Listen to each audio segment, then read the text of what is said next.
You're watching the Citizen Science Podcast, the one and only Twin Solar System podcast featuring Samuel Hoffman, along with his team of experts as they discuss the very latest information about our binary twin solar system. Welcome to the show.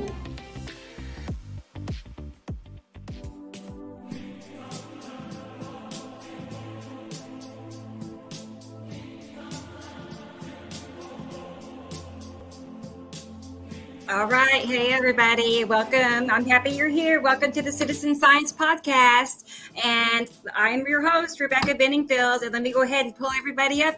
We have Samuel Hoffman with us. Hi, Sam. Oh, I like the background music. I do too. It's from nice. I like Jesus here. And the Rocket Man. Here's Rocket Man with us tonight. Hi. Hello, guys. He'll be with us here ongoing. We have Rocket Man, and he is the person that supplied the music right now. I was glad I could get that loaded in time. Good. And here's Taylor. And last but not least, Jillian. Hey, Jillian. I do turn it up a bit. Hey, sure, yeah. Sure. And we have I've got everything turned on this time. Christopher will be joining us shortly, so I know that much. So we have a full crew tonight. Yeah. So how's everybody doing? Everybody's good. It's been a great week. Yes. Great. How's everybody feeling with these Busy? what is happening with these close passings this week? It's been crazy. Right. Yeah, special shout out to all those people in California and in Florida after this weekend. Yeah. Hope you're out there and safe and dry and not covered in mud and sticks and broken up. Florida had a rough week, and of course we know California is still having a rough time right now, and then that storm is going to be moving, and then the rest of everybody gets to deal with it. We'll go into detail about that later. Okay, well, let me check out the comments real quick and see what's going on over here. Let's see. Well, Carol first, Ann is here. number one in line today is Experimental Elemental. Hey, I know. Here, She girl. was here for 4 hours already. I was going to say she checked in hours ago. So, and then next in line is Mark from the Irish Mystery Hour podcast. Hi, Mark. So, hey, Mark. Hi, Mark. And we have Hey, Mark. Michelle with us. Thank Hey, you for girl. waking me. Now, you're experimental, everybody. I know it. And let's see. Here comes my cat princess. She's like, okay. We have Thomas. Hi, Thomas from Germany. Good She deal. wants to be introduced also. And Gray Guy is here. Hi, Gray Guy. You're always here, which is great. And hey, girl, Carol-Ann, my friend Carol-Ann, she is here too. That is everybody up to date. So, hey, guys, thanks for being Hi, Caroline. And there's others. I can see there's more than just that, but those are who have commented. I know there's more. Hi, Carol. Nice to see you here as well, as always. Yeah. I know. I have to go and let Theo out. We just woke everybody up now. Yeah. She wants to sit on my mouse pad really bad, and it's not going to work. Anyway, so back to the show here. We have a Facebook user. Hi, Facebook user. And it's my twin brother, Taylor. It has to be Thomas. My son, Thomas. Let's see.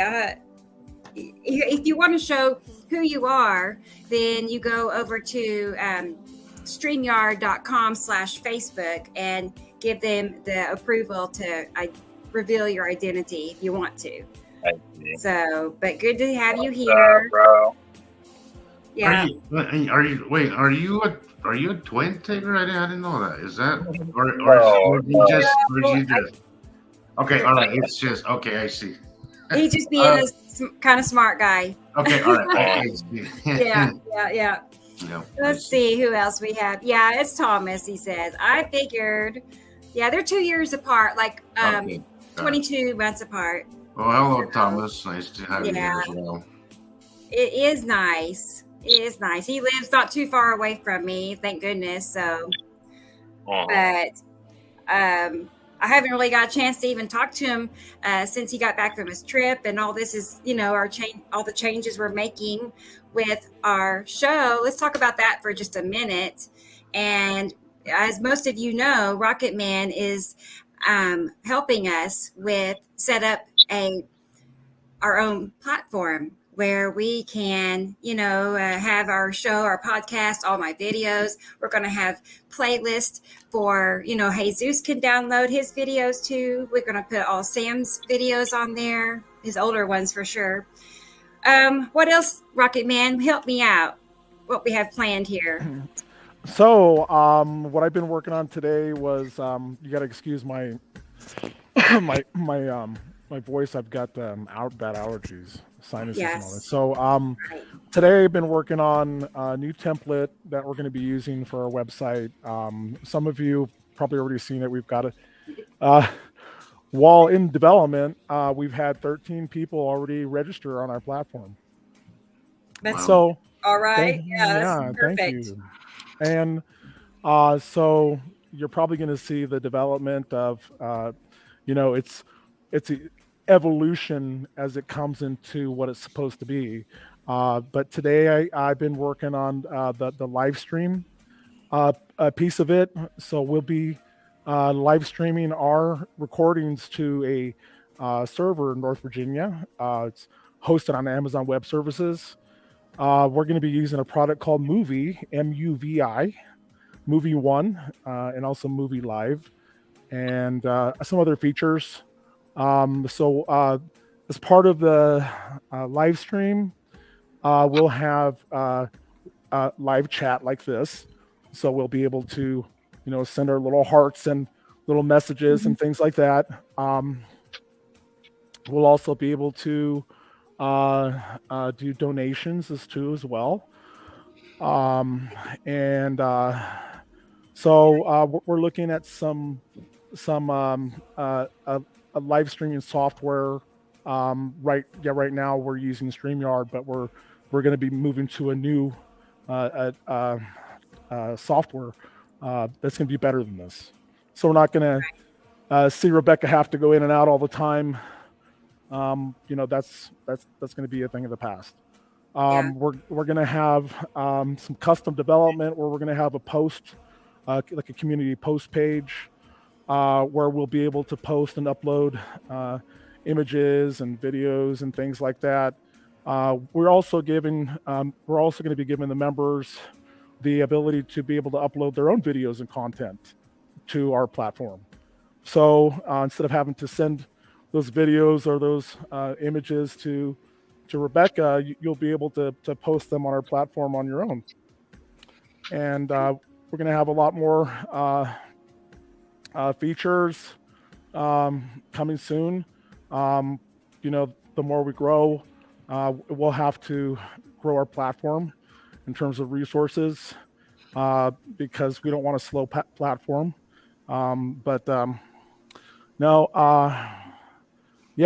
So it's in the works, and we're looking forward to having everybody on our new platform, bringing everybody from Facebook, from TikTok, from YouTube, come onto our platform. We'll also be selling merchandise, so we'll have our picture books or coloring books, posters or whatever that may be, T-shirts and mugs, stickers. We need stickers. So we'll be looking into somebody who'll be able to provide us with some good quality products, like good cotton T-shirts, nothing that's going to break down on you, but good quality. So I'm working closely, with Rebecca and Sam, and going to be working with Jesus and Taylor and Jillian to get this website and this platform and this streaming / social media software platform. It's in the works, and give us about another week or two, and we'll start to see something come out of it. Wonderful. Awesome. Wow. Thank you. That sounds amazing. To me, it sounds kind of like you just said, our own social media platform. It is. Facebook in a way, It Facebook is. Plus, because it's Facebook-ish along with all of our content, our videos, our pictures. I want to create tabs for each of the planets. So Yep. if somebody wants to see ISATM, they click on ISATM, and Yep. there's all ISATM. Or if Yep. they want to see all the comparisons, they just click on comparisons, and there they are. It's going to be wonderful. Yep. And most importantly, we won't be limited to what we can say or show, and that's because it's become such a problem with certain keywords, and we've been having a lot of problems with certain types. I just saw a new video from one of our from the peanut gallery, as Sam says. So yeah, we've been it's been a little rocky start, but it will be nice to be able to have your own place where you're safe to share and talk about this stuff, because this is a huge topic. This is a huge topic that needs to be out there. It needs to be out there, and we need a place where we can do that safely and not not deal with Like the Wild West of Yeah. the Wild West of Facebook, and you sit there getting pot shots taken at you. Yeah. And I mean, everything has become so censored that we just need we need something of our own. So this is great. Right. This is great news. Right, because they can these big platforms can and have just come in and they pull the rug out from underneath you. Yeah. I mean, I was a hamster wheel for how long? Oh, I never got over that. And I really do feel that they have really limited the amount of growth that we've been able to see. I really feel that as consistent and as good as the captures and the work that we do is, I still feel that something is keeping us from moving forward. It just feels very limited. It feels like we hit a brick wall and we have not been able to move forward into growing this bigger. I think this would be the perfect thing to get this information out there and make it go mainstream, because it affects all of us, and we all have the right to know this information. And also one of the things that I wanted to say too is that we have to be able to get our presence known out to the rest of the people on the planet. So we're going to be creating a podcast and streaming our podcast. Basically uploading our podcast to places like Spotify, like XM Radio. We'll be able to get an account with XM Radio, and you'll be able to turn on your radio in the car and listen to us on the radio. Also, we'll be on iHeartRadio. We'll be on Google Podcasts. We're already on RSS.com, and so each of our members will be on our mailing list. They'll be able to get those automated mailers sent out to them. If they want to listen to a podcast, we'll be able to get you'll be able to get to our podcast, and we're also going to be using advertisements. We're going to be doing everything possible to market our presence out to the communities out there too. So I just wanted to let you know that. And also somebody asked if there was going to be a monthly charge. Yes, Michelle was asking about that. Let me go back. We talked about it a little bit and decided on $2.99 a month would be. Is that still the same? Yeah, well, so we want to get a good feel for our members to see what our members can afford. We don't want, it's not a lot of money. Even me being poor, I could afford $2.99 a month for what we're going to be offering. But it's also going to be helping us to support our effort to grow our platform more and to also pay for the cost of the platform. And its products and its services and things like that, because we're going high end, and it's top of the line. And a few days ago, you made some additional changes, which has doubled the monthly cost from where it was to So that's like you said. It will. Yeah, it will. And one of the things that I was talking to Rebecca about is that most of our members or subscribers out there, they use their cell phones. So we're going to be purchasing our own Android application that you'll be able to download from Google Play or the App Store. So we'll have the ability to be able to get that out to your cell phone, so you won't have to be worrying about that lag on the internet and things like that. You'll have your own app on your phone. That's awesome. Wow, I love it. that sounds amazing. We have our own app, you guys. How much do you subscribe for a month then? How much? We were thinking $2.99. $2.99. So And what I, would that be in pounds also? $2.99, or is that $2 or? like $3. Like $3. $3. What is the pound to dollar It would be less conversion? than $2.99, Jillian. What's that? It would be less than $2.99 because I believe the pound is currently more valuable than the dollar. That is right. Yeah, because I just tried to donate to somebody that was burying somebody. So yeah, I sent them $5. So not that it's a lot, but I felt so bad for their situation. I couldn't help it. So yeah, $2.99. It's nothing really. It's not. Right. It's Cup of coffee. not. It really isn't. We all spent that walking in a convenience store buying a drink. Yeah. Oh yeah, you could end up buying sweeties or something. I know, and it's for all of the content that you really can't find anywhere else. Yeah, and Where else can you go and get this all put together and handed to you nice and neat? But people will still be saying tomorrow, oh, there they were flogging it last night. Yeah, and you all have your own platform now. You're a place where you all can come to and you can say whatever the hell you want to say, and not have to worry about getting that carpet pulled or that rug pulled out from underneath you. It's happened. It's happened. It's happened. Because And we've all been we're all been into Facebook jail club. Yeah. I think Oh, God. once or twice. You've still got 3 hours to go. Yeah, and Sorry. but we'll still be streaming out to Facebook and TikTok and YouTube, just like we're doing now, so that we can continue to gain more subscribers and members from those platforms too, and try to steal them from them. Right. But for those that really want to learn this information, for $2.99, you can have it, all put together for you. Because, it's like myself and Jesus. I know we've, put the puzzle pieces together for years and years and years to be able to just hand this off to people, So I feel like it's well worth $3 a month, So I hope that's not an issue.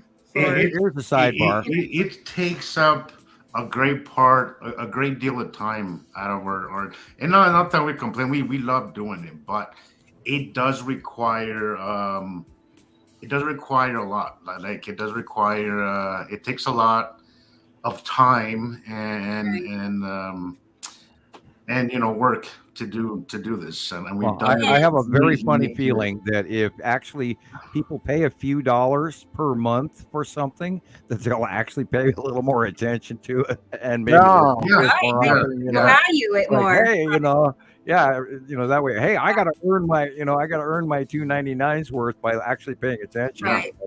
Oh, and then by the way, Carol Ann, it is a pretty rare thing that I do drop the F-bomb, and I think that one show may have been Mariah. I don't know. Anyway. Yeah. Oh boy, everybody out there, we got some crazy weather going on. I cannot believe it. I think it's going to snow here because our grass suddenly got frost on it. Yeah, but it's Southern California. It's supposed to be snowing, and we were supposed to be freezing our asses off. Oops, that was close. And we're supposed to be, here in Montana, we're supposed to have like 7 feet of snow, and we got a minor dusting across my windshield, and I didn't even have to. I could rake it off with my fingers. I didn't even have to get out the window scraper. And in February is the deepest, darkest time in Montana, pretty much, and that ain't happening this year. And I've been watching the upcoming weather for this. Oh, by the way, when we talked about it the last show, I warned everybody, and I hope you go back to actually hear me warning everybody. Watch what happens in California this weekend. Does everybody remember that? Remember what I said on Friday? And now here we are. Can't believe it. Well, that's coming your way. It's going to go over Rocket Man's area here tomorrow. We're getting it right now. Yeah. Okay. And then tomorrow you're going to end up with the center rotational storm, and then it's going to go over Oklahoma, and then head all the way up to Chicago. We're supposed to there's going to be a wall storm front that's going to be a rolling, massive amount of thunderstorms from hell that reaches all the way from Missouri to Chicago on Thursday. They said it's another Pineapple Express. Is that right? Well, that's still the same one, and that the formation of the actual reach over from the Pineapple Express. It's a rotational band and it was a rotational low, and it was hurricane strength force winds. And I'm sorry, I'm getting a little excited. They didn't call it that. They called it a winter low, and we know, hey guys, this is a northern hemisphere winter hurricane, and it is stretching all the way. It was stretching all the way across the Pacific Ocean.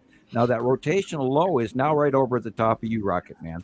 And that low pressure system is still in place. And see, now normally in years gone by, when a hurricane would hit landfall, it would break up and to turn into a tropical storm, and that rotational low would end. The low would be there, but the rotation would break. And this rotation is continuing on. Now, that same rotational band is reaching all the way offshore over the top of California, all the way to bottom of Hawaii.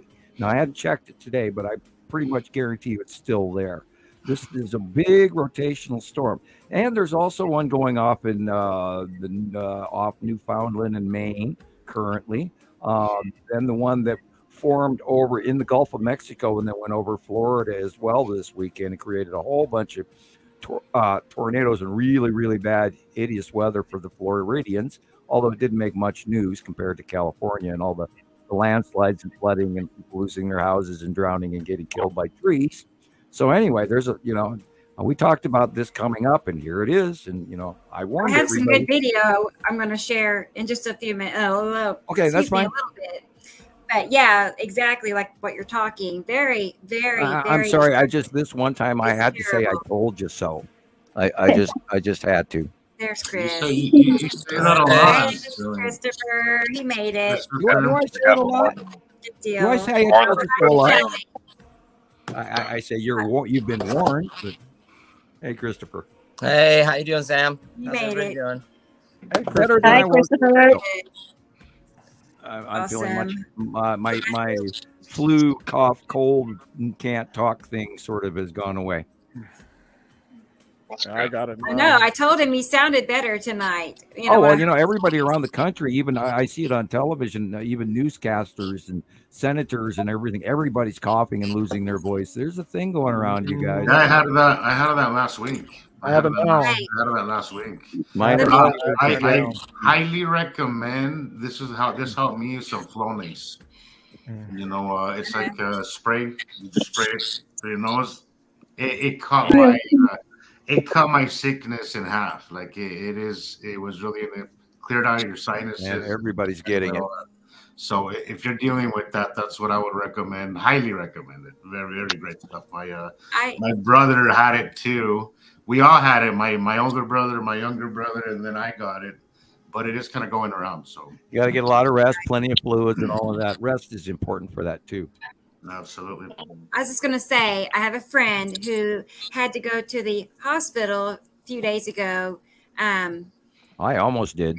Thanks. Well, she anyway. I mean, she wasn't life or death, but she needed to be seen, and I talked her into going. Well, she got there, and for the middle of the day on a Tuesday, it was pretty full. The lobby was full, and I was hoping it wasn't like that, but it was. But there was people in the lobby that had been sitting there since noon the day before, over 24 hours. Wow. Oh my gosh. And they said all the hospitals were like that. Yeah, it's getting everybody.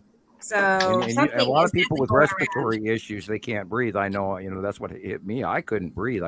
I got so stuffy, and it's in the lower lung area. It's not an upper respiratory issue. It's a lower lung.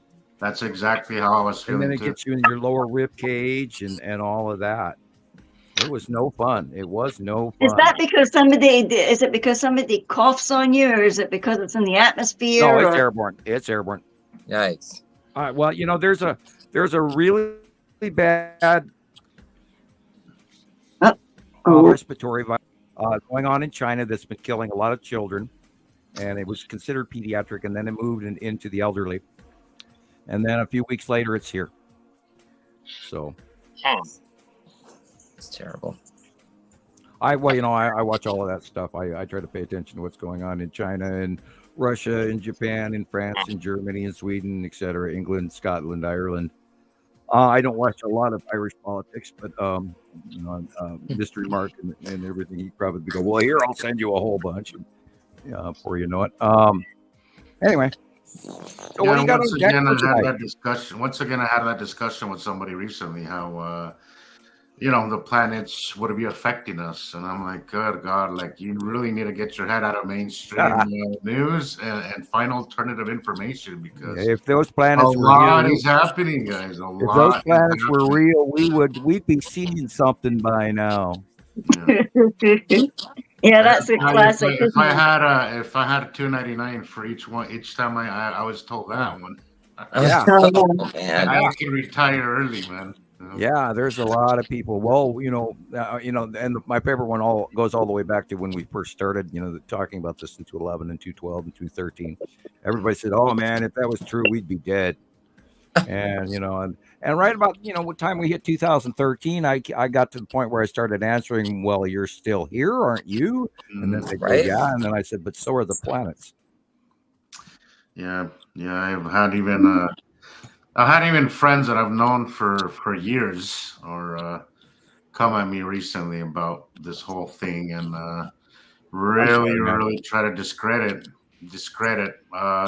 me. But I think my work speaks for itself. I think all of our work speaks for itself. Yeah, and I really did enjoy this week's work. This stuff speaks for itself. And as if I was telling somebody recently, I don't, if I see a dog, it's a dog. I don't care if other people call it a cat. I don't care. I don't care the laws of physics, all that. I know what I'm seeing. I know what I've been recording and documenting for about 7 years now. Over and over, the same patterns, the same sightings, like clockwork. And if you were paying attention as well, you can see it. I want to mention something. Nicole Von, what's the last? Nicole Von Tensky, I think. I don't know if I'm saying it right, but you know who you are, Nicole. You made a comment in the last show, Saturday's show, how me and Rebecca say that it takes years, but I just want to say something on that thing of, yes, this could take some time, but we are trying our darndest to cut that learning curve by a very significant time. When me and Rebecca started, there was a lot of information, but there's a lot more now. There's a lot more information. There's a lot more things to help you with that learning curve. Yes, I do feel that it does take a little bit of time to kind of discern what's what out there, but we are trying our darndest to cut that learning curve in half, at least. The information is out there, and we're trying to make this a little bit more digestible and the quicker learning curve, because we want to get everybody on board. But hang in there, and just keep following. This podcast really has helped us do that. Our videos, yes, could only take us so far. Talking about them during these podcasts, I love, because it is such a helpful learning tool. So Nicole, just want to say hang in there, and we are trying to make this information much more digestible and then cut that learning curve in half, at least. Right. I was just thinking that kind of what you were saying too. I was like, that's a perfect answer. So perfect. It definitely takes time. I mean, you can't really. It takes time, but we have more. It takes the amount of time that it takes for each person. Everybody is different. Yes. But we do have a lot more tools now. We have had a lot. We have more tools now between Rebecca, between myself, between all the members, and now with Rocket Man putting us on for the world to see this information. It's going to be a faster learning curve now, especially with things getting so closer now. I mean, Right. this last week, Jesus Christ, it was just the craziest. I mean, Yeah. things are getting really, really close and very obvious, guys. Just I know I've probably said that over the years a lot, but things are very close right now. They are headed right above us. That other day I had Isatum and its yellow moon on the east, while on the west I had Attu and Attu's moon. I mean, at the same time, it was just the craziest. Oh yeah. Craziest show going on right now, guys. Now is a time to kind of get out there and start recording your skies, start documenting it, and start learning this stuff, because it is you're missing a great show. Today at about 3 p.m. was just something else. I couldn't believe it. I was standing outside to go somewhere, and you could hear something was passing by, but something high in the atmosphere. I'll get your video, Jillian. Hang on.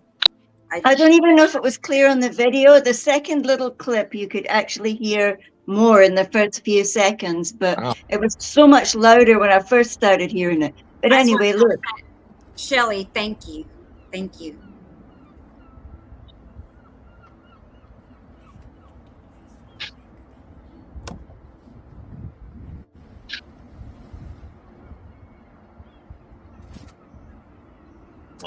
That's how my day started Sunday, and then it just got more and more interesting today.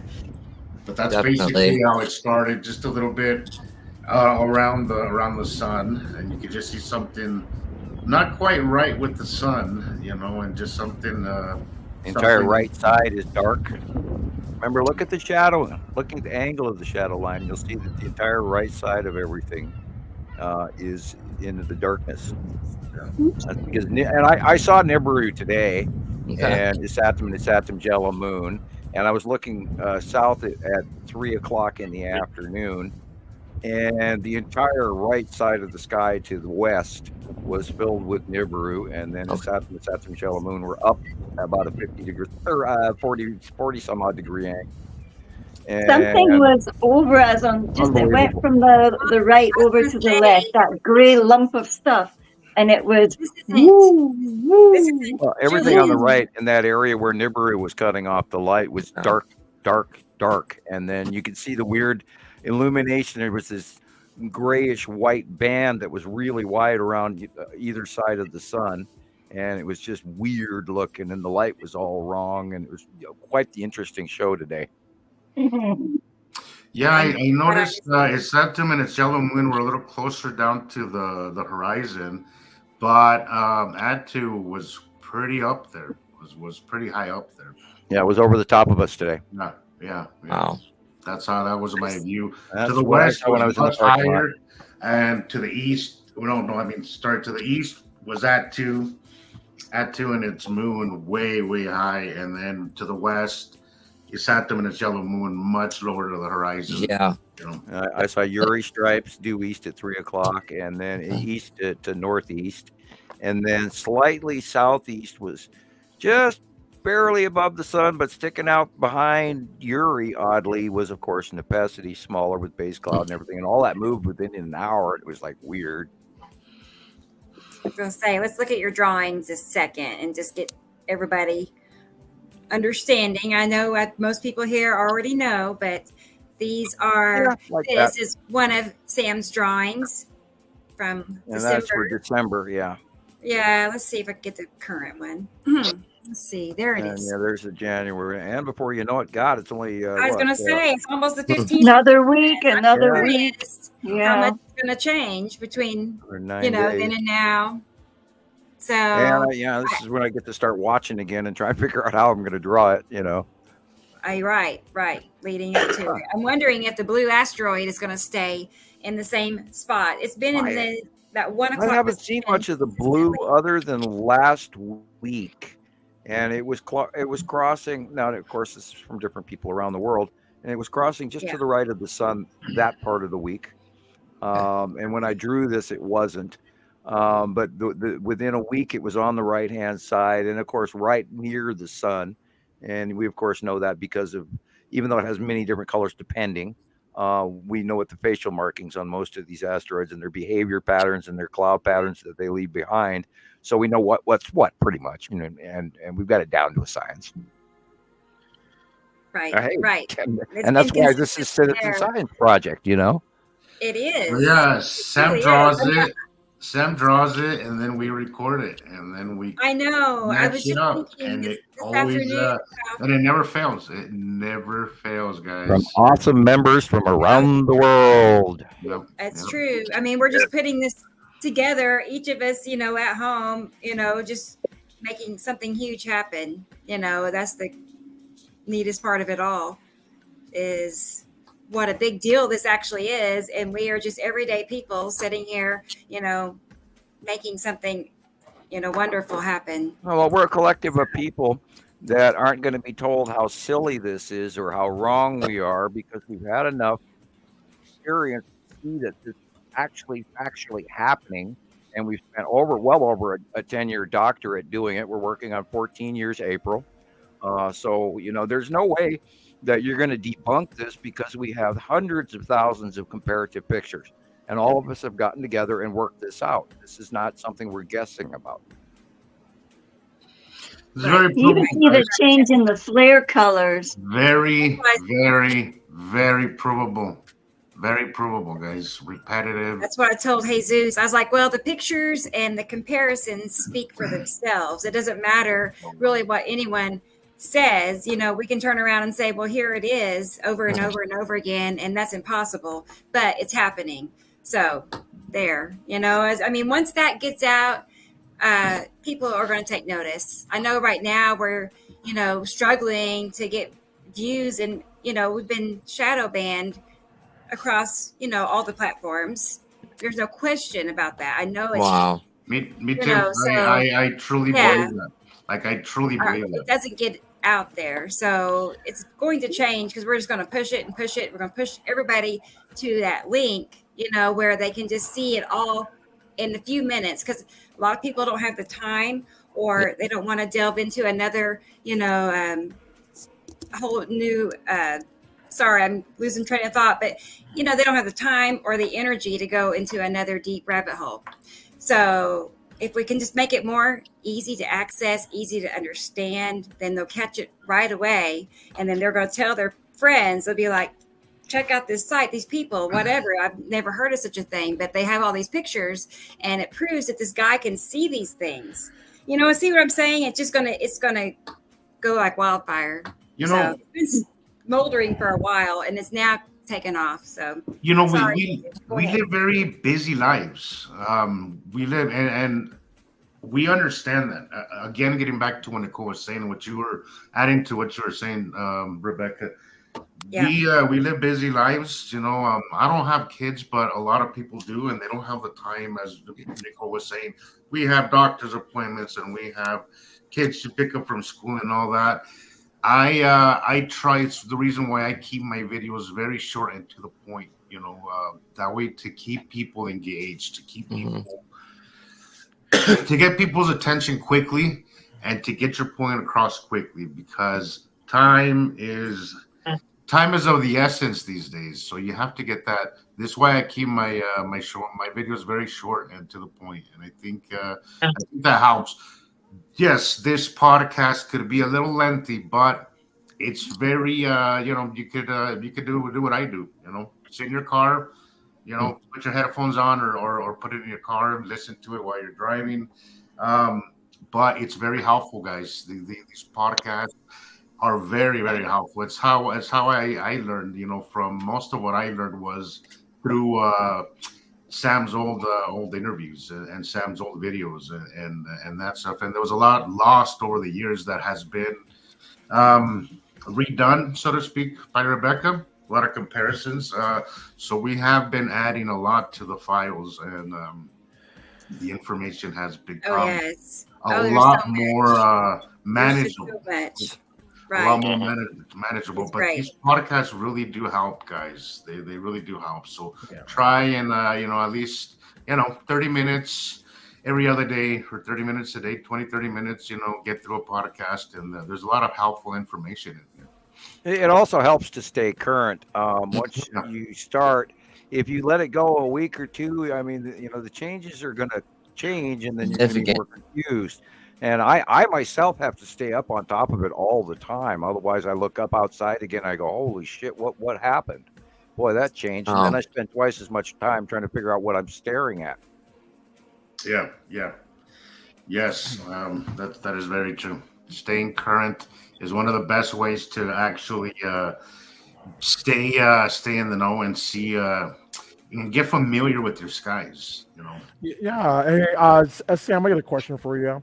So I saw, I watched this other guy's video, and he does all this. He shows the sky a lot. And what causes those punch clouds in the sky? It looks like a UFO, like a disc UFO, just blasted off and left this hole. Yeah, that's a pushing object coming into our outer bands of our atmosphere, and our atmosphere and their atmosphere showing their extreme atmosphere, meaning their magnetosphere plus other gases. When those other gases and our gases meet, then we get this cloud cover scenario between the two of them. And when a bottom or a pole of a planet or the asteroid groups, and we've got punch cloud pictures going back many years, when they come in and they push, that's a push hole. A punch is actually something above it punching a atmospheric circle in the base of those clouds and pushing them out of the way. That's wild. It's one of the wildest skies I've ever seen. We've got hundreds of punch clouds going back many years, and they always match the bottom of the planets from right where they are, from such and such a planet does this one, and like Attu and Attu's moon have two punch clouds, and where you can actually see one next to the other, one smaller than the other, and we've seen it. The earliest of punch clouds go back to Saru coming in, and that goes all the way back to 2011. Yeah. See the straight blue line in this reddish picture here? That is those straight lines on the face, the push cloud of Isatim's yellow moon. And everything that's red is literally Isatim and Isatim's yellow moon. Yeah, because here's the original, and here's the original, and I just messed with the filtering on it. That straight line is like one of my drawings, and it's of course what we're looking at is bigger now than the actual drawing, but there is this straight push of flat lined clouds that come in front of Isatim's yellow moon, and we have learned that ever since roughly about 2019, watching it get bigger and bigger and bigger, and still it had this associative behavior. And so that's how I know what I'm staring at. And also remember that at the same time, in that same area, right next to Isatim and Isatim's yellow moon, and the ion tail that the yellow moon puts off, and her two little smaller moons, also floats the long box cube. And that's what I was talking about prior to the show. JD sent in some really cool pictures. Thank you, JD, if you're listening. Jesus and JD had some pictures that literally matched. And the only difference was that it was like as if one photographer took 2 steps to the left. Other than that, the pictures were literally matching, identical. And they both had the angular, down-sloping long box cube with the side orb right where we have it in the drawing. And, of course, it was right in front of Isatim and Isatim's yellow moon. And just repetitive over and over and over.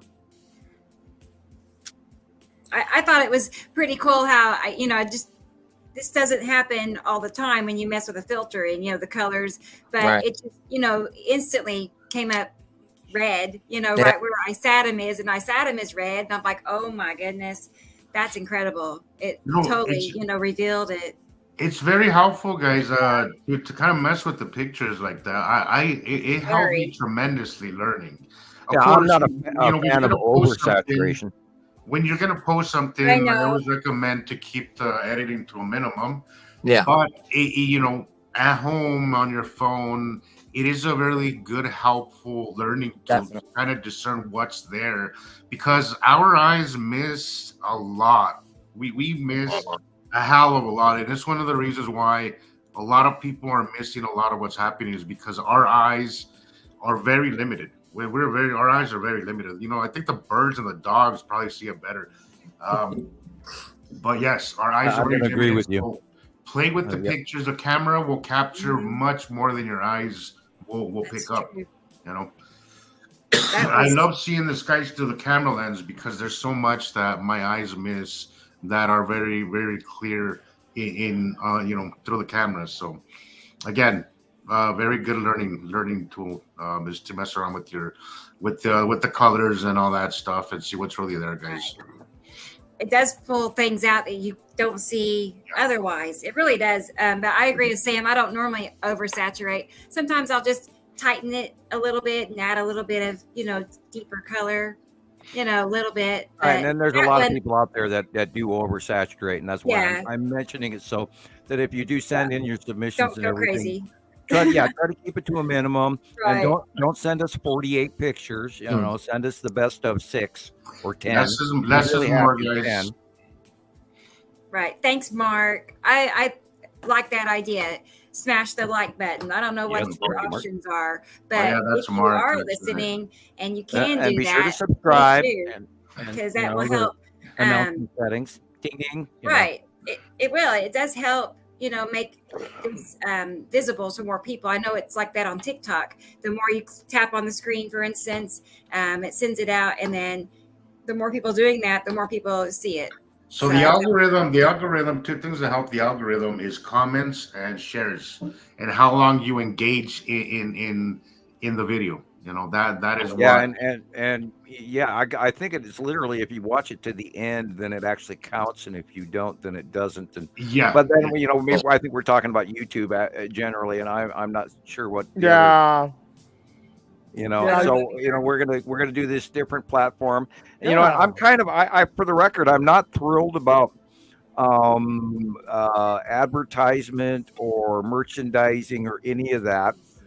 Because I've always wanted to keep this as pure as possible and not try to, have somebody say, and we are going to get the peanut gallery. Look, they're charging money, and when the entire rest of the world is doing the same thing, and there's people who are going monetized through YouTube and everything. Right. That's okay that they do. Yeah, Sam. But look, just hear me out.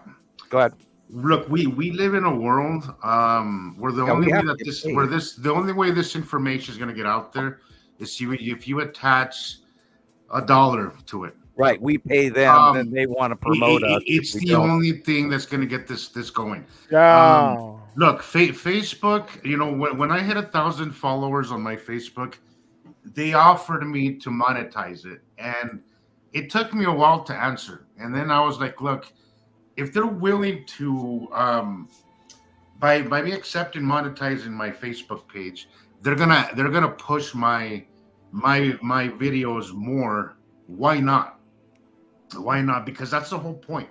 All right. I could have said no, and my videos would have stayed. I would have stayed at 1,000 followers. My view count would have stayed the same, but my view count has increased, and that's that I haven't even made any money off of it. I have not had a single donation out of it, but just the fact that Facebook sees the possibility of that, they give me tools and they push the algorithm, they push my stuff further into the algorithm. Unfortunately, we live in a world where money makes the world go round. And the only way that this is going to get out there, Sam, is to be able to is for somebody to see that there's. Well, I just figured I would express my views on that, and then. But I do agree. Everybody else is allowed to have a different point of view, and I just because I'm trying to precursor the point of view that's not why we're doing this. And so I just had to throw that out there on the table and say, here we go. It's not at all why, but it is to help propel it, and keep it. Yeah, and there's a cost of money to get into the game.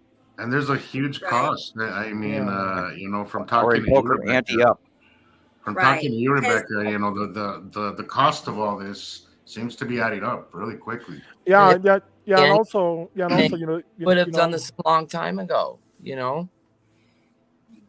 Yeah, and also, with the merchandise, it's mostly mainly for our members. We really won't be making any money off the merchandise. It's just for us to be able to, advertise, our, advertise Brand.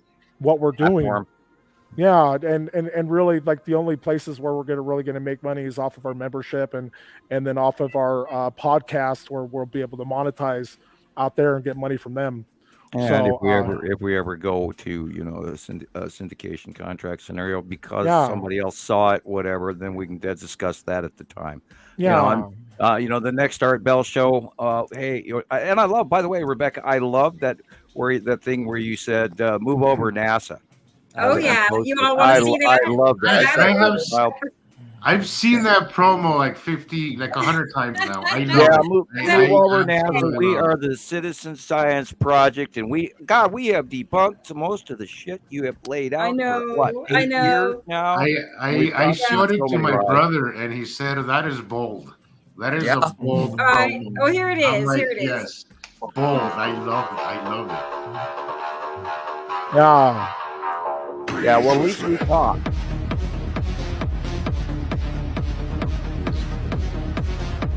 I can't tell you how excited I got when I saw this. And also, Yeah, me too. Sam and Rebecca and Jesus, what about a cartoon? What about a cartoon with drawing the planets in the sky and Right. Right. that would I like that. when I was a kid, I Yes. was like, Yes. that really made me believe in science think- fiction. Hey, Like, Rocket this is Man, real. you know who Andy is? Andy Pohl. And no, Oh well, Andy Pohl is They haven't met yet. he's one of the longest member Montana Skywatcher 1 and 2 members, and he lives in the UK, and he's a dear friend, and he made us a whole bunch of new pictures, and that's funny that you were talking about a cartoon because he made me as a superhero, and he made me as a wizard, and then he made a whole bunch of really cool ET stuff, and unfortunately on one hand, fortunately on one hand, unfortunately on another, he used an older picture of me from a decade ago, so I look a whole lot younger in these superhero and That's okay. wizard magician, and I thought, well, yeah, that's cool, but it's not, it's me and how stickler I am for telling the truth and not lying, kind of irks me. So fibbing isn't so easy either, but he made some really cool pictures of me in these suits, and yeah, cartoon would be hilarious. we need to find somebody who can do animation. I'll pay for I'll pay for it. If we can find somebody that can do animation, that can do a cartoon for us, and you and Rebecca can sit down, put your heads together and work with this person to put together a cartoon. That'd be hilarious. I would be all for it. It's, I've seen other we could YouTubers. spend a month just talking about catchphrases alone. Yeah, I'm all for it. Right. Aloha and welcome to tropical Montana. Yeah. But I think, like a cartoon, children's books, coloring book, Coloring but books. then you have parents teaching this to their children when they're young, and a few years go by and the children grow up, and then you have even more people on board because Molly walks up to her 5th grade teacher and says, "Teacher, have you heard about Nibiru?" Yeah. And teacher says, "No, what's that?" And Molly reaches into her backpack and pulls out her thinking cap from Montana Skywatcher Citizen Science Podcast. Citizen Science Project. Says, "Put on your thinking cap, teacher. I'm about to tell you a story." How about puzzles too? Put a puzzle of each planet. I know, why not? Monthly drawing for January 15th, 2020. Here's the puzzle. Yeah, well, like Michelle mentions, Nibiru is here, or Sam put one of Sam's drawings, which Rocket Man, well, one of the first things he mentioned was a poster. Like he said, he's like, if I had posters of Sam's I'd drawings, put one up. I'd put it everywhere. Yeah, I'd put it everywhere. So Right. That would be nice. I want one so I can hang behind my wall. Yeah. Right, I want one. Big banner, Sam's drawing. Carol Ann wants jewelry. We're gonna have to hook up with a water local bags. printer here to see what kind of a scenario we can get in the minor bulk printing. we'll take care of Like it. a weekly drawing for members or something. Me and Yeah. Rebecca. Well, you got know it. me, I'm living in my cave up here in Montana. Right. No, Rocket Man has some wonderful ideas for sure. We have but, it covered, um, Sam. Me and Okay, Rebecca can okay. take care of it. You just provide us with the artwork, and we'll take I care of all will the rest. exhale. Yeah, exhale, relax. Yeah. Because like I told you, Sam, I know you've told me that for years now, how you don't like you've wanting to avoid any merchandise. And that was but we had never that has had to do with credibility ratio and the fact that I'm not right.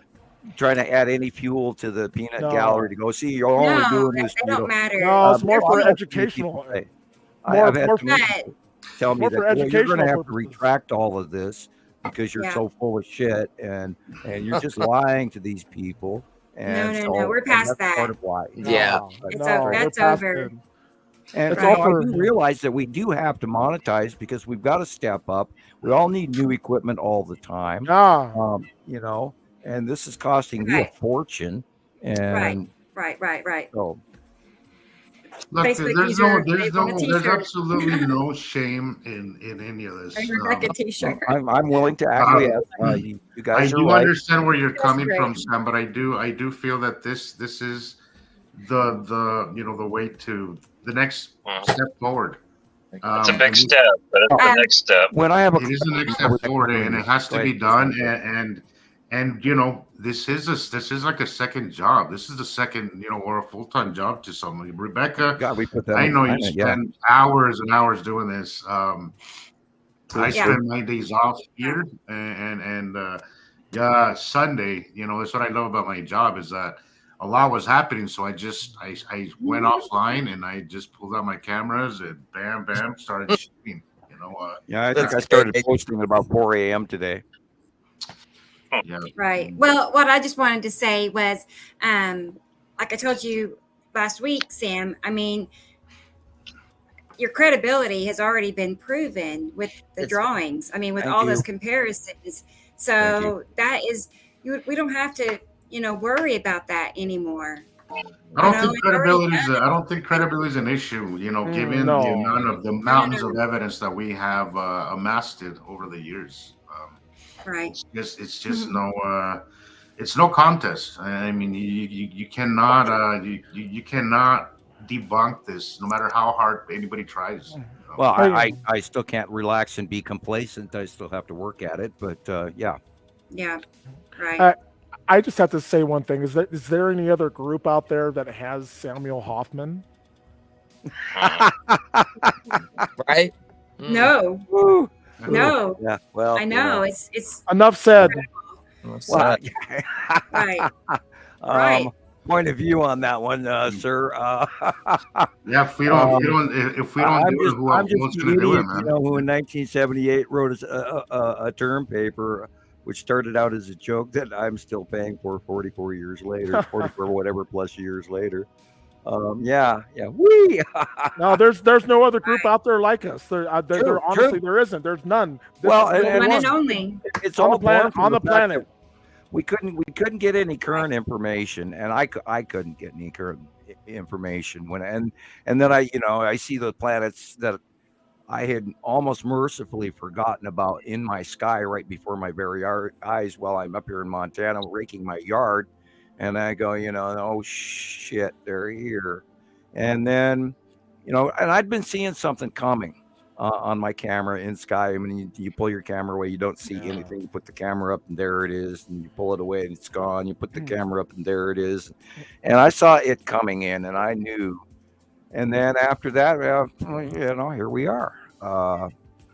A huge part of this is back in 1980 when I was forced into the non-disclosure agreement by the government. I so strongly felt that immediately after I was told what I was told about, the existence of other terrestrial life living on the secondary half of our binary solar system, I just absolutely believed that it would change everything about our future, and people had an absolute right to know. And then I was handed the routine about, well, there's going to be a lot of people that won't like that, and they won't know how to respond. And then here comes that, power governmental excuse. It's our job to protect those folks by not telling them. And, and then, of course, I followed the rules because of the threats of me talking prior to the ending of my non-disclosure agreement would be so huge that no one would even talk about it. Yeah. Anyway, Hey Sam, you know you were talking about the reptilians the other day, and yes. Was I really? Did I say too much?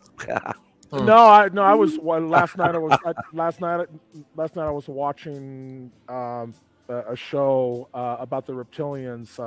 Okay, I hope it was semi-good information. No, it was really good because there's lots of evidence to prove who these beings are, and it goes all the way back to that they are the Naga. Uh-huh. Now the Naga. Greeks referred to them as the oh God, it's always on the tip of my tongue. It's the Magi. Yeah, the Jinn. They're also Jinn. Right, yeah, right, correct. The Jinn. Correct. So yeah, You have done your homework. It proves Rebecca, it. you get the cookie. It proves that they're real. Oatmeal raisin or chocolate chip. Hello. Yeah. To the Greeks, they were at Delphi. They were known as the Magi. Yeah, Magi. The genie out of the lamp. When he comes out of the lamp, he has like a little serpent body. It's all of smoke, but he's the Jinn. Well, hey, we all have a base serpent brain anyway. So if reptilian brain. Yeah, well, that's the base start of our brain. Yeah. That's the synaptic hookup to our body. Yeah, that's that kick-ass From our piece of it, medulla like, oblongata eat to it, our take it, rape it. frontal and parietal lobes. Yes. Yeah. So, one thing that I wanted to bring up about the monthly fee for the platform, anything that we're going to be making revenue off of. One thing that Rebecca brought up was because my breath, the Citizen Science Fund. So we're going to have a fund that we're going to be able to put aside money from any and all donations that will go into helping out those who really need help. Because we've all been there. I've been there. Yeah. We've all been in that situation where we've hit bottom hard. So, we all need a little help. And that's what we're going to be using, our monies from, is to go ahead and give back to our members. That's really true. I know I've mentioned that to you, Sam, before, about having a fund, a foundation, a book deal for Sam. Oh, definitely a book deal. Absolutely. Yeah, I could sit down and spare some time to write it, but my question is am I going to get into trouble? No, of course not. The moment I put it on paper. You're protected. I've avoided doing that for many years. I work for the federal government. Every time, and I have to absolutely be honest with you, every time I still to this day hear a car door slam outside my house, I have to look out the window. No, you're okay. I used to work for the National Security Agency, Naval Intelligence, and I work for the federal government right now, so you're all covered. Oh, you heard him say that. Now we've got him. Right? I'm like, what? We've got him in an omission here. You're safe. Well, I gotta say, Rocket Man, you're exactly what this group needed, man. Right. We have Sam's expertise, Rebecca's expertise, my own, and all the members. Thank you, Jesus. But we didn't have the know-how, when it comes to this tech stuff, I was looking really forward to meeting you tonight. That's why I'm going to make an effort to join as much as I can. You're going to have to refer to me as Samuel so we know which one of us you're talking to. Samuel. Yeah, man, this guy's Rocket Man as far as I'm concerned. Man. Yeah, I'm Rocket Man. Yeah. He's Rocket Man. I can't help but call him Rocket Man. I mean, I say Rocket Man 20 times a day now.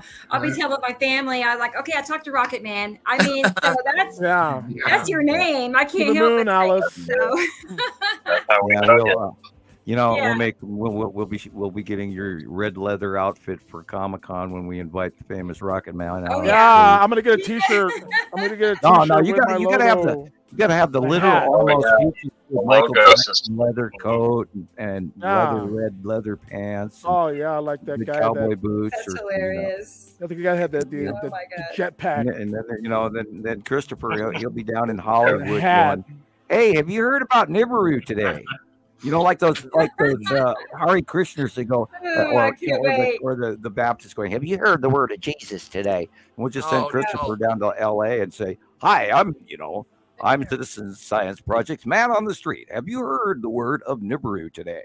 Your reaction is Right. I can't believe you said it like that, Sam, because yesterday, there's a parking lot by my house which gives me like pretty clear views, It's at a Catholic church parking lot.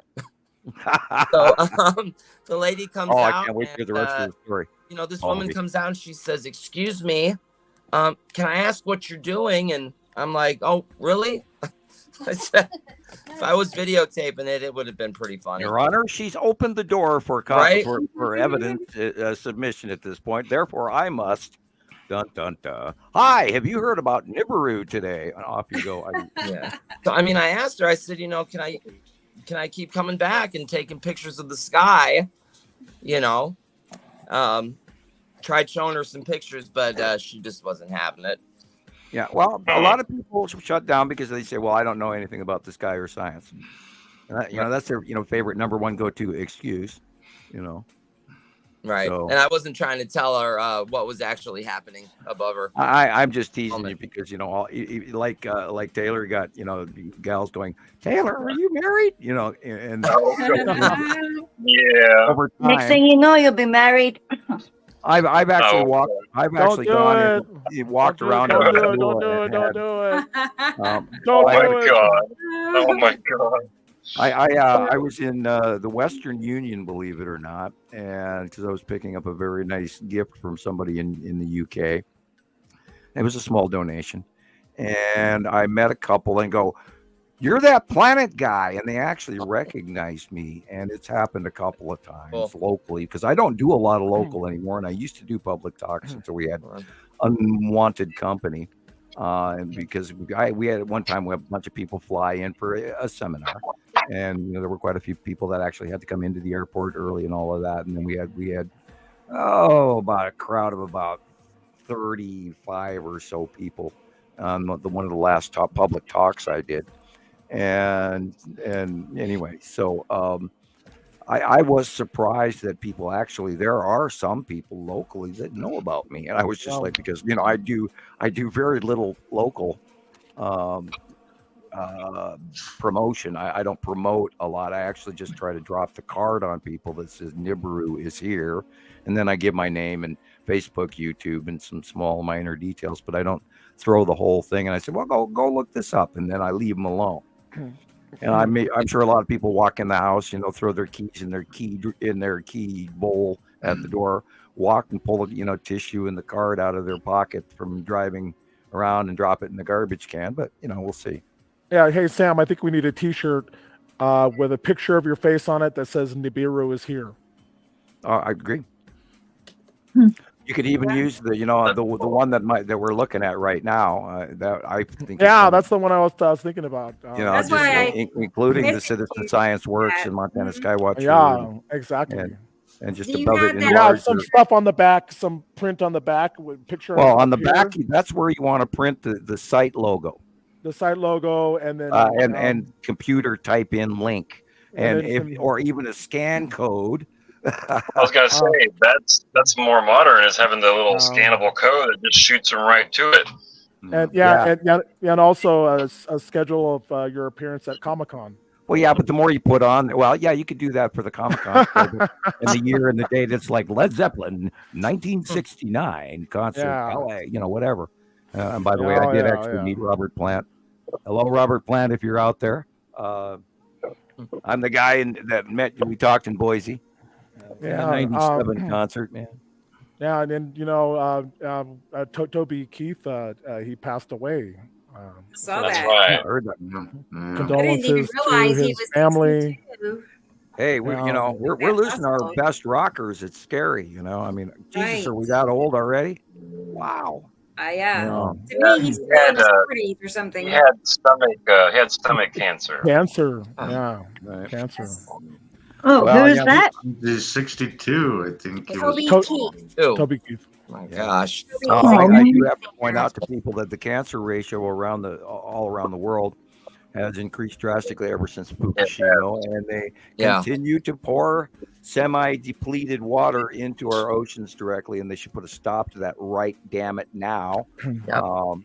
And yet, the world's like, and I'm still in amazement that the moment that happened around the world, Every freaking country should have been bringing bombers full of cement, flying over the top of that son of a bitch and burying it from day one. And I don't know why the rest of the world didn't get involved and do that.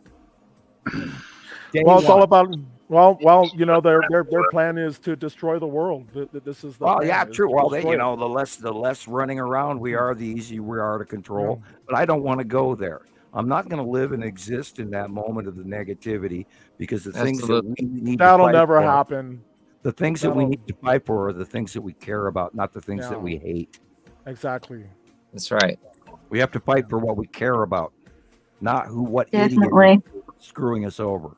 Yep. And let's just hope and pray that common sense will actually go, wait a minute, I'm not going to do this to the rest of the world to make me and my grandchild, a free college education, which unfortunately currently is no more than paying for a thing to hang on the wall, because they sure as hell don't learn anything, obviously. Well, what they learn, Sam, what they learn is to behave themselves and follow the narrative is really what school is, Look how well it worked, because nobody looks up. We all talked about, I'm sure I told 50 people this today, to this absolute very moment, I do not know how the hell you guys don't see this shit in the sky. Oh my God. I have been watching it since 2009, 10, 11, 12, 13, 14, 15, 16, 17, 18, 19, 20, 21, 22, 23, 24. These are freaking planets. And we're back to this picture. Let's go to the Skywatch. Yeah. Sam, what do you see here, Taylor? Oh, go ahead, Sam, if you want to. Sam, it's called cognitive dissonance. Dissonance. I was going to say that earlier. Yeah. Cognitive dissonance. Runs deep. Right. Runs deep. So, Taylor, what do you see here? Taylor, what do you see? I definitely notice that there is I'm looking at the dark spot first and working my way to the light spot, but I definitely see a direct curvature going on between the light and the dark right there in the sky. So that's the first thing I would see. Perfect. And where is the light coming from? The light is coming from it's like the bottom there of the screen. From the bottom right? Bottom right of the screen, yeah. Correct. Okay, so what do we know is on the left-hand side of the sun, far enough away from center, and just slightly up off the horizon? What do we know is currently there? I want to say it's Attu. No, Attu is directly above our heads. Directly above our heads, okay. At the moment, but Attu can be to the left. Yeah, it can be, but it would be higher up off the horizon. You can tell he's been listening. Yes. Yeah. It's fine. Yeah. Okay. Now let's go to Pareidolia. What shape are we looking at? I see a lovely lady. I mean, I see a woman. That's what I saw too. I saw that golden flying lady. Oh yeah, come on. I saw the same thing. Do you guys want to know what that is? You're right. Looks like Hermes with the wings on his feet. You right. You want to know what we're looking at? Yes, I know what we're looking at, Sam. Rebecca, would you get out the drawing of the Tan asteroid group? Can we say what it is? This is the salamander. Oh, see the arms, see the head, see the body, see the tail. Yeah, she's got a beautiful body. It's a girl salamander, that thing. Yeah. Well, it's a girl salamander, is it? Well, evil is creeping in to seduce you. Yeah, right. Medusa. Give me a moment. I gotta find a different folder. There was a lot of salamander stuff happening. That is the Tan asteroid group sticking out of the side of planet Uri, the lower bottom part of Uri. You can see the stripes in there. Look at that, like steps. Correct. Let's see. And when you see it like this, you're always going to see it, maybe in different ways, but it's always the arms with those arms also turn into the winged dragon. Yeah. That's where is that what that is? Legend of the Dragon came from. That's what that is. This is where the shape of the salamander asteroid group. Oh, yeah. snow. So it's Which is always why- looked like that, like it was on fire. Yeah, the But salamander. when you view it from straight on, it looks like a salamander, including the tail and 2 legs and 2 arms and a head, holding on the lower side of the ball, like a salamander holding on to a tree. Yeah, and a salamander is a fire elemental too, by the way. So that's where fire. the asteroid group Cool. that holds off is semi-embedded in the gases of the lower part of Uri, but it also partially sticks out, and that's why we called it the salamander asteroid group. It looked like a salamander holding on the side of Uri, and we have that picture as well. Do you have that copy of that picture? I have it now. Okay. Which one, Sam? Which one? I'm getting Going the all the way 10 back up. asteroid one. Mm-hmm. I had to. Yeah, the drawing, but I was talking about the actual picture It's of soon the enough. salamander way back. Can you read the on my face? I have to back out to get it to come up. I can't wait to try a Okay, different. I will. While I'm at it, We'll I'll just have- find that old picture. We'll have all Very these frustrating. photos will be on our platform, so you won't have to go nowhere. Right, You right. just pull it right I'll be up. back in like two and two, right? Okay. Hang on. All right. I'm looking for that picture. It goes back to like 2015, 16, 17, and this is the reason why we call it the Salamander Asteroid Group. And I'm still scrolling through the early day pictures, which are not file organized. They're just randomly placed, and I've memorized them over the years because I've scrolled past them so many times. Hey, But hey, Sam. finding one picture in thousands. Hey Sam, do you But- need a new laptop? No, I don't use a laptop. I have a very large Hewlett Packard computer, Oh no, we need to get you a laptop. and I wouldn't even know how to use a laptop. Oh, we'll train you how to do it. It's easy. Look at me, Sam. Look, if I can do it. I taught myself watching just a YouTube sec, I'm- videos. So We'll get you a laptop. I'm still scrolling for that Right. one picture. I've kind of got an archaic way of doing things, and a lot of that, of course, has been Yeah. honed down to the fact that my upload speed went out the window here a few years ago with the service, and it's unfortunately a monopoly in this area pretty much. I'm going to have to look into what Starlink would do and how it would go or whatever compared cost wise. Actually, I think Starlink is cheaper, although I don't know if the performance is equal or worse, depending on storms and all of that. you would think like cloudy But, days no, would be I'm- troublesome. I think I have to actually get used to maybe using a cell phone and trying to up my technology. Even though I No, don't even know how to no, use the laptop will be much easier to use, and I'll train you. Oh, okay. I don't know Personal how. You trainer. can do it over the Yeah. phone, I imagine. Yeah, we'll do it. I'm still scrolling, looking for that one. I may have passed it while talking. Sorry, it took so long to get that picture, and I may get the I'm looking other for one that back up. one picture that comes literally out of 2017, 16, 15 in it, so I'm not finding it as quickly as I'd like to. Let's see. Sometimes it takes. Oh, there's the hand of God reach. I found that one. I had that one was up today. I was going 2018. to add to the show. There's a whole bunch of So- punch clouds. Yeah, Rebecca, I'll get all of Sam's videos, and I'll see if I can get his pictures off of Facebook and put them on our platform. Oh, perfect. Okay, perfect. I had a few of his. I mean, most of that are available. I'll say that I have. Yeah, and you also have the ability to upload them to Google Drive too. So Yes, I need to whenever you practice get a that chance- a little. Whenever you get a chance, yeah, keep on getting used to it and Gotta put them up learn there new because stuff. that's Right. that's where we'll Oh, get 'em you're so from. naughty. Yeah, my Also, computer Rocket skills are like Man. rolling a rock uphill lately. So, I know it's like and that has to do beyond with you frustration probably. level and lack of time.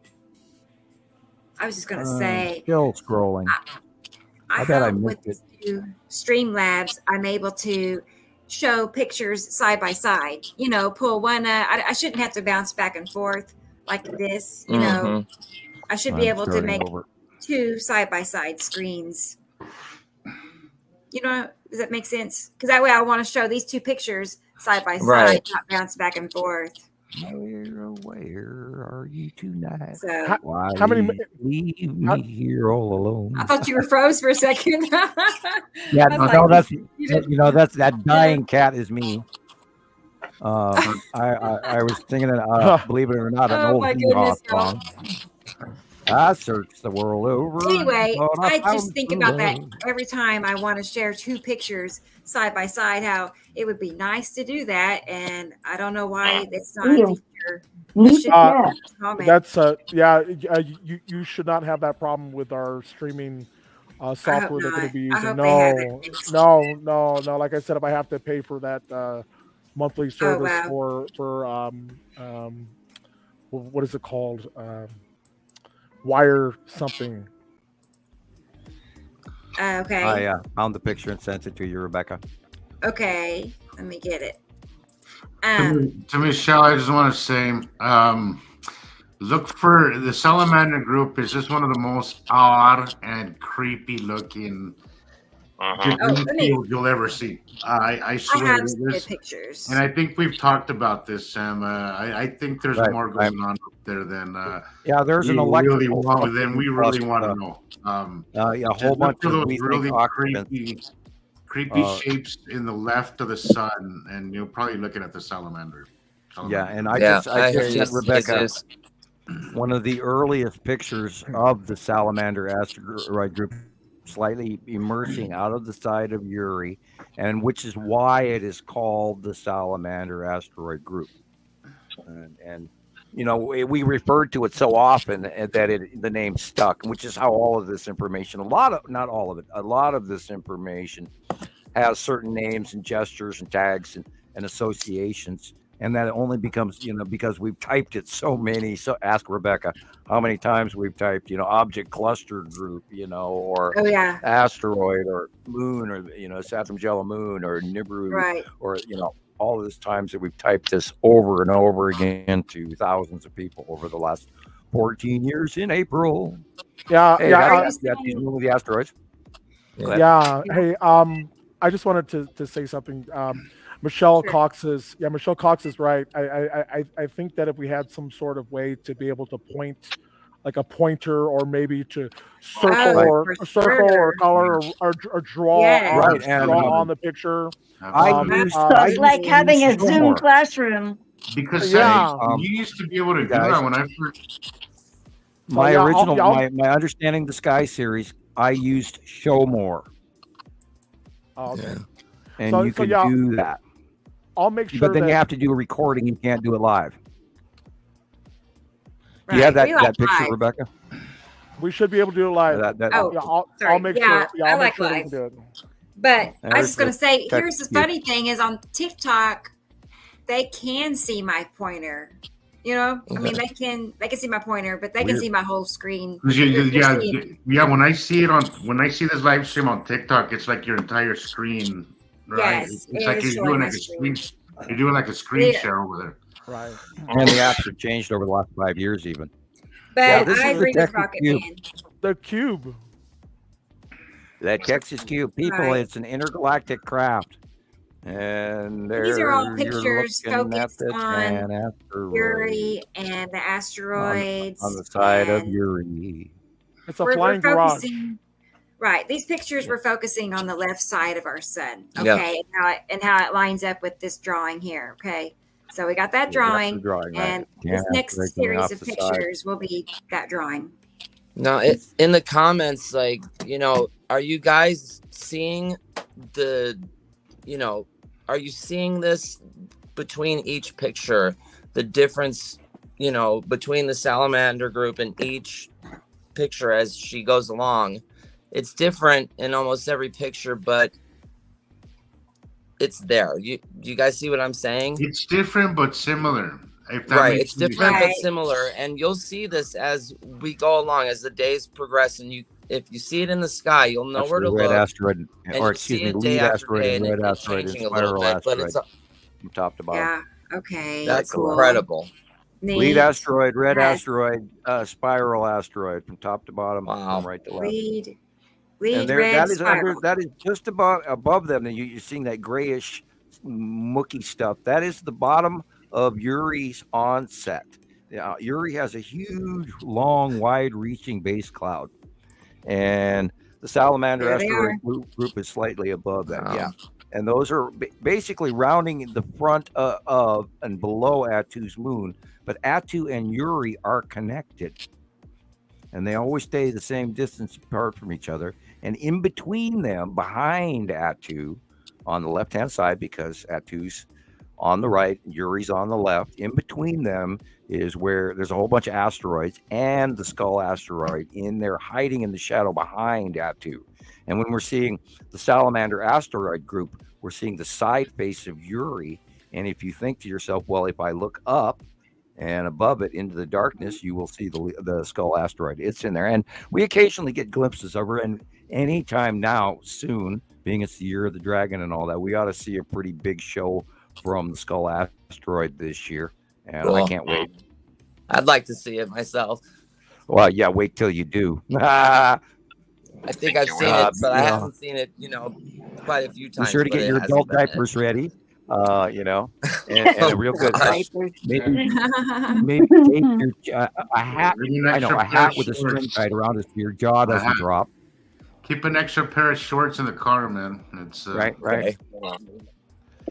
Yeah, Yeah, I they'll remember come the first time I saw the Skull asteroid come out from the darkness around Attu's proper, because it's actually behind Attu. When I saw it come out into the light, and all those cold gases were vaping out of his eyeballs, nose, and jaw, Oh, okay. and this perfect skull, and it is the size of, a small, got 50 of our moons. I mean, this thing was directly over the top of me, and it's just wow. gigantic, like a floating football stadium above me.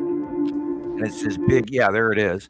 And this is the NASA release photo. Whoa. And we have many more of it as well. And when you see that come out of the darkness and there's all these gases coming up at you, yeah. And Oh my there it gosh, is, look at that. it's trailing, and it comes out and stares at you. You want to shit your pants, and I am not kidding you. And it's Yeah, I mean, quite that's real. no cloud either. You can Yeah, see the we trail announced coming off this of was it. lap at NASA. We announced it 4 years Wow. before NASA even admitted to it, and then they gave the wrong orbit model and frequency of return. They freaking lied. Wow. That's pretty wild. And if you look at that dark blue blob right there, it's in front of, that is Attu and Attu's moon. Okay. Yeah, definitely. And she should be very, That. very big and very close. Oh, I bet, we might see it for the beginning of the 180-day cycle. Come, next month or this month even. I mean, watch, that is creepy, yeah. man. Oh, wow. That is one scream Good ugly one. thing, isn't it? Oh, look at that. And that's back when it was on the other side of the sun, and so is this. And Oh, this is when wow. we first, this is about 2016, this is 2018.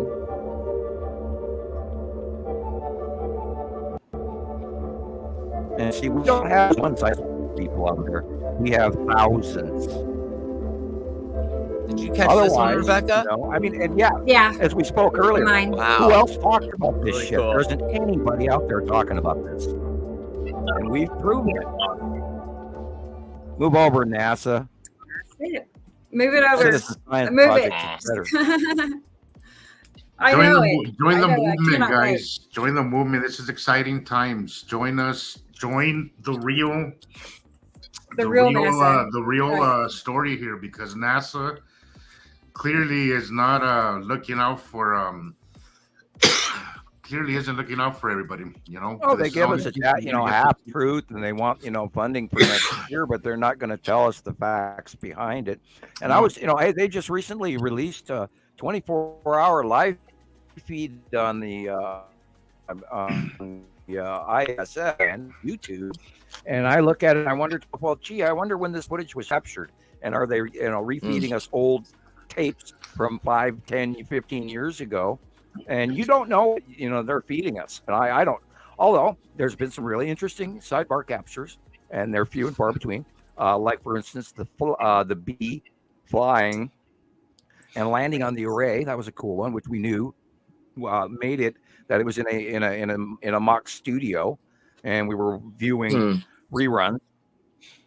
So, you know, because you don't have a live bee that actually lands on the side of the craft on the satellite array, and then got completely debunked NASA for me, and I stopped watching the live cam from that day on because I knew they were handing us a recorded feed, and so you know we can't trust anything, and unfortunately, with government information, I can't stomach anything that NASA puts out there. I just can't. I can't stomach 3/4 of what's out on YouTube anymore. It's just, you know, when they show you this really cool film and they want to talk to you about the Anunnaki or the, you know, or this race or that race or any of this other. There we go. This picture is what I wanted to talk about. Anyway, well, you can't trust anything because it's all opinionated, and so said this. And the other day I read something. Somebody's talking about, we know that the magnetosphere on the Earth is dying. No, it's just being shoved around by larger planets. Okay, back to Uri. This is an old picture from 217, 218. And this is, if you look on the side in the middle, on the left-hand side of the planet here, you see the head, the 2 arms, the 2 feet, and the tail of a salamander holding on the side edge of the planet Uri. And this is I see that asteroid cluster group that we're now seeing on the other side of the sky, because that's where Uri is currently, is showing us this face, and you can see the tan asteroid is the head. Yeah, and very that's cool. Also what. Now we looked at that mannequin shape or the lady shape, and you saw the arms, and that also, those arms can also, at certain points when the sun shines on them, they'll turn into wings, and it looks just like a dragon. And we've got hundreds of those pictures as well. So this is well documented. We know what these things are. You know, I mean, I could have, you know, counted the number of asteroids flying along with the tan asteroid by now, but I wasn't trying to get too complicated or too technical, which would throw new folks off. So I haven't done that, although we've talked about Little Sister and Big Sister and Red Asteroid and Blue Asteroid and Green Asteroid and Lead Asteroid and the Big Three and all of that. That's the ones we pretty much have documented to date. And those are the ones that are major. And there's a whole bunch of other smaller shit that goes along with each of these. Like example, this is Red Asteroid. And now that leading cloud that goes underneath and bottom that makes it look like sort of like a musical note almost is at the bottom of planet Atu. And that's the base cloud reaching into this red asteroid. Red area. Electrically connected. Okay, somebody's typing in about Apple here. Let's see. Yeah, it's JD. JD. Hi, JD. Glad you're here. We talked about you earlier. I hope you caught it. I've been around teaching and discussing. Okay. Now it's blue. I can read it better. Right. He's saying how NASA released the TRAPPIST system back in 2017, whereas Sam, you know, disclosed the twin solar system information 7 years prior in 2010. Wow. So yeah, and then they renamed it from what they previously called it, and just to throw people off again. And that's what they do. You know, then they'll send a memo to the people in the know and say, well, we're now calling it this, so you can look it up on this file, and then the people that they leave behind. Just like, you know, in the early years, we had way more accessibility to live satellite feed, and we don't have that now. It's kind of like them also in 2016 releasing a list of new cloud names. You know, here all of a sudden, here's a bunch of new clouds. You know, it's like, so they just got to cover it up and they'll call it a name and people go along with it. And when really they're clouds from other planets. And it adds a distraction to it, and, you know, and then you don't add puzzle piece A to puzzle piece B to see that there's a larger picture. And, you know, it's a lot of distraction, and half truths will do that. And then you throw in a couple of lies on top of it that scare people, and then you've got them spun into a tizzy. And then I can't remember that lady's name. And then she's calling me on the phone at 3:00 in the morning. I learned this, man. I'm so scared. What do I do? Oh God. Don't call me at 3:00 in the morning. Yeah. Right. That's bold. That's brave, really. Wow, that's beautiful. Isn't that pretty? I mean, these are pretty, but I sure didn't have these clouds growing up. Asteroid and a Little Sister again. No. And Lead Asteroid you all know behind that. it. We all know that. And to the upper left is Atu. Oh, sorry, Sam. That's all right. Yeah. This is and this is part of what forms what we call the snail foot. When it gets closer to Earth, all of this cloud reach comes off the bottom of Attu, which is over to the left. You can see it there. This cloud reach envelops the lead asteroid. It envelops the red asteroid. It envelops the little sister. It envelops the spiral asteroid.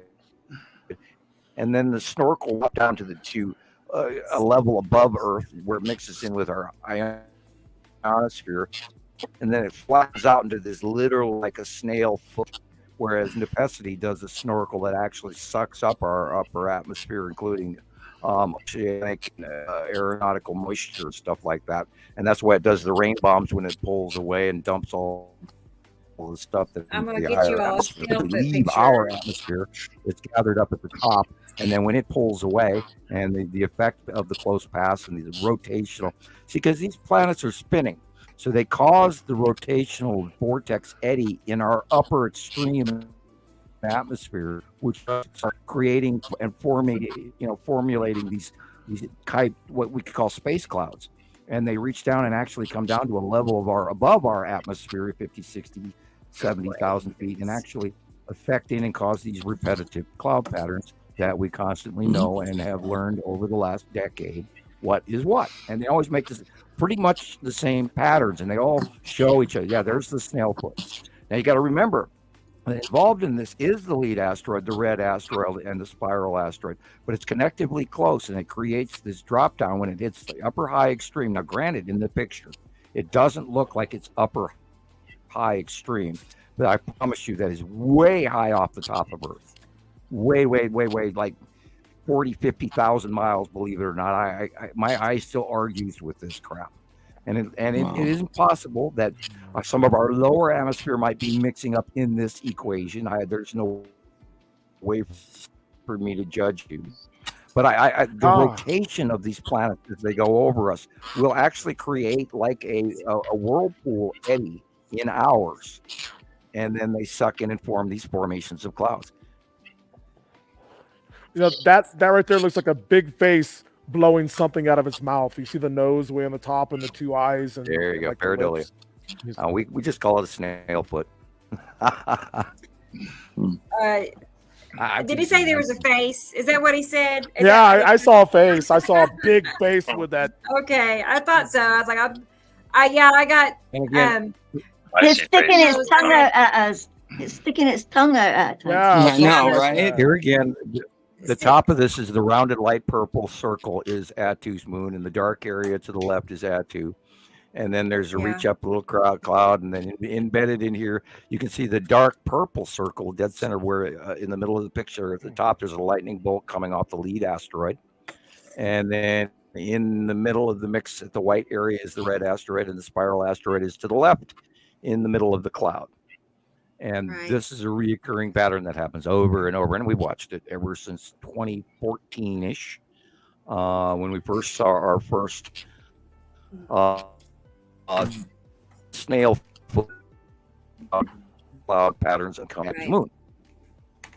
Hey, Sam, I got a question for you. This is going a little bit off. This is going a little bit off topic or so. No, we can't go off topic. No, go ahead. I'm teasing. So what do you think about volcanoes? So I saw a video of a fleet of ships like darts flying out of a volcano that looked like it was erupting. But do you think that they could be scaring us with volcanoes and just be putting this stuff out to make it look like volcanoes are scary and nasty to stay away from? Because these ships are going into the center of the earth. It depends on which faction you're talking about, because some factions don't need doors. They use natural electricity discharging to power their vehicles to exit orbit. Prior to that, they just for their technology, they use low meter battery power to travel and do most of their things. But to go extra orbital, they have to have that high lightning blast. And so when you have it, and they know that a volcano is about to go off because they have.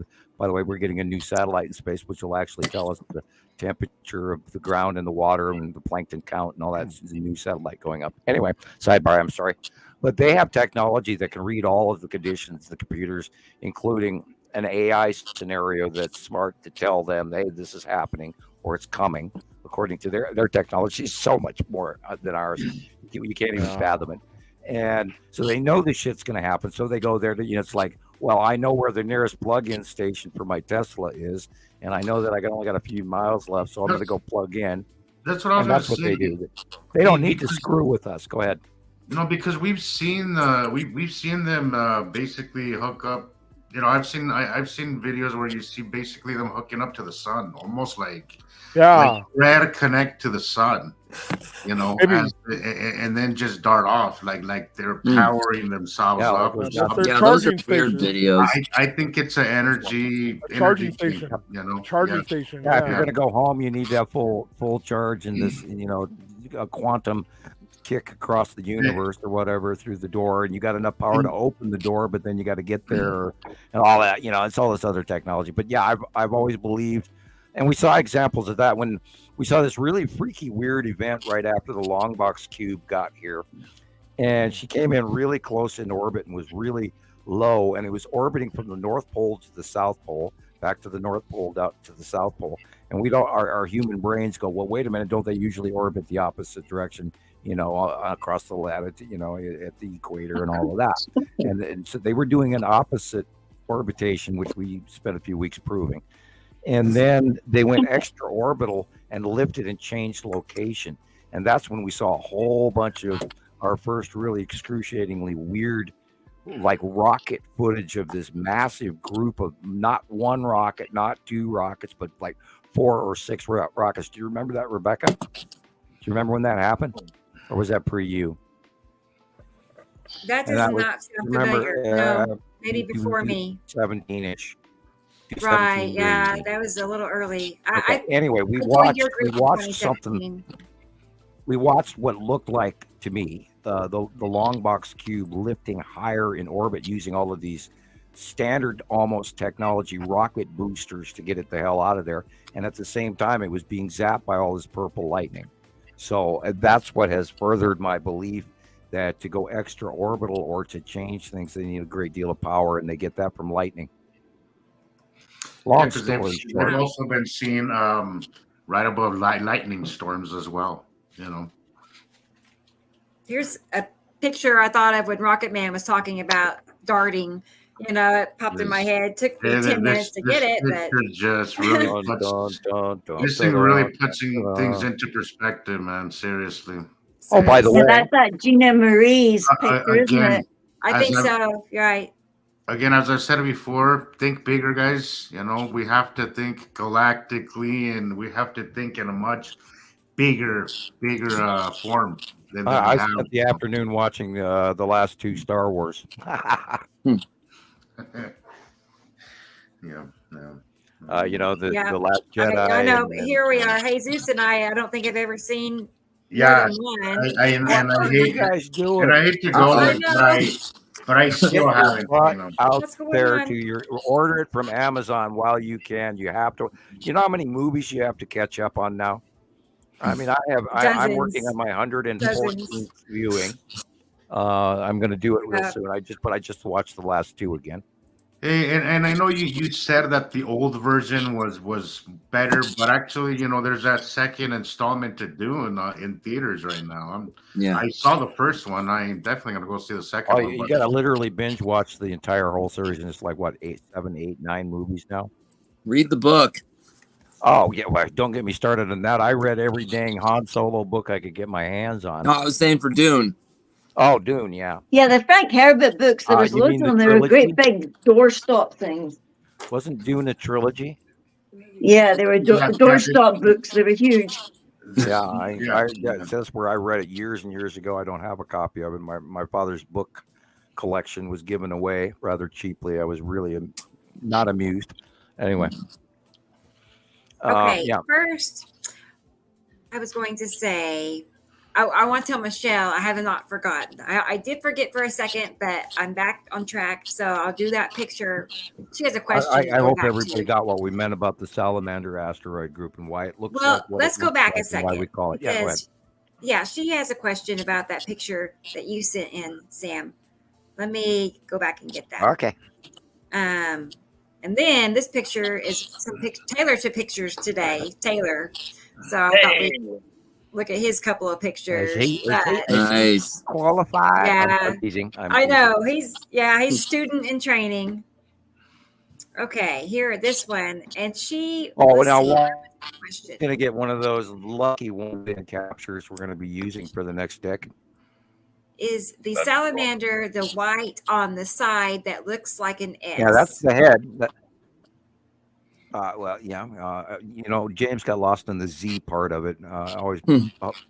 I see a salamander, the white head, the two little arms are kind of dark, and the two legs are dark, and then the tail goes down to the edge of the planet toward to the left at the bottom, right above where it says sky. Dead center. Yeah. And it totally the looks white like dot is the salamander head, which is actually the tan asteroid. And now remember, everybody, that this is an older picture too, right? So Yuri's on the other side of the sun now. I was just going to say that. Don't let that confuse you because that's why we're seeing. That's when Yuri was on the right hand side. Okay. And it hasn't been there. But when was that? 2017-18. Wow. Because I don't remember ever being on that side. Yuri was much smaller in 2012, and then she came straight at us all the way up until 2016, and then she sort of we did this weird underling axis change where that's when they went from spiraling in at us to going to the right side, to the left side, to the right side, to the left side, to the right side. Well, I think there was maybe three. I actually never stopped to count them. But then they switched sides a couple of times over the years, in which show up in the early drawings and the Understanding the Sky series. You got to go way back to those years to see where the planets were much smaller, including in the side drawings and descriptions and comparatives of the old pictures, which will help you understand in a smaller version in a different yet similar point of view. So yeah, they've switched sides, and this is one of the earliest where we were recognizing it for quite a few months, the salamander shape, which was also, if you would think about it, you could call that a dragon holding onto the side of a ball. And if you look in Asian pottery, how many lizards or dragons do you see hanging off the side of a pot or a water vessel or holding a bathtub or what all of that, right? And then of course Rebecca has got many pictures going back of the sky rainbow illumination of the object cluster group itself, which is not necessarily the salamander asteroid group. But like I said earlier, that earlier picture that we were looking at that looked like a lady and has her arm sticking out, on certain occasions as it rounds into the light, those arms become big, huge wings, and they're rainbow color, and they're flowing, and they actually look like a dragon. And we have dozens and dozens of those pictures. Okay. Let me just go back. So, just to clarify, you're saying that picture and this picture are the same. They're just different sides of the sun. The opposite side of the sky. Right. Right, but they're the same. 2017, and this is 2023, 24. Perfect. Okay, I will put them together like that so we can, cool. Because I do see a lot of similarities. And that is the salamander asteroid group / and in this case, her belly, I hard call, but I'd say the tan asteroid is in this mix. Right. There's the lady. And this lady is an asteroid. You call her a ballerina or something, but there is a much larger one. There's a one above it. There is one above it that flows with it, but it's smaller. And if you look if you go back to the drawing, there's another asteroid above the tan asteroid. Okay. Excuse me. And it's always in the pictures and the captures. Now, at what point are we saying is the tan asteroid, Sam? Like what part of the body here? Oh, and I think in this case it's the belly, the Okay. brightest, most illuminated part. See that white Yeah. and the yellow? Oh yeah. And the tan asteroid does stick out of the cloud Yeah. base. And so it also, and this is why it's called the tan asteroid, because it's very light in color. It's very smooth. We haven't really gotten any real close-ups over it, but we've watched it for many years. Okay.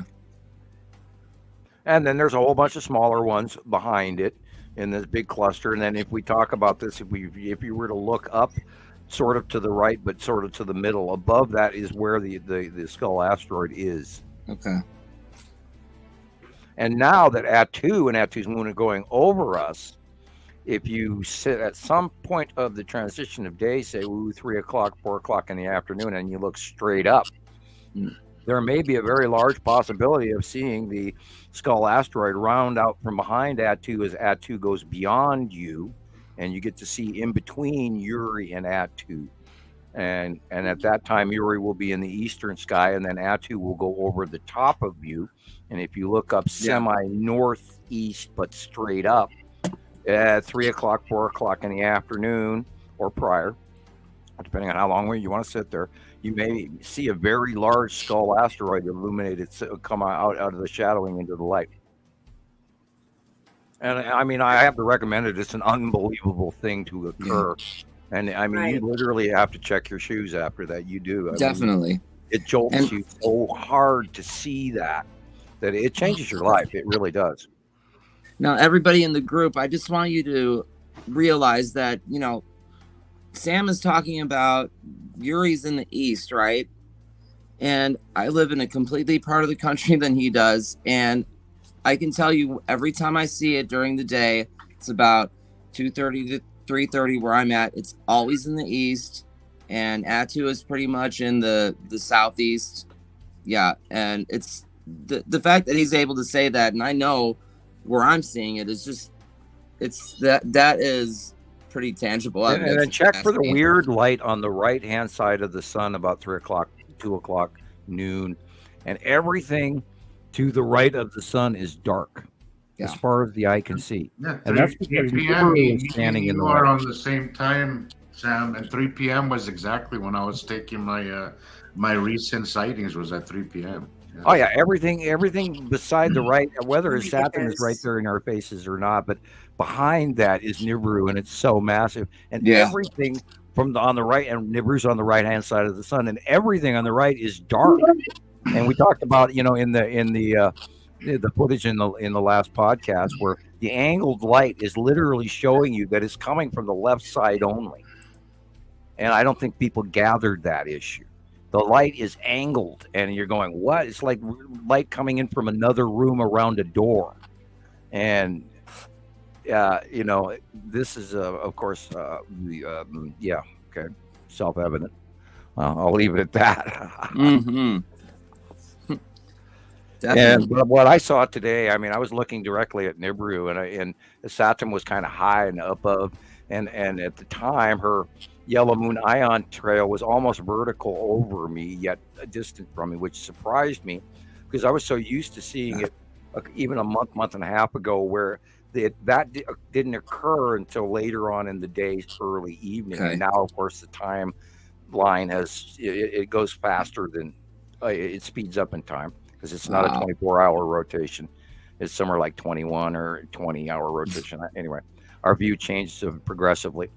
And I got used to seeing it that way. And then I was very surprised. And then I'm sitting here at the same time going, how the heck with the Septim and the Septim yellow moon? I want to look at Nibiru. And I just sat there and stared at it. And it's so big and it's so damn blue. And oh my God. And there's an entire race that is technologically massively advanced compared to us, sitting there, and you just, wow. And then you look at the shadowing and you go, how can you not notice that huge ass darkness everywhere, people? Come on, it's not just clouds. I mean, everything to the right of the sun is dark. Look at both of these pictures. These are both from Jesus. I think it was yesterday, right, Jesus? Yep. Yeah. These are great. Same time, like you took one picture in the west, which was Isatum, and Ice Adams Moon and Nibiru. And then he turns around and turns to the east and snaps another picture, which to me it looks like the lead object in front of Atu's moon in front of Atu. So, and this is so repetitive. You can do that yourselves at 3:30 in the afternoon. The sun is in the south. Well, turn to your right. Well, there will be Ice Adam. Turn to your left, and there will be Atu. Look at that comparison. Just look at the comparison, guys. Yeah. Jeez. That is just spot on, man. That is so cool. Hey, who's that guy that did them crayon drawings? Right. What kind of brand did you use? Well, I heard he eats Who said crayon. that? I did. Who said that? Just Christopher? Yeah. I was like, he sounds like, yeah, okay. I was like, You use That's them a new Crayolas? Yeah, that damn is crayon. I don't use those brand. wacky ones from China. Oh no, I use American made. Yeah, they sparkle. They got some sparkle glitter in there, I especially like the blueberry flavor in that one. But, no. Oh my god. It's a little wacky. Yeah. Yeah, I love these though. I mean, because I can picture them in my pictures. I mean, and that's for the record, I don't see. use crayons. I use some very wonderful colored pencils that Jillian sent me years ago. And there are only half of them left, but they're the best colored pencils I've ever had in my entire life. We still have to figure out what they were. Yeah, and well, it's got a crest with a lion on it, a shield with a lion. That's all. It's the only marking on the whole case. We'll figure it out. Yeah, well, wherever you bought those, buy them again. Those are wonderful. Yep. Find them. Oh, they're awesome. We'll find I've never found a colored pencil in the United States that had compared to these. So here's some pictures that Taylor took today. These are Atu's moon mostly, but you can see, look under the sun, how it's like jetting out underneath there. Yeah, That's Atu's like moon is asteroids. above the sun in the middle. That's why I said Atu's moon earlier. The stuff coming in from the left is the asteroids, and at the bottom, now if we look at the picture of the house on the right, you see that little pointy part of the house or building that is there, the tower. Right above that, and just slightly to the middle, is the spiral asteroid. Oh, okay. And then lead asteroid has already passed and farther over to the right in both of these pictures. Mm-hmm. So the red asteroid is just to the left of the sun.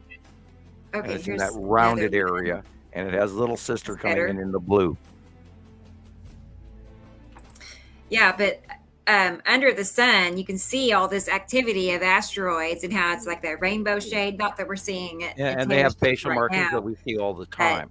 That's why we see the rainbows, is because of asteroids. So, but yeah, you can see there's a lot of activity in his drawings. And then when you realize it's there, you see all kinds of activity in Taylor's picture.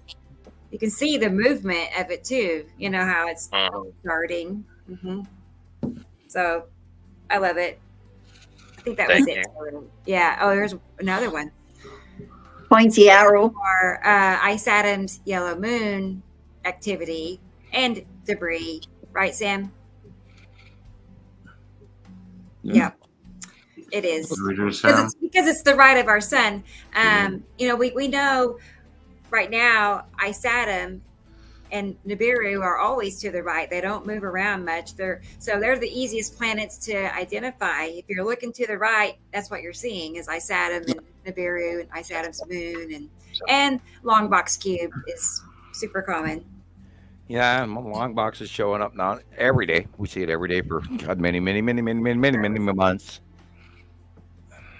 Right, to the right of our sun. Don't even get me started. I cannot believe people don't see these big, huge freaking spaceships with all these big, huge Star Wars like Star Destroyers popping out all over the place and flying around.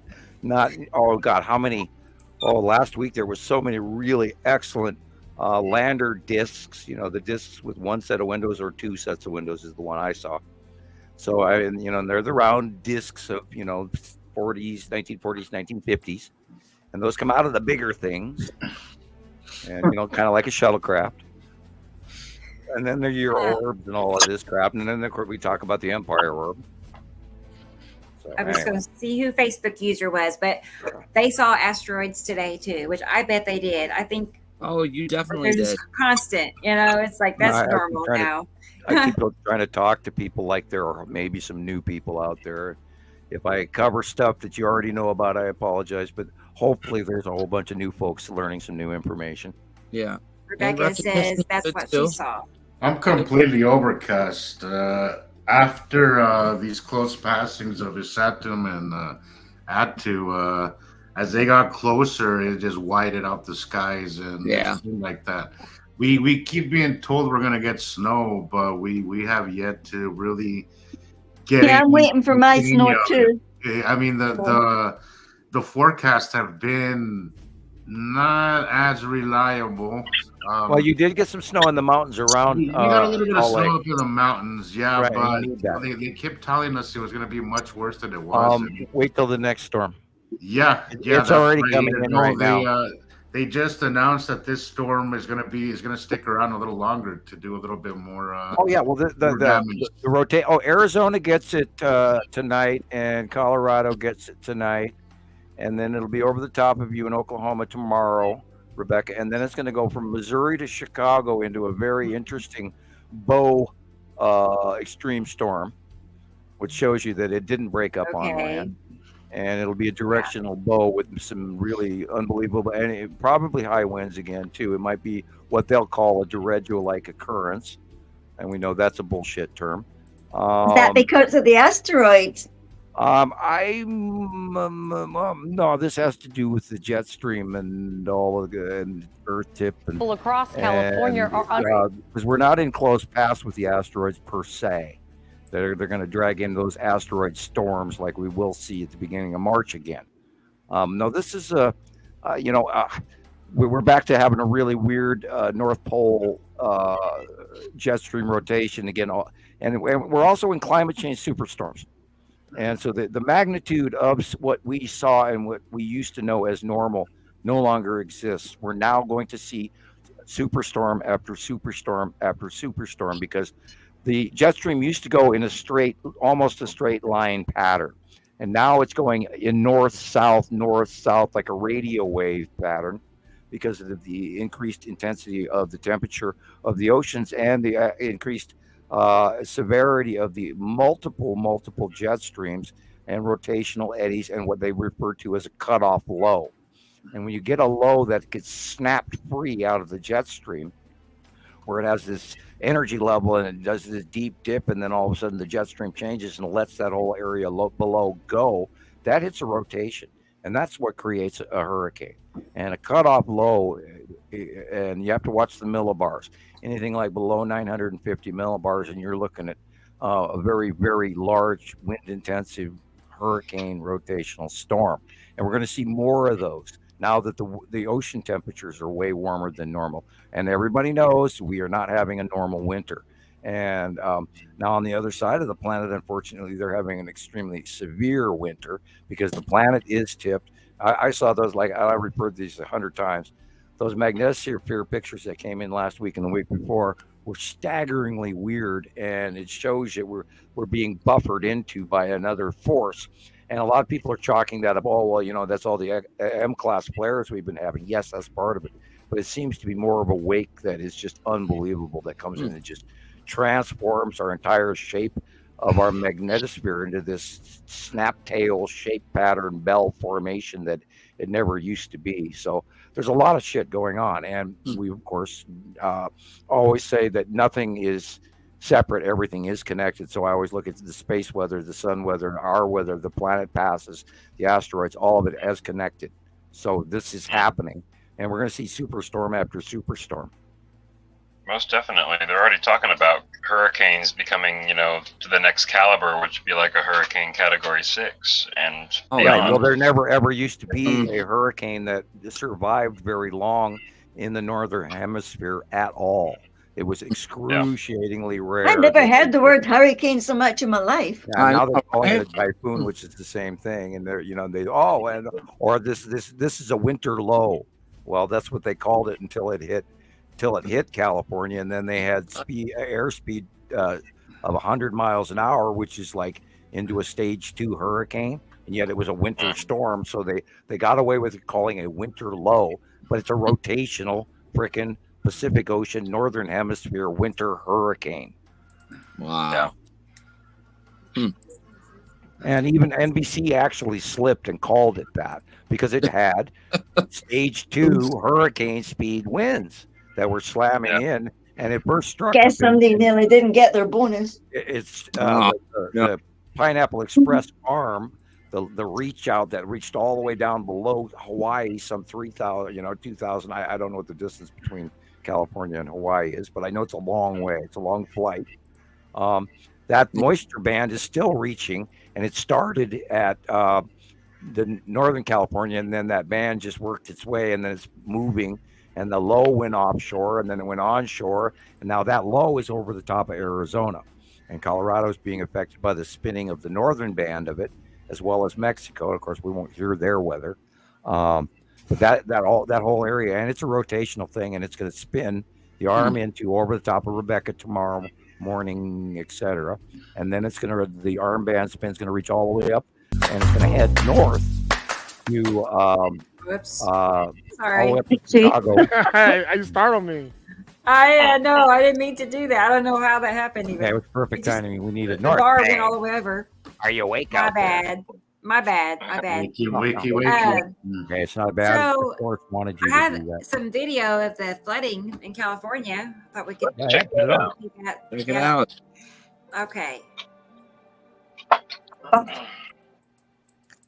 We'll have to be responsible for looking this stuff Nearly up too. 40 million people across California are under flood advisories as a huge storm is just dumping record rainfall right now in the state. We're seeing torrential downpours dropped a month's worth of rain in a matter of hours. And I just got to Bakerfield, and that is a nasty looking storm cell.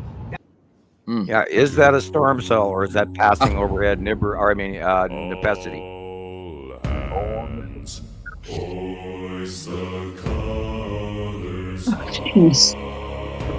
I love tumbleweed. Yeah. More than 20,000 people are out of power right now.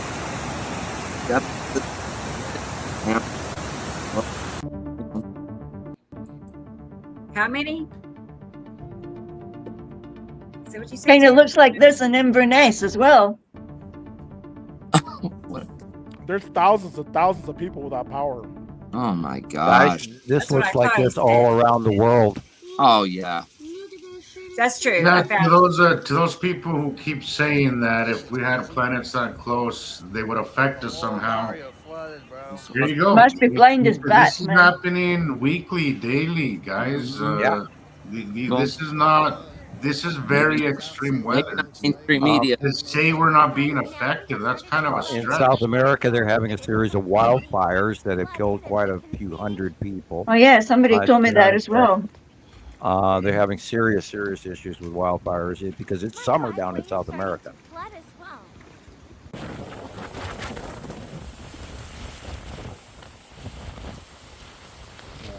This is part of why I try to tell everybody, you have to look at this as, oh boy, we're not in Kansas anymore, guys.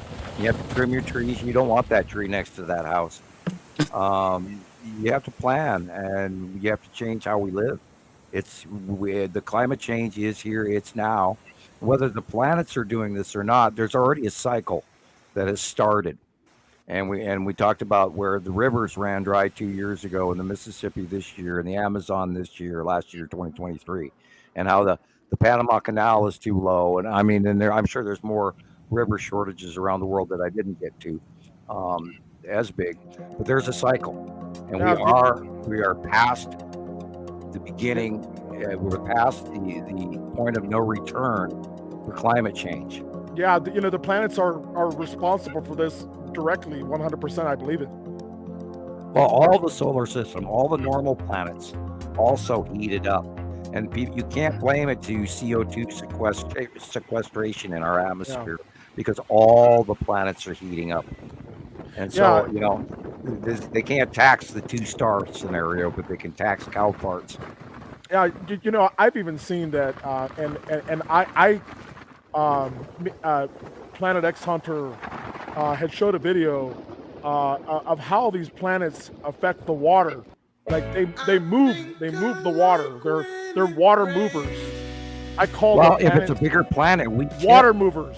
we get pushed out of the way, and then the water that you can see the water moving. You can see it moving in the opposite direction. It's like, oh, the water's going. Why is it going that way? It shouldn't be going that way. The planets are pushing the water. Yeah, back and forth. Well, we've seen numerous earthquakes kick off at close passes of Attu's Moon. We've seen numerous volcanoes blow at close passes of Attu's Moon and asteroids, and over the years.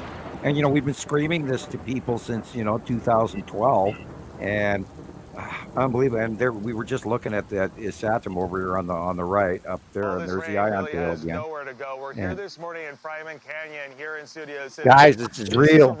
This is real. Like a raging river. And the current here is just so think strong. of the loss and infrastructure and money that we're just going to keep paying out, and before you know it, our municipalities are going to be broke.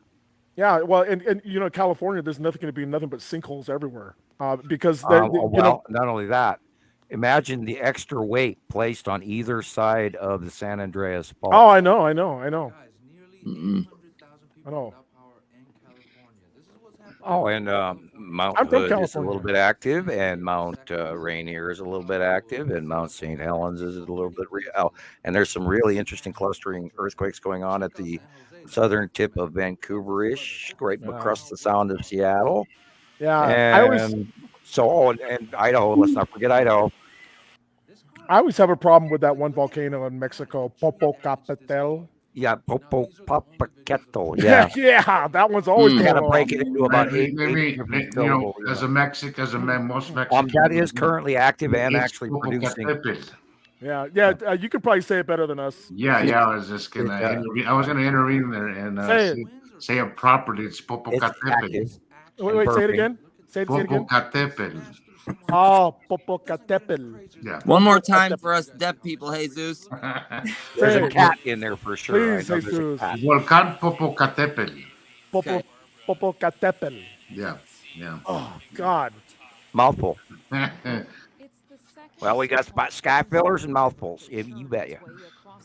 And water movers. Yeah. Yeah, well, connective electric universe, guys. We're not separate. It's all electrically. It's magnetic, right? Right.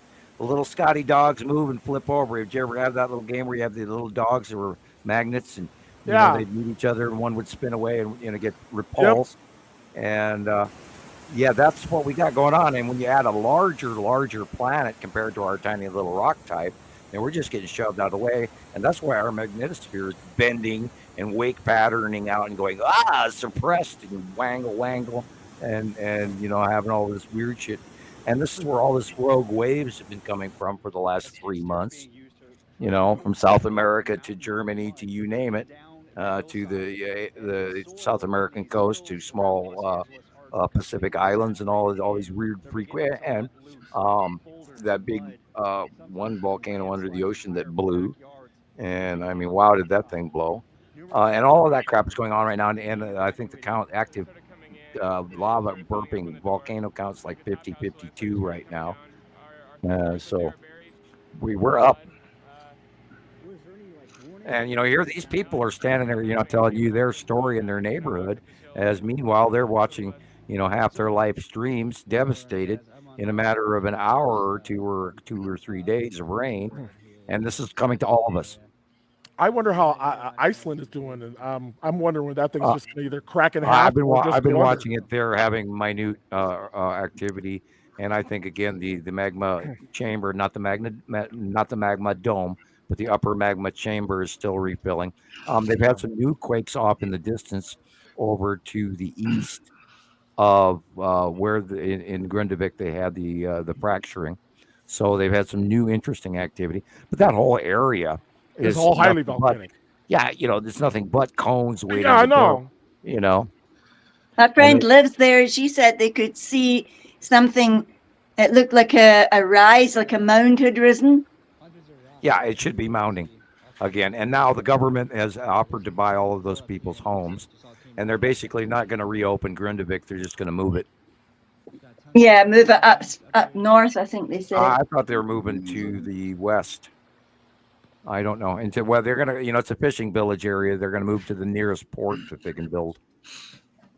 Because I'm sure they want to keep business going, Yeah, a truth spreader said that this is 75% of their annual rainfall. Where was that? That it fell 75% of their annual rainfall in just the second month of the year.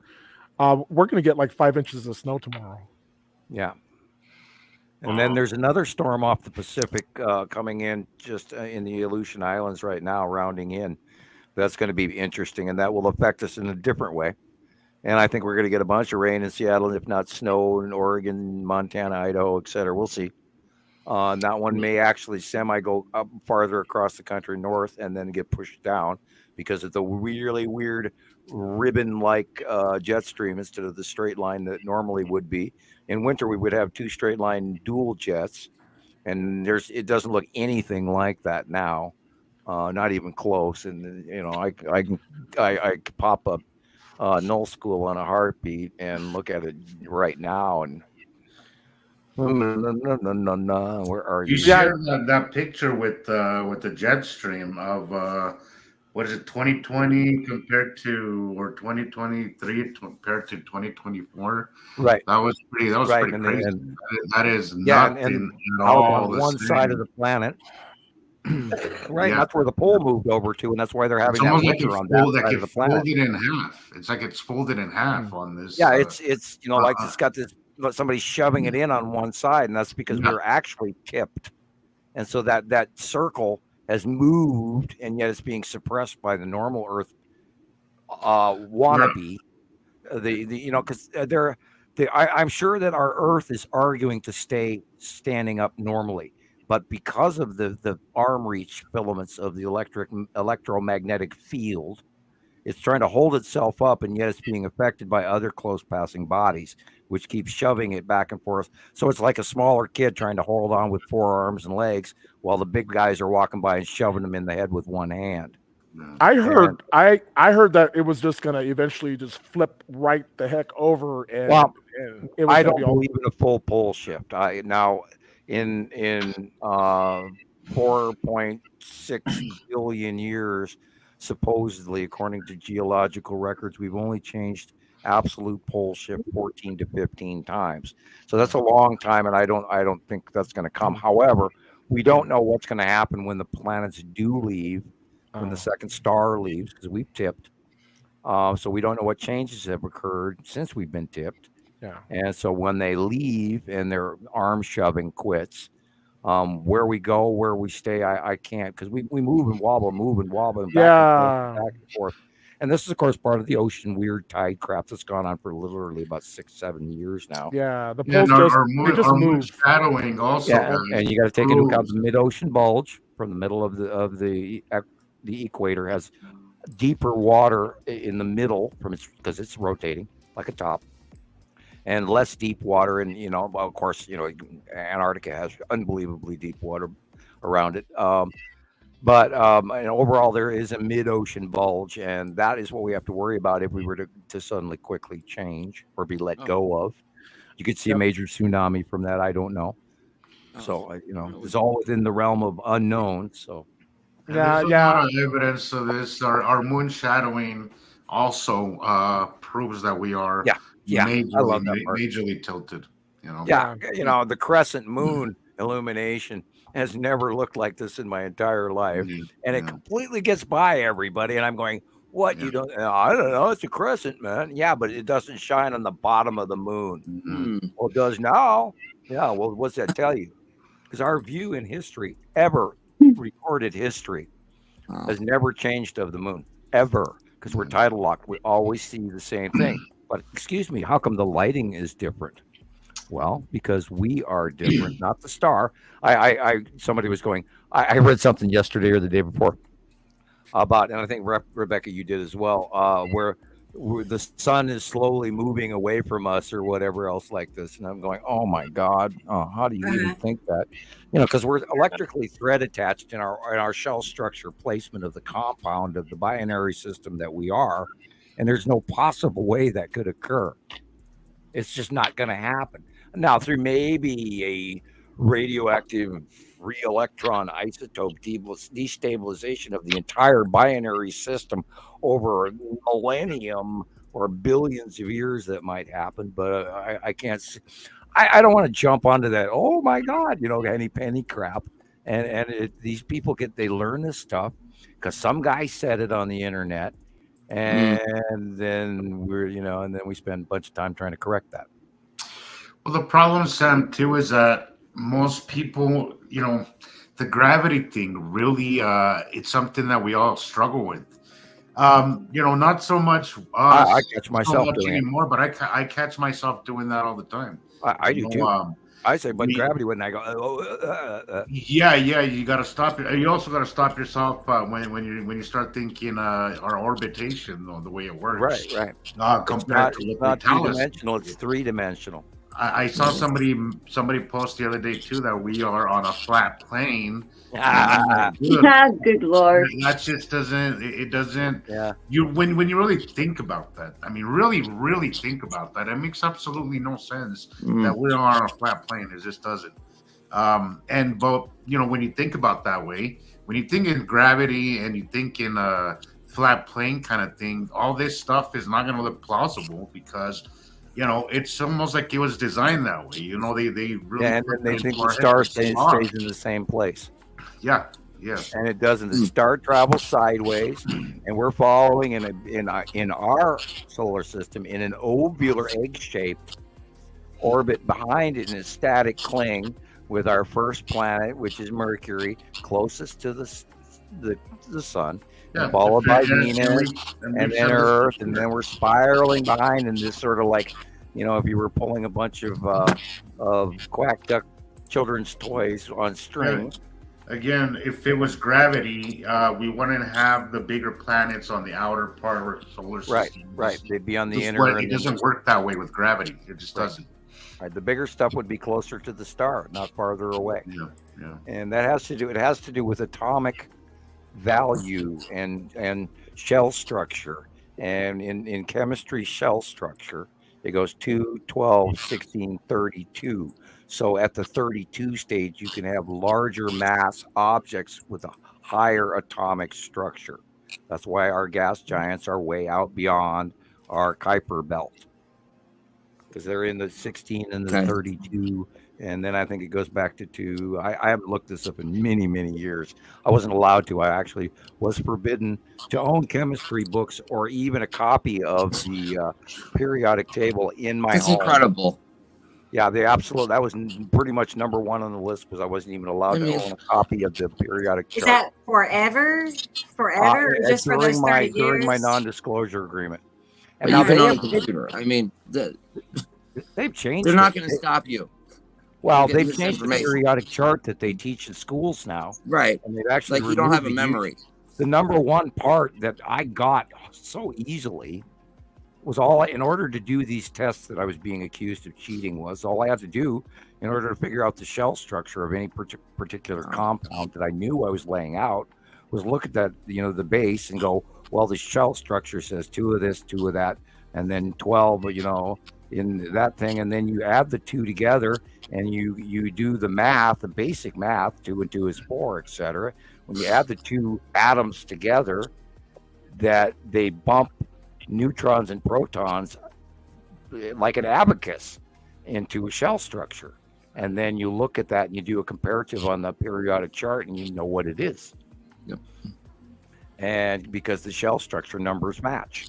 And that's how I basically sat down and went, looking at our solar system and our planetary, this and the value that it would have to fit in a chemistry equation. Because I never believed in the gravity well thing or dark matter or any of this other stuff. I knew that what worked in the tabletop had to work in space. And that's the thing Einstein could never figure out. And that was called the unification theory. And I, of course, wrote mine in 1978. And so it seemed self-evident to me, and that's where I wrote my paper. Right. It is self-evident now,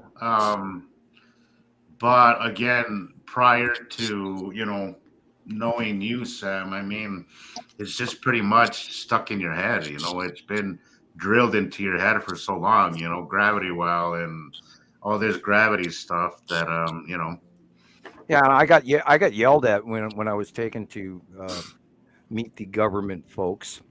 I got yelled at for how dare I think I was smarter than Einstein and Newton, and I hadn't even pondered Newton at that point.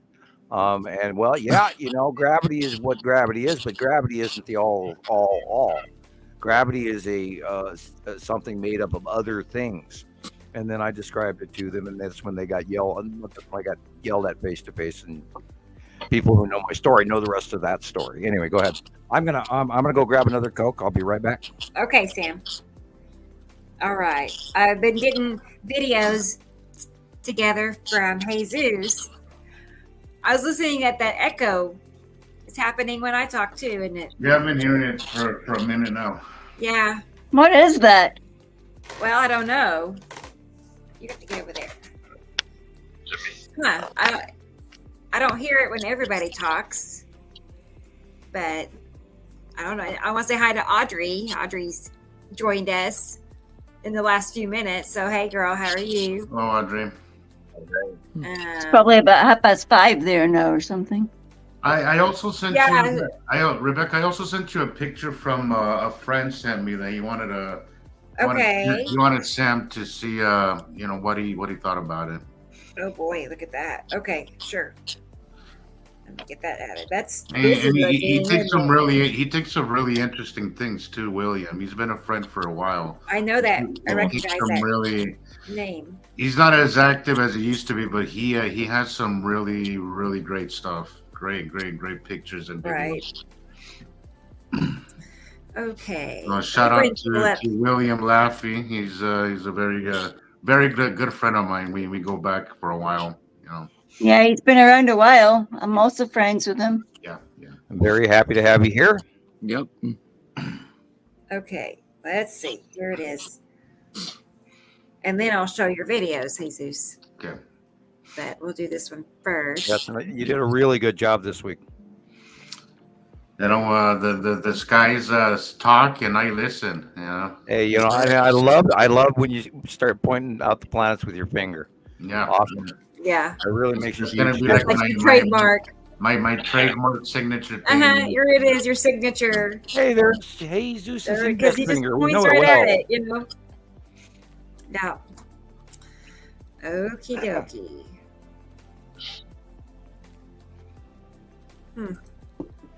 Sorry, guys. It's just way slower than I like. For me, everything is. I could start singing again. Yeah, you're going to start singing. Or I could get a dying cat, whichever you prefer. Yeah, you and Taylor could have a duet one day. Yeah, there you go. There you go. Taylor's eyes. We could have our own song, about the planets. It's the Citizen Science Project Band. Yeah. Yeah. And don't forget the clown car, Well, see, the difference is we have 15 scientists jump out of one tiny car. Right. Little guys in lab coats and that kind of thing, Good grief. Little I have gravy. another suggestion for StreamYard. Like, if I want to find a picture, I should have a search bar and I can just type in the name of the folder, not have to scroll through. You can do that on our. You can do that on our I was going to say platform. it's not even alphabetical, which makes it even way worse. I removed one of my older cloud apps today. Really rough. I couldn't get it wouldn't load and it was holding me from doing anything. So I haven't used it because they wanted money and I paid the money, but then they never gave me service for it. And then so I just said I quit, and then, I'm not attached to that cloud anymore, and that's all my shit. But I wasn't going to sit there and be drugged down by it anymore. And then when I restarted my computer right after, I was immediately able to hook up to the internet, whereas prior to that, it wouldn't even load. It's gonna have your stuff backed up somewhere, though. I have my stuff backed up. It's time that I do another. I do my iPhone cloud, and I also do Google. Well, it's time I do another. I have a lot of pictures and videos that I would just be devastated if I would lose. Like absolutely, just. I'm gonna have to pay my IT. What I need to do is do a thumb drive and just keep all my better stuff in And there. make Make sure it never gets Yeah. lost. But, Just you know, make sure I it's have to do encrypted that too, again. you guys, because identity theft's real and it's no good. Right. There's some Well, good. that's why I don't do any banking online, because I've already I've been nailed 3 times. Oh man. Yeah. Well, fortunately, they were all covered by Visa. Yeah. So, but that shuts you down for a week, and then the first time it took 2 weeks to get my money back, and then the second time it was a week, and then the third time it was only like 2 days. So, but yeah, that's a pain in the ass, and that's why I stopped doing any banking online whatsoever. And that was many computers ago, because they'd get in and hack you. And I at one time lost over $800. Oh no. Yeah. And then cheerfully, Visa did, realize that it wasn't my fault. And I hadn't even placed the order. It was like placed in New York State or something like that. And I said, well, I'm in Montana. I haven't gone anywhere, period. And they went, okay. And then within, I think that was the last one, was like, boom, within 2 or 3 days, my money was back. So, and I have a really good bank too. So I'm very happy with my bank, and that's First Security Bank in Missoula, Montana. Now, that is a busy picture. There's a lot going on there. Yeah.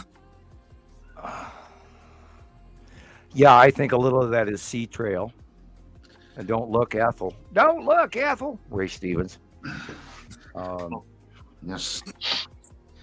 Yeah, we got. Well, we know the sun is on the right, and this is an onset of Uri, which is the dark area on the bottom and left, and probably right in front of the 2 bottom stripes. I would call that the spiral asteroid, and in the front middle right is the red asteroid.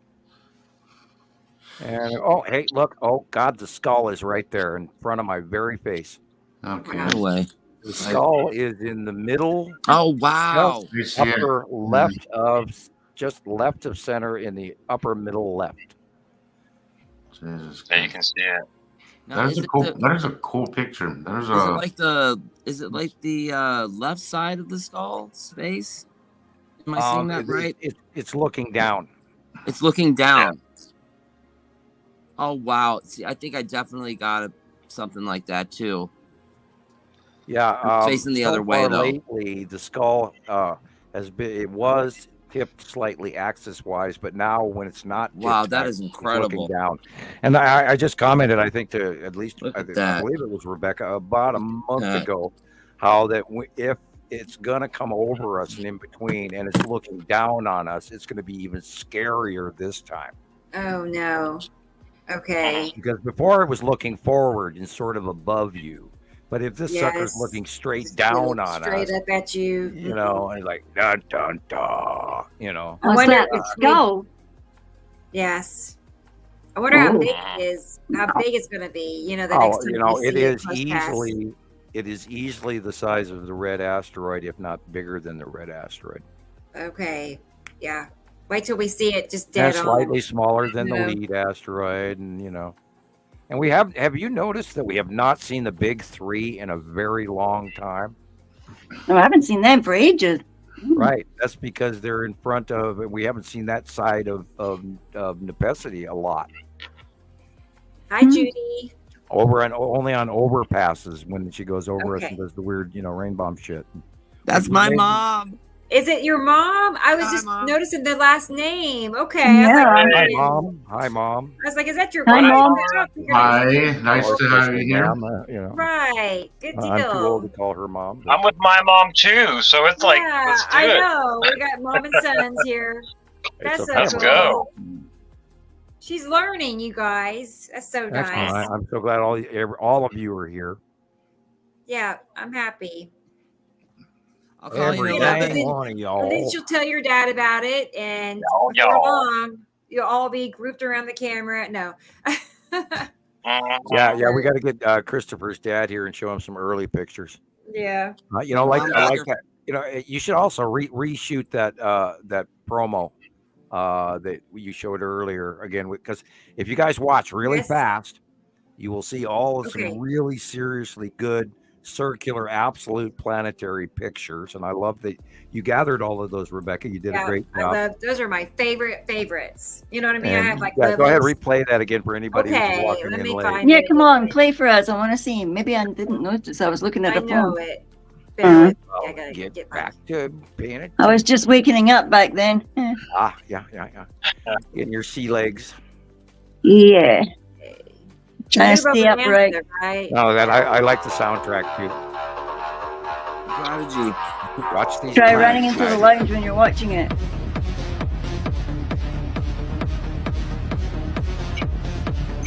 Move over and ask that. I love that. One more time. One more time. That video really gets my blood pumping. I love it. Yes.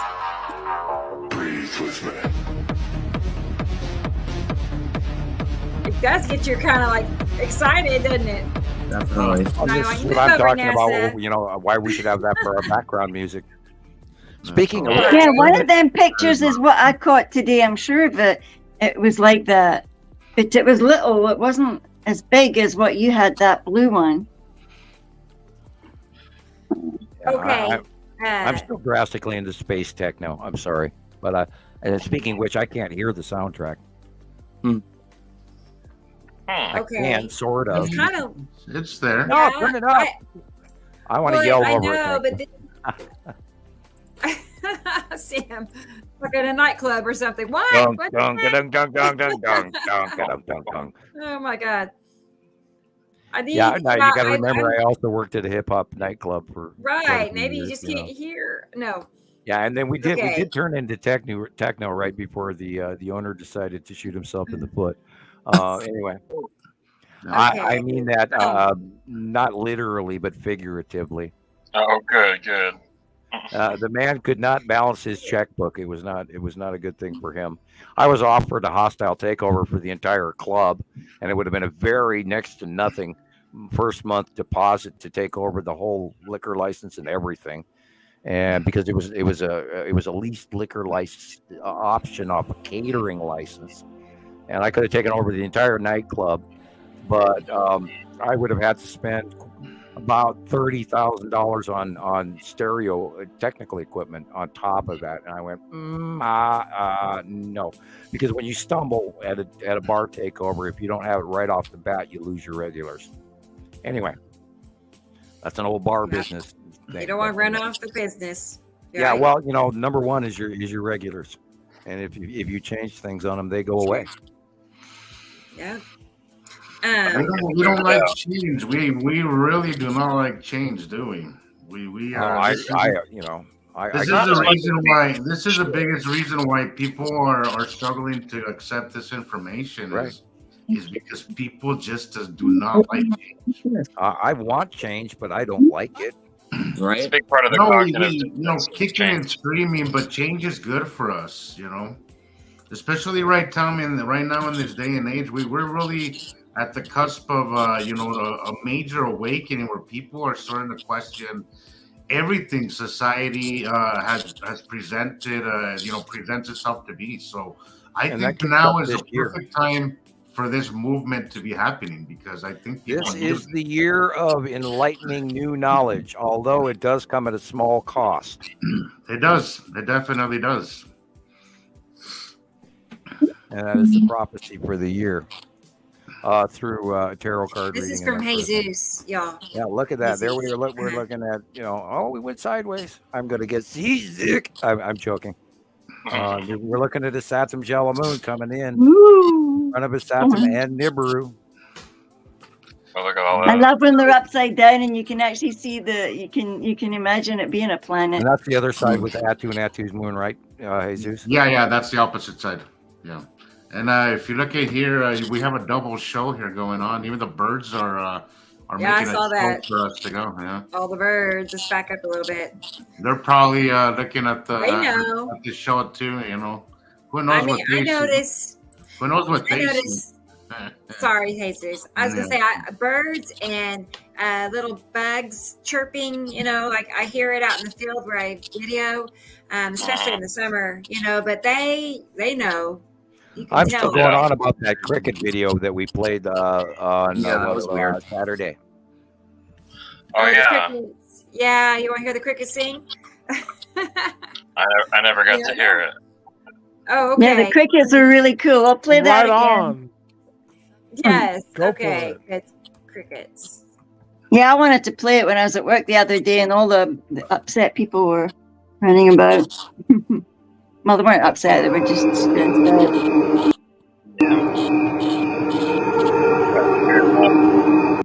Frequency.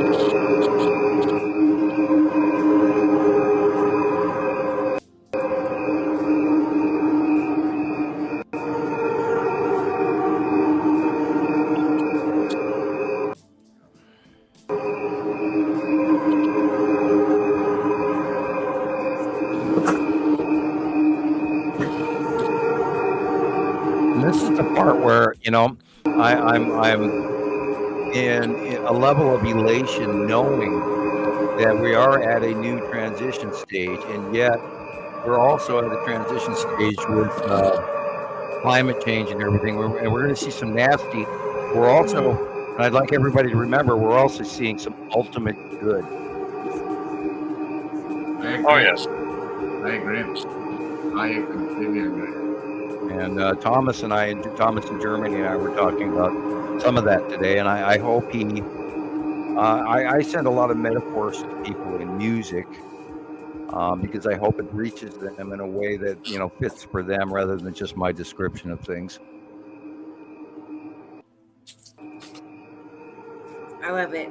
But anyway, we should actually get back to it. Yeah. That is a cool. Sorry, I'm sorry for bringing it up, but and sidetracking. That is cool, but I agree with you, Sam. To add what you were saying, I think we really focus a little more on the negative than a lot of the good things that are happening. People are waking up to a lot of things, and I truly believe this is a great time to push this information out. And underneath behind there, we were looking at the side at the horizon line is actually Nibiru behind planet Isatum.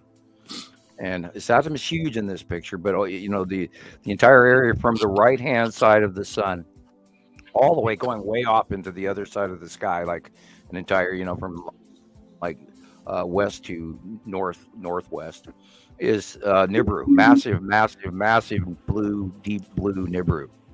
And I can't stress that enough. It is so much bigger than everything else. You once you see it for yourself and you open up in your head that, oh my God, that big ass, massive, dark blue thing that's filling the entire sky is a planet with people on it. And once you see it, you'll never forget it as long as you live. Hey, Okay. Rebecca. Lush? Yeah. Yes. Rebecca. Yes. So I purchased a subscription to a product called Epic Pen, and I got two licenses, one for me, one for you, for now. Okay. That's fine. I don't even. I'll send What is you. You can draw on your screen.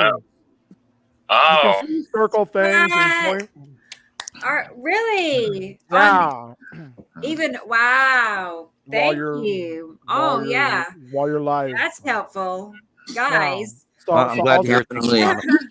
I'll Thank send you, Rocket Man. I'll send you the details Yeah, thank you on very how to much. download it and install it on Can your you all computer. imagine what that will do for us? Yeah. Now, You drawing pictures on everything now, hon? I'm now like- we can do more Outline than just everything. I'm like Show all making I'm like making eyebrows on Sam right now and give him a beard. Yeah, He's got a that's beard good. now. There you go. Are Don't you forget, serious? Wow. So don't I'll forget send the it to John you. Lennon circular glasses. You gotta I'll have the send it to you. big circles, The I glasses. still have that big. I have a picture somewhere in some old file of those You can big use it. yellow extra large You sunglasses. you can use it right now. You can use it right now. All right, like in your okay. next live Where stream. did you send it? Just give me about 5 minutes and I'll send it to you. Let you Okay. install it. We can test it here. We're It doing took, me, test run. it took me like a couple minutes to install it, and I'm drawing wow. everywhere. You can all colors, pencils, crayons. Control room 1 and control room 2. Yeah. Okay. So just give me a few minutes, and I'll I send it right will. over to you. Sweet. Our tech Thank people. you. That'd be fun. Yeah, we've been talking about that. We've been talking about that for some time. It's nice to ask and you shall receive, right? And we also have to, go ahead. As I've said before, now we have the more tools to curb that earning time, a little bit. Definitely. Well, up until now, we have to be like, okay, right there above the house to the right of the tree, and the light post, and it's like tiring using all those words. It's like one of those games with the kids. It's become second nature to me to have to do that. So I'm right. No, the other house. No, the other side of the other house. Yeah, that's why I always go right hand, left hand, and no, your other right hand. Oh yeah. Another thing we have to do the disclaimer. Ladies and gentlemen, no hamsters were hurt in the making of this podcast tonight, and this is for entertainment and educational purposes only. We are not selling anybody else's materials to make a profit off of at this point in time, and any music used by our Citizen Science Project is appreciated, and we are not attempting to break any copyright laws whatsoever. Because we found it free on the internet. You're never always perfect, and back again, no hamster were hurt. No hamster nipples were hurt in the process of making of this podcast. No hamsters got shaved and no wheels got broken. Oh boy, the hamsters. Poor hamsters.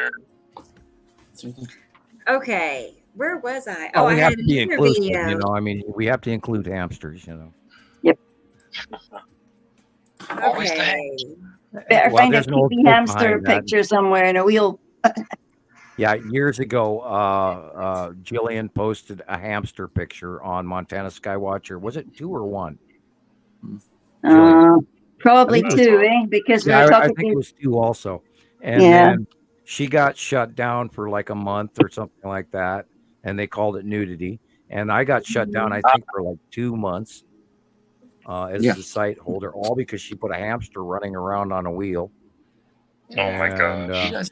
You'd be amazed how many times Rebecca has been flagged for posting the site drawing, and me included. I've been flagged and been in Facebook jail many times over the site drawing, and they chalked it up as nudity.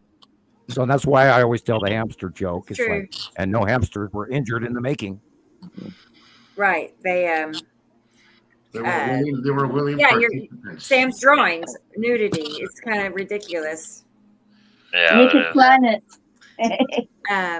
Here's another video Jesus sent me. Oh, what Taylor? Nothing. I was just agreeing. Oh, okay. I got it. All right. Let me get this other video. I love this one. Jesus. It's I a was working on this one collection. when you sent me that promo. When I saw that promo when you posted it, I was working on this one. Are you serious? I was like, wow. We had both of us must have been working on that at the same time, because I was we were both feeling it. just finishing up mine when I saw yours. I was like, oh my god, this is awesome.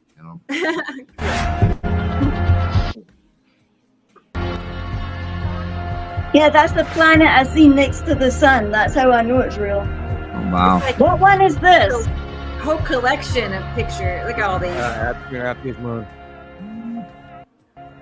And the That- asteroids, and in the back is the Texas cube. This is There goes the that's finger. that's the yellow moon. There's the finger again. One. That, of course, is on the other side. Atu's moon. And literally the vertical aspect, that's the side of Uri. Wow. That is that's the long box cube in front of his atom and his atom yellow moon. And that is Atu, and Atu's moon with the asteroids underneath as well. And if you look in the back right lower horizon, there was a Texas. Here again is the atom yellow moon. And this is That was Atu's it. moon. No, That's this where it is Atom's ended. yellow moon. But I And love that's the this side part of at the Uri. beginning. Turn this down a little. So exciting. See the little What's straight up, lines and coming more? out of the side of Uri? Exciting times, guys. Definitely. We're finally That's gonna like have some of the an best. audience to share this crazy shit we see every day. It is. It's batshit No, crazy. I know. It's so Get out your nice that we Batman have each phone. other. And it is absolutely crazy, guys, but it's real. And no matter how crazy we think it is, we have documented this is happening. It's real. There again, Yuri, right there. Wow. And see the white blip in the middle is it's the tan asteroid right there. And I love the long boxes right there in front of us. And here again is the asteroid object cluster group on the bottom with that 2 Neptune's moon above with Nepenthe in the back on the right. And here again is the Saturn Jello moon, and the long box cube is somewhere. That right there is literally your drawing come to life. You have a yes, sir. Particular drawing with the Saturn and Saturn Jello moon with that web thing that kind of attaches because it's so close to, Saturn's moon is so close to its to Saturn that you have this. It's to me it looks like this web that's just kind of stretches onto Saturn. It comes off of it and then it rounds on both sides of its atom, the red planet. And there it's are like it just wraps moons. it's like it's just wrapped around like in a big huge web or something. And we've watched it all the way from 215, 216, 17, 18, 19, etc. And it was way smaller, and it was the winged planet. And that's how we knew that, we knew what Nibiru looked like before we knew what its atom looked like. Because, in the early years, she was just a red blip. Excuse me. And then when this atom got bigger in 2014, 15, 16, and then started clipping backwards along with Nibiru as well. And then, it threw me off brain-wise because then I said, okay, Nepenthe, small Nepenthe and smaller Isatum have traded places, and I didn't affiliate that they were actually not together close to each other, but actually separate of each other on each side of the arms of the solar system rotation, because there's two separate sides. There's Nibiru on one side, the Saturn's Yellow Moon on the other side, and then you've got the central star, and then there's the other group, which is Saru, Uri, Atu, Nepenthe, Matim, and Matim has an oblong, weird, completely separate orbit of the rest of them. And she goes around on the left-hand side behind Saru, and then over the top of it, and then comes back over to the back of Uri, and then goes back under and around behind against Saru, and it's just completely off the whole group. It's really weird. But that's the orbit we saw in the early years, and we haven't seen Matim in quite a while, many years, and maybe she will show up very bright, very blue, very, very bright blue. Different bright blue than the blue asteroid, noticeably brighter. So, and this, of course, years ago was the red and blue Kachinas, which were long ago called. And that's the first thing newbies learn. And I hate to say it that way, but we've been bombarded. Ask Rebecca how many times we've been bombarded with the Kachina questions. Daily. Yeah, we went through that years ago, years and years over again. Yeah. Right. So, and people out there, we've done our homework. We've done a good, grand, huge mountain of homework for you. So, and then of course, both here today and many times before, Rebecca talks about that establishing credibility isn't absolutely necessary anymore, because we do have the documented information, and it's been long proven to many, many, many, many people, and that's why we're doing what we're doing. And hi, Maria, how are you? Hi, Maria. Hi, Maria. She just got home. Hi, Maria. She has a question for our IT guy. She asked, is there a security issue signing into the new platform with your Google email? Not that I know of. I was able to do it okay today, but we're still like not finished yet. So it's like possibly Rocket Man's on the phone. I'm not sure, but I do know that he's still in the process of building things. So I'm sure there could be, that could be a reason why it's. It's just not going to be ready for a while. So just give us some time. It's going to be going through some changes. They're anxious, Rocket Man. Yeah, I know.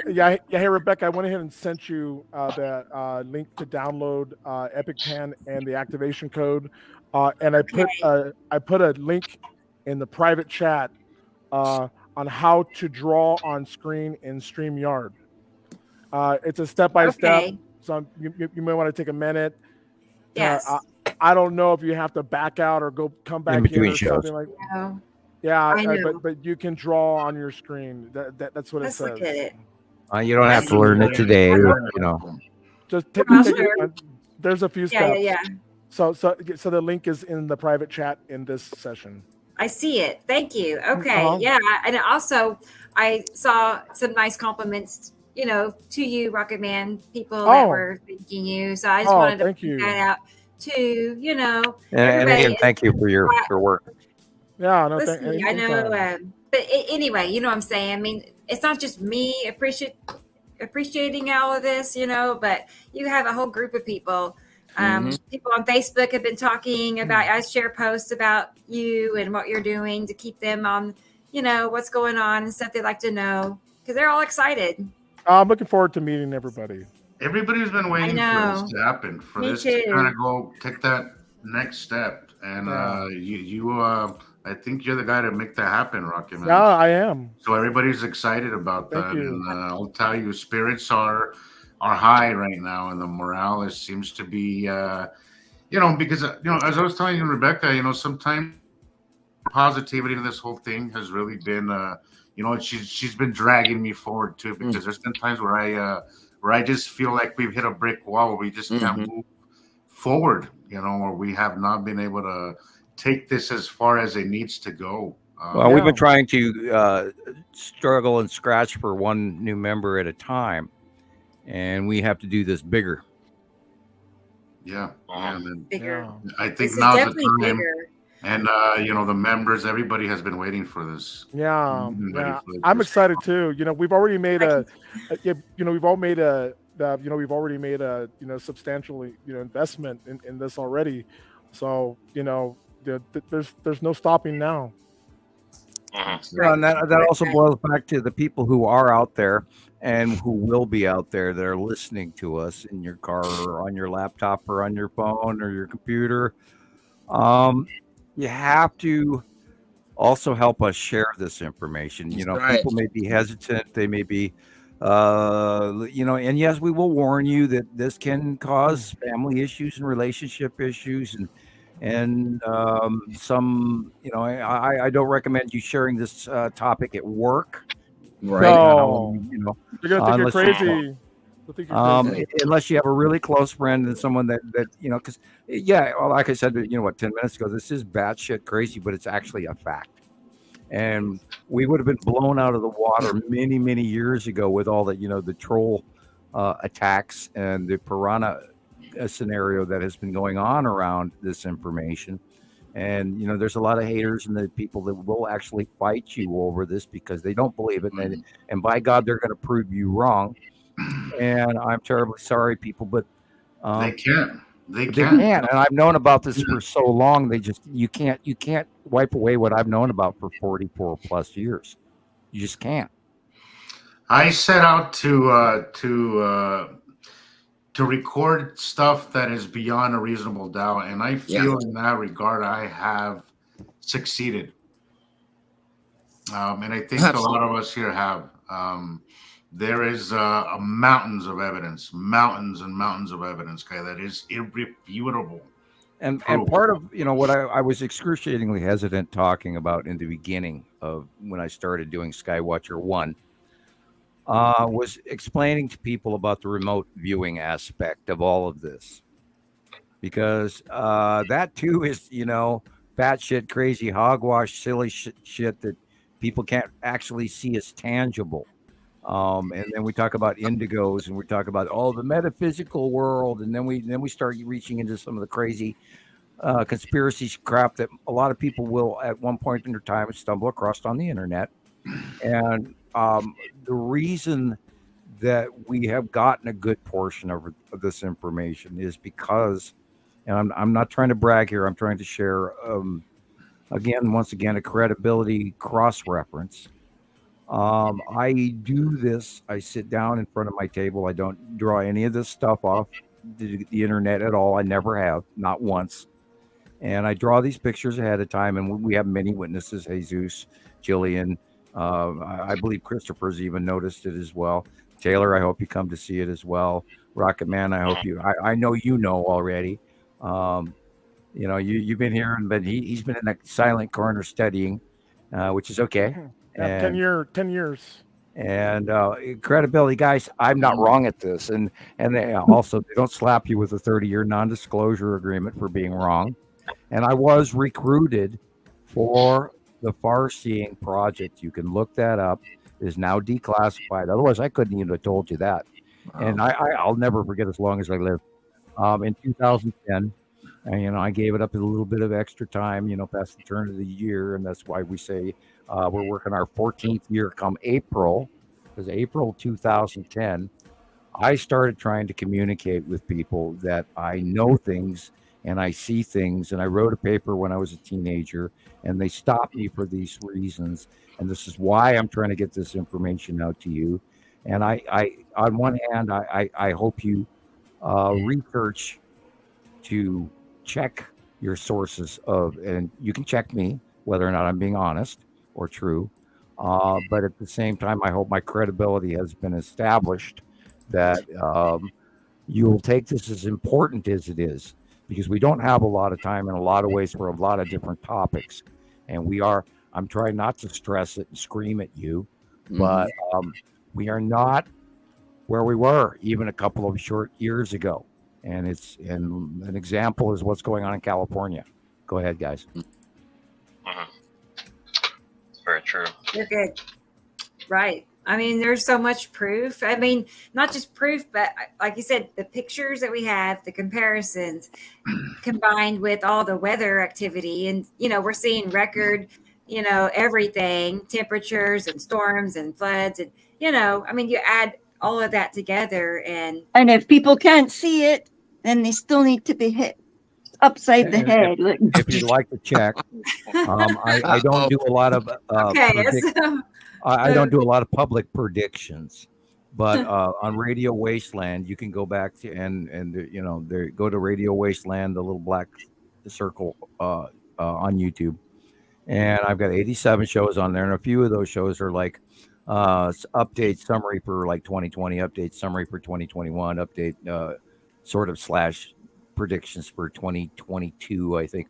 And if you go back to those shows, including there's a number of varying topics, and there's 87 of those shows, go ahead and check what I said in 2020 that would be happening. Check what I said in 2021 that would be happening. Check what I said in 2022 that would be happening.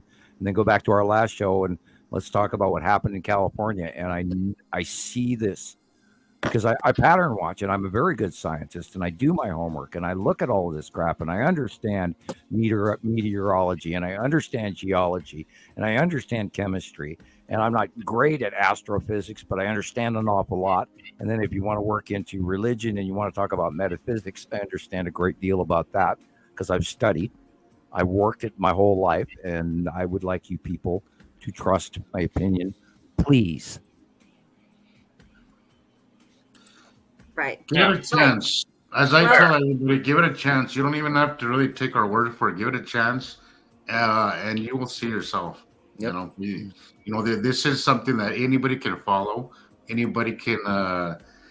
It's not as complicated as science, mainstream science wants to say. It is something that we are all very capable of learning. Well, we all together have the opportunity from around the world take a capture of our local sky and put it into a centralized clearinghouse where I, over the time, and Rebecca over the time, and you, Jesus, and the other older members, and Jillian's even running her own site.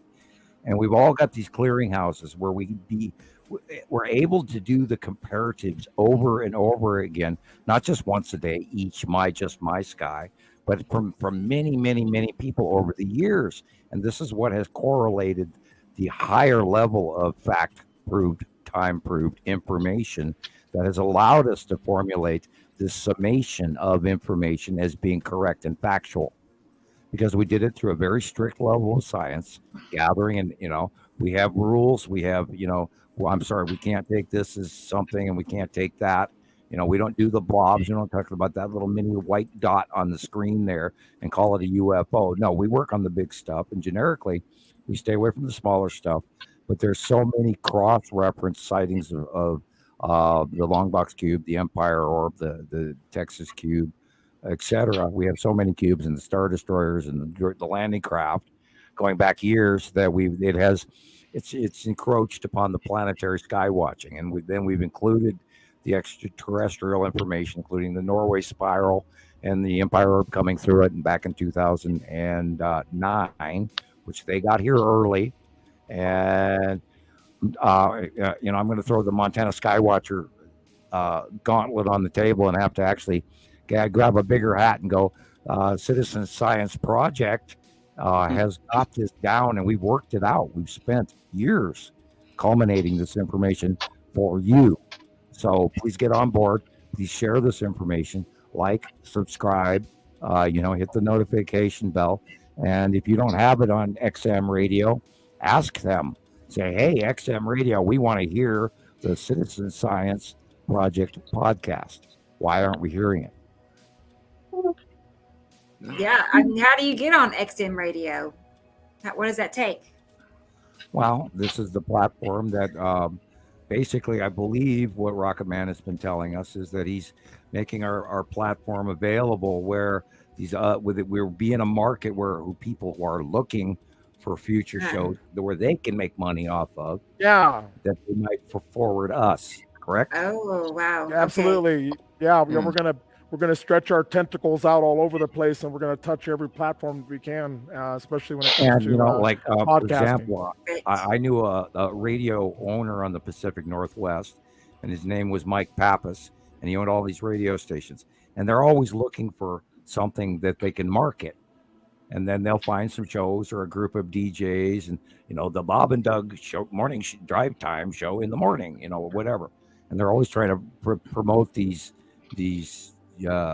shows, and they carry psychics, they carry conspiracy theory guys on some FM, and Radio Wasteland, I believe, did sell some of our content to a live drive time broadcast, I believe, in the San Diego area. And if and this is the one I'm not completely sure on, I also think we hit the East Coast, but that's kind of what I was hinted. I didn't get a lot of the background information, but that's why it took so long for us to get a copy of the show, because it had to do live airtime before I got a copy, which was weird. But anyway, and that's why this is what I was saying earlier, Sam, about how if somebody out there who comes across this information stands to make a buck off of it, that's how you get this information to spread. Right. I think Rocket Man, well, he's the expert when it comes to that part of all this, and I think that is exactly right. I think the only way to get this out there is for that interest, that somebody has a monetary interest in it, and then it will spread like wildfire, because there's something here. There's definitely something huge here that can be marketed and can be, Well, everybody's been looking for is ET real? Oh my God, ET's right freaking out our door. Just walk out the front freaking door. Oops, Carol Ann, did I? Yeah, the echo. Bad echo. That's what it was. Oh yeah, that was. And look at our videos. Our videos are one of a kind. Like you have to. They're one of a kind. Nobody else is making these videos. We're the only. Nobody else is taking the time to We're the only gather ones all this making this information. stuff. Like nobody has got the information. Nobody has got the video, the visuals that we have amassed it over these last years. Some very we have worldwide submissions. Very cool stuff has been developed when it comes to these things. We have thousands and thousands and thousands of members. Comparisons. Oh God, the information is just fascinating. It just has to be put in a place where people can see it and people can digest it and people can just get on board with this. We have people in Malaysia. We have people in Korea. We used to have a lot of people in Russia, and I haven't heard from you folks. I did send a bunch of information. I sent Rebecca's promo this morning to a whole bunch of Russian sites this morning. Like I said, I was working at probably about 4 o'clock. I shared that promo like 20 times. Yeah, I think I went somewhere upward of 40 or 50. And I put it on my TikTok. I put it. I'm about to put it on my. I think it's on my YouTube. But yeah, I shared it to like 20 some different groups. So. I'm amazed how many sites I'm actually a member of. Everybody out there, like, we are working really hard for you. We're doing this for you because I was told I couldn't. B, it's so much more awesome when everybody's watching this and it's just me standing in my yard doing the parking lot 360. We need more submissions from more people around the world so that we can continue to develop this information as we watch the secondary group of larger planets from our binary solar system pass by us and over the top of us in a new era of the secondary half of the transition to visitation across the night between the two solar systems. Like I say, a lot of the times it's us going through them, not them going through us, because we're smaller, they're bigger. So we're going through them, and this happens every 3,600 to 3,700 years. It's a cycle. This repeatedly happens. This isn't a one-time pass. It's not just a one-off. I talked with Thomas, and he's asking recommend. Anyway, this isn't there. There's some new changes in this pass, in this cycle of the passing of the Nibiru group. There are going to be some intergalactic changes above the control of the Anunnaki, above the control of our local solar system factional overlords. I carefully use the overlord term. I don't mean that in a negative, but that's what they are. I say it respectively or respectfully. There is a decree that was started a long time ago, and that's reaching into the metaphysical part that I can teach personally, but I'm not going to do publicly. There is a lot going on. This is what we're talking about in the year 2024, the year of the dragon. This year, this cycle, this now is going to be like nothing you've ever seen before in the entire the whole cycle of the last passing of Nibiru, and the cycle before that, and the cycle before that. This is new, it's huge, and here we go. It's just started to snow. Now's the time to pay attention, guys. Things will be developing on a much crazier scale. I would also like to add that the humans, each one of you out there listening today, and I hope you all tingle in your toes in the top of your hair right about now. Each one of you out here connected to this is going to gain from it in a way that you don't even understand yet. The connective force. And I believe, Sam, that you talked about this like last week or so, where sounds and words and the things, our deeds have a transitionally larger power that we're unaware of in the spiritual and astral. Yes. Exactly. Absolutely. And I think that you could go ahead and talk about what you've learned in that department, and then I think you're a learned student, and I respect that which you've already learned. Yeah. Words are really powerful. I mean, God or the source or that thing in the pleroma that created everything with the word. Created it with this vibrational force that was held together and encapsulated by love and will and intent. Sound equals light equals matter. Now, if I could also point out to Rebecca, this is where Dune, the movie Dune. Yeah. You need to watch Dune, Rebecca. I did. Okay. Oh, right. Remember the there you go. Do you remember the ending scene where Paul, the Kwisatz Haderach, no longer needs the weirding module, and he looks down at his enemy that he's already killed, and he goes, "Hisha," and he just splits the earth. Oh yeah! Oh yeah! That I need you to watch that movie. He cracked his chest open. It was split Sting. Whole freaking earth, man. Sting. Or He the did it to Sting. Yeah. He was fighting Sting. It's exhales like, I'm done with you, you piece of shit. Yeah. And Uso no That's how I longer feel. needs the weirding module. And I don't try to teach metaphysics very often publicly, because that guy's just talking out his ass, whatever. But there is so much more to what we do, what we perceive, what we say, how we treat the people around each other, and how we perceive. Yep. If we take things personally, if we're handed drama from others around us, and we take it upon our shoulders, then it's ours. Absolutely. But if we're in a better mood and we're in an enlightened state, then that transition won't land on your shoulders. You go, excuse me, but how can I help you? Because you're seemingly uncomfortable. Right. It's separation from the negativity because you're living in a higher plane. And this is what part of realization of extraterrestrials being here and the planets being here and a larger scenario going, and we get free of this earthly government control that everybody is fearful, because we've all been raised that way. We've all, over the last 2-3 decades, have suddenly suspiciously stopped trusting what we were being told. And that's all part of this transition of where we're going now.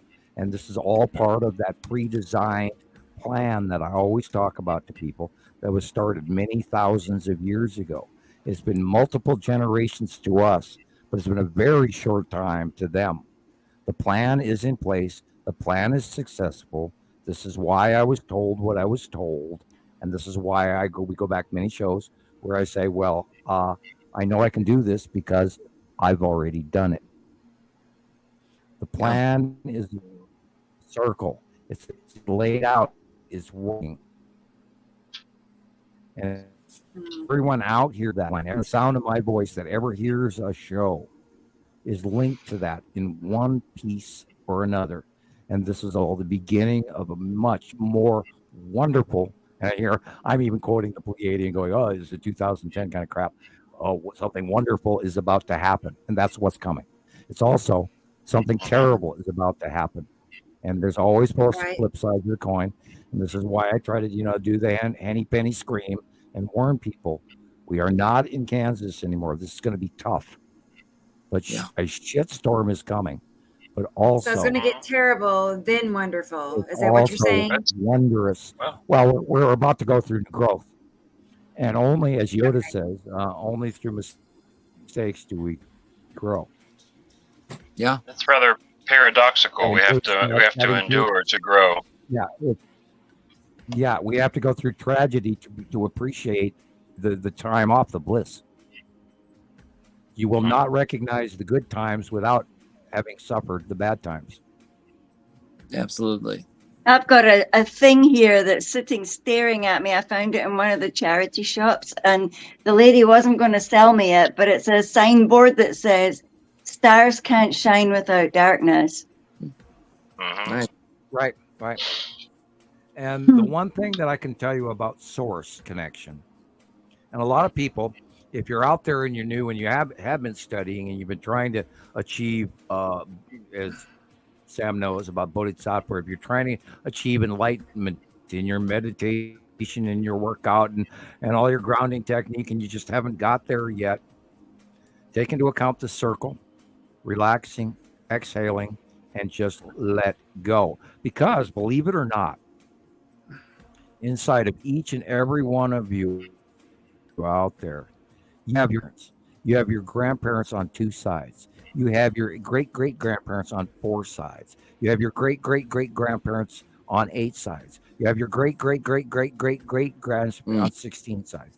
And then all of that growth connection has genetic memory. It is all inside of you. And every damn one of them, from the 1600s, 1400s, 800s, 300 BC, every one of those people only wanted one thing: to get better life for their children. And that's where we are today. And every one of those people is behind us, and we're connected to every inch of it. And none of it is separate of us to this day, because it's inside each of you. We're the culmination of thousands of people. that is source connection. If you let go, You have to go and you within. trust.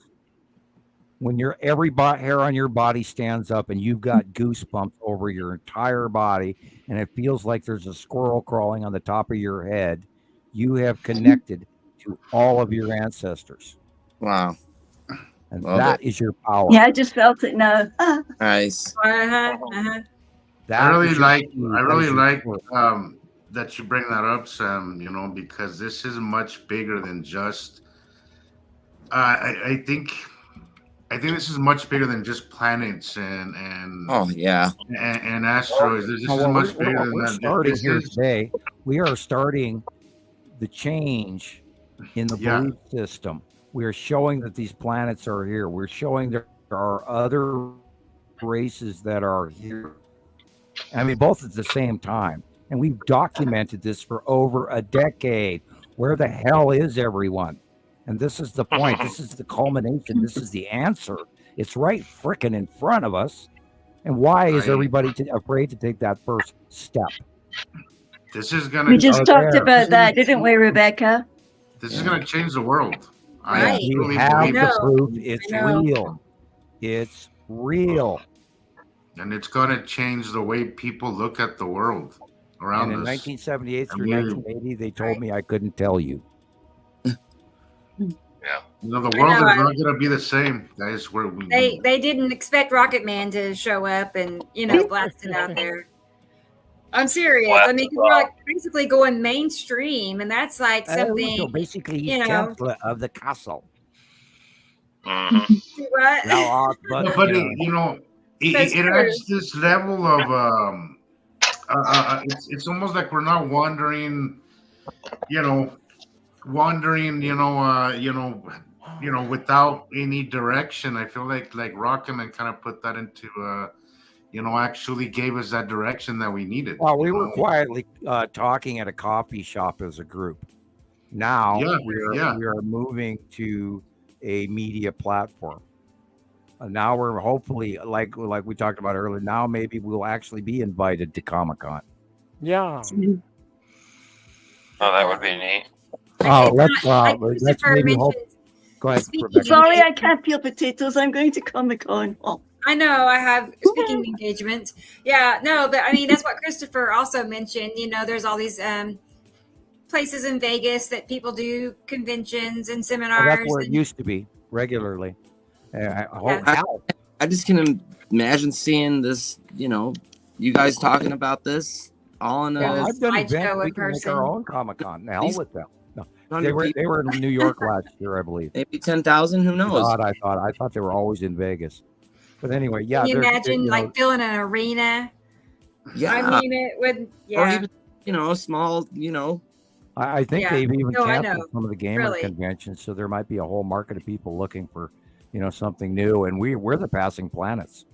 We're alien. We have proof of aliens being here for God, in a decade plus, and people are seeking this all. It's like and we have thousands of captures of these the not dots, not blurs or blobs flying past, but the same square and round and Empire Orb, to you name it, craft over and over and over for over a decade.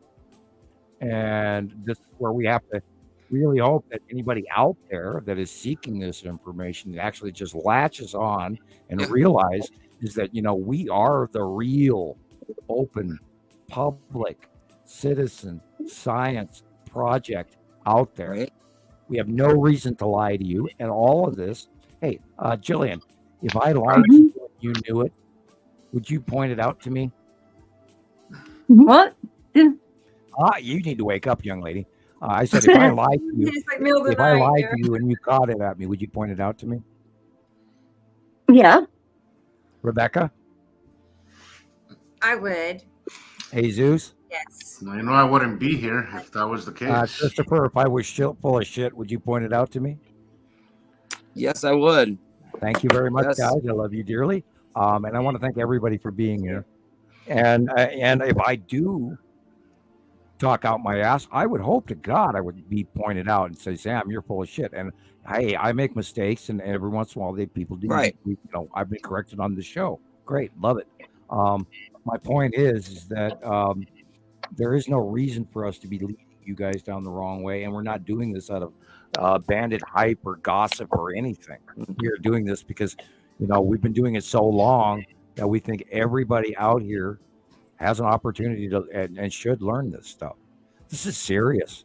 This is not a general, show where we talk about, how we steam clean our porches, or how to, sand a deck, or how to re-roof the new house. This is much more important. Absolutely. Yeah.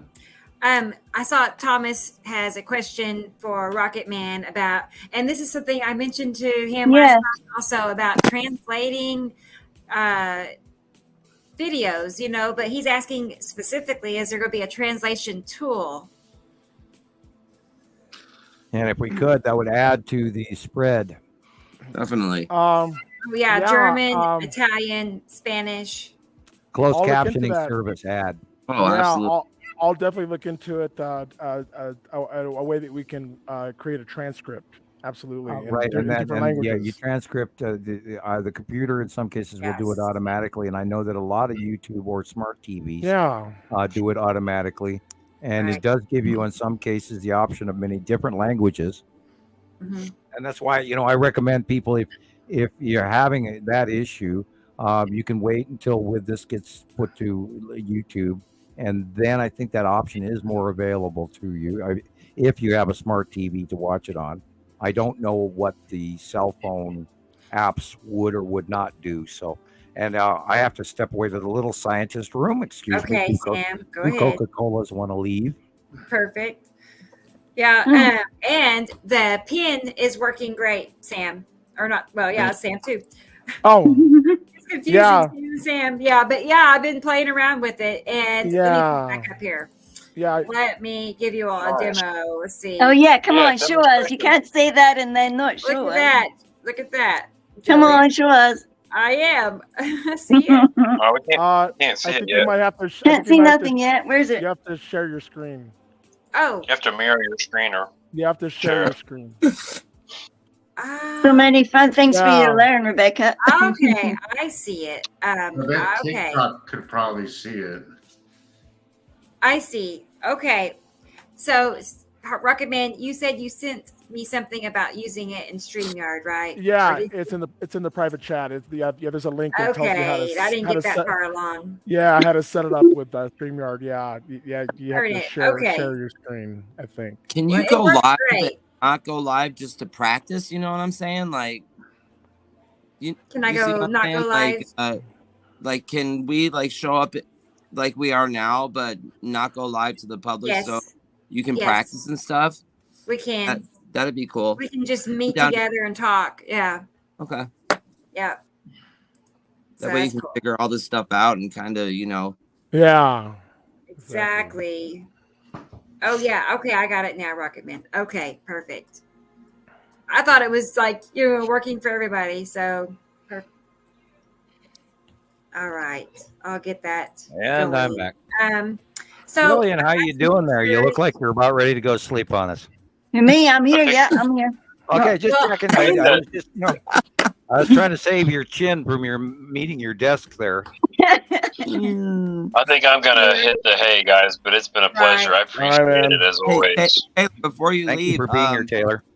Can I ask you a question about your pictures and stuff, real quick? Yeah. Okay, so have you been doing it for a while, or was this like your first time doing it, or? Like my third time trying to get some pictures out there. Like, how do you feel about, when you look at the sky and you're seeing Sam's picture, his drawing for the month? Do you feel like you're seeing what he's drawing, or? I do. I feel like, I'm seeing it in a 2D perspective, and I'm having to understand it in a 3D perspective. Right. That's I'm seeing the drawing, and then I'm looking like, okay, so it's like, is it right here in front of me? Is it left to right? But no, it's more of a third dimension. It's right over me entirely. Remember that They're always on either on the left side or the right side of the sun versus the monthly drawing. My next question, and you can go ahead after this, Christopher. Okay. Do you have a pair of dark gray to black sunglasses? And this is what I tell everybody. I told everybody this for years. Don't go with the blue or the yellow or the brown or any of that. But if you really, really want to see these planets, look through gray black sunglasses. And then remember, that's cool. You got to put the shades on so you can see. Right, and it's like they live. If you want to, you can actually put that same pair of sunglasses in front of the lens, but you're always going to get a lens doubling. So don't count on the number of the suns in front of it. But try that normal picture with the camera, and then try taking that larger or whatever lens of a pair of gray black sunglasses. Now, don't buy the cheap ones. Take a couple of pair and look around in the store, and you'll see what. Make sure they're dark. What about my clip-ons? I can use it clip-ons as well. Not smoky or blue or any of that. Where it's a quality lens. Glass is better than plastic, but gray black. And I tell other people don't even try welding glasses or welding plate, but gray black is what I use. As a matter of fact, I looked at a pair of Ray-Bans I really, really want. But anyway, I finally found the size I buy, and it's so rare. And then I didn't have the money. But anyway, gray black sunglasses. And my favorite pair is currently laying down at the bottom of my water pit of my mobile home, because I looked down there and they fell off my face. So now I got to get a pinching thing that reaches about 7 feet down. Anyway. Gray black. Go ahead, Christopher. We'll let you get going, but I just wanted to, encourage you to just continue to keep doing it. And I will. It's a real pleasure, man. Over time, you're going to start noticing a lot of different things. A lot of similarities, but also some changes. Yeah, and then what Sam puts out is, next month's chart. I'm very big on the pattern recognition stuff, so I recognize patterns. I recommend after watching what I saw today, I recommend anywhere from 1 o'clock in the afternoon to 4 o'clock in the afternoon, looking south. Definitely. Which is odd because our sun isn't supposed to be in the south. It's supposed to be over our heads at that time, mostly. Of course, we're in our winter orbit, which makes it really weird because this isn't even normal either. But and remember, on the right-hand side is going to be most of your show right now in your captures. Okay. So on the left-hand side of your shot, have just like an inch or actually have the whole sun on the left-hand side, and then film the rest of the right. And then go over on the other side and do the opposite, where you put the sun on the right and then film the left, which is what Jesus did with his 2 separate captures in his videos. And then you can take a center shot as well, but do the variance. And then once you do that, and then you cross-reference the monthly sight drawing, it will start to tell you stories. All right, I will definitely try that out.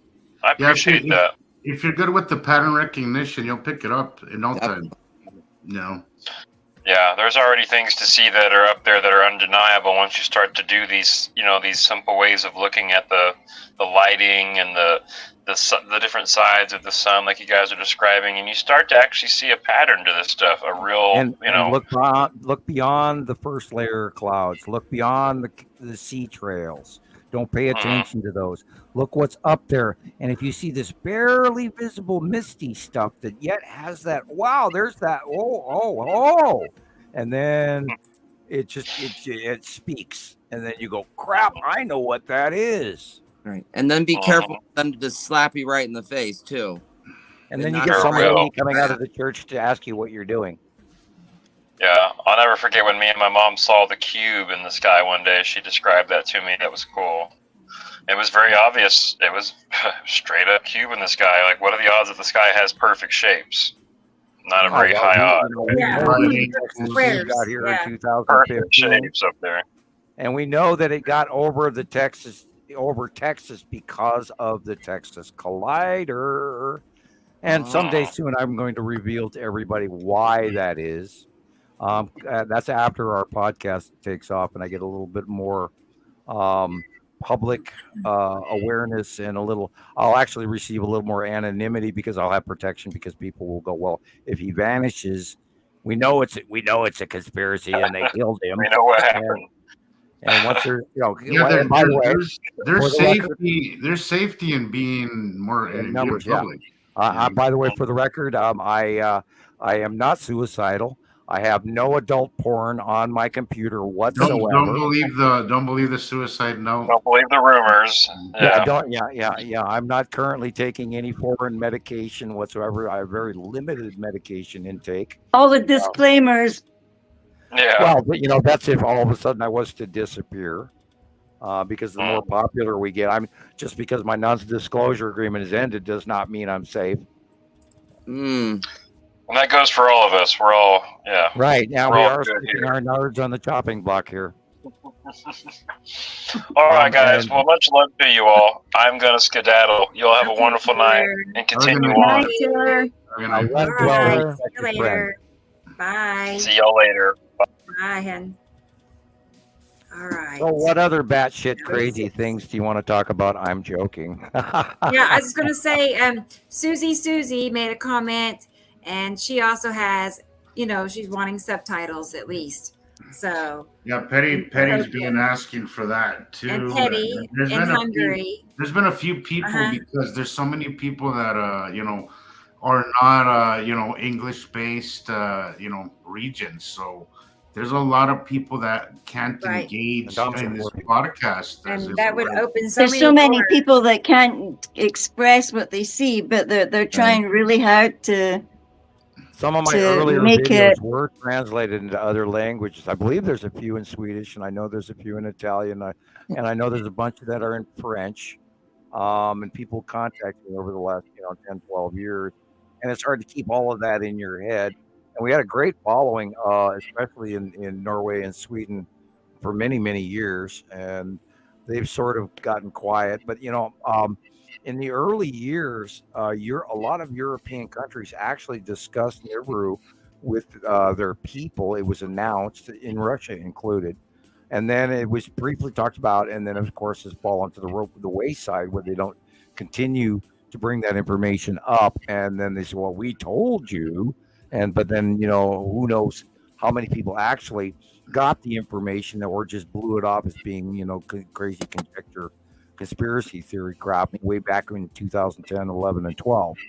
So there were, I believe Holland actually did announce it to its people, but we'd have to get a Dutch citizen here that might be into it to come on. And out there, people, if you want to be a guest, even for a short time, you don't have to show your face. You could run. Unfortunately, I don't have a computer feed well enough to be live cam. I can only do microphone, and then we put my picture up. Because our upload speed breaks, and then I would be off the show with nonstop. So this is why we're doing it this way so far. That may change in the future. I am working on that, and I'm sure other people are as well. So there's so much to this, and we have watched it and proven it. I mean, look at the stuff that's going on in the dark illumination above here. When you see these little wispy things way up in the sky below our normal clouds, pay attention to it.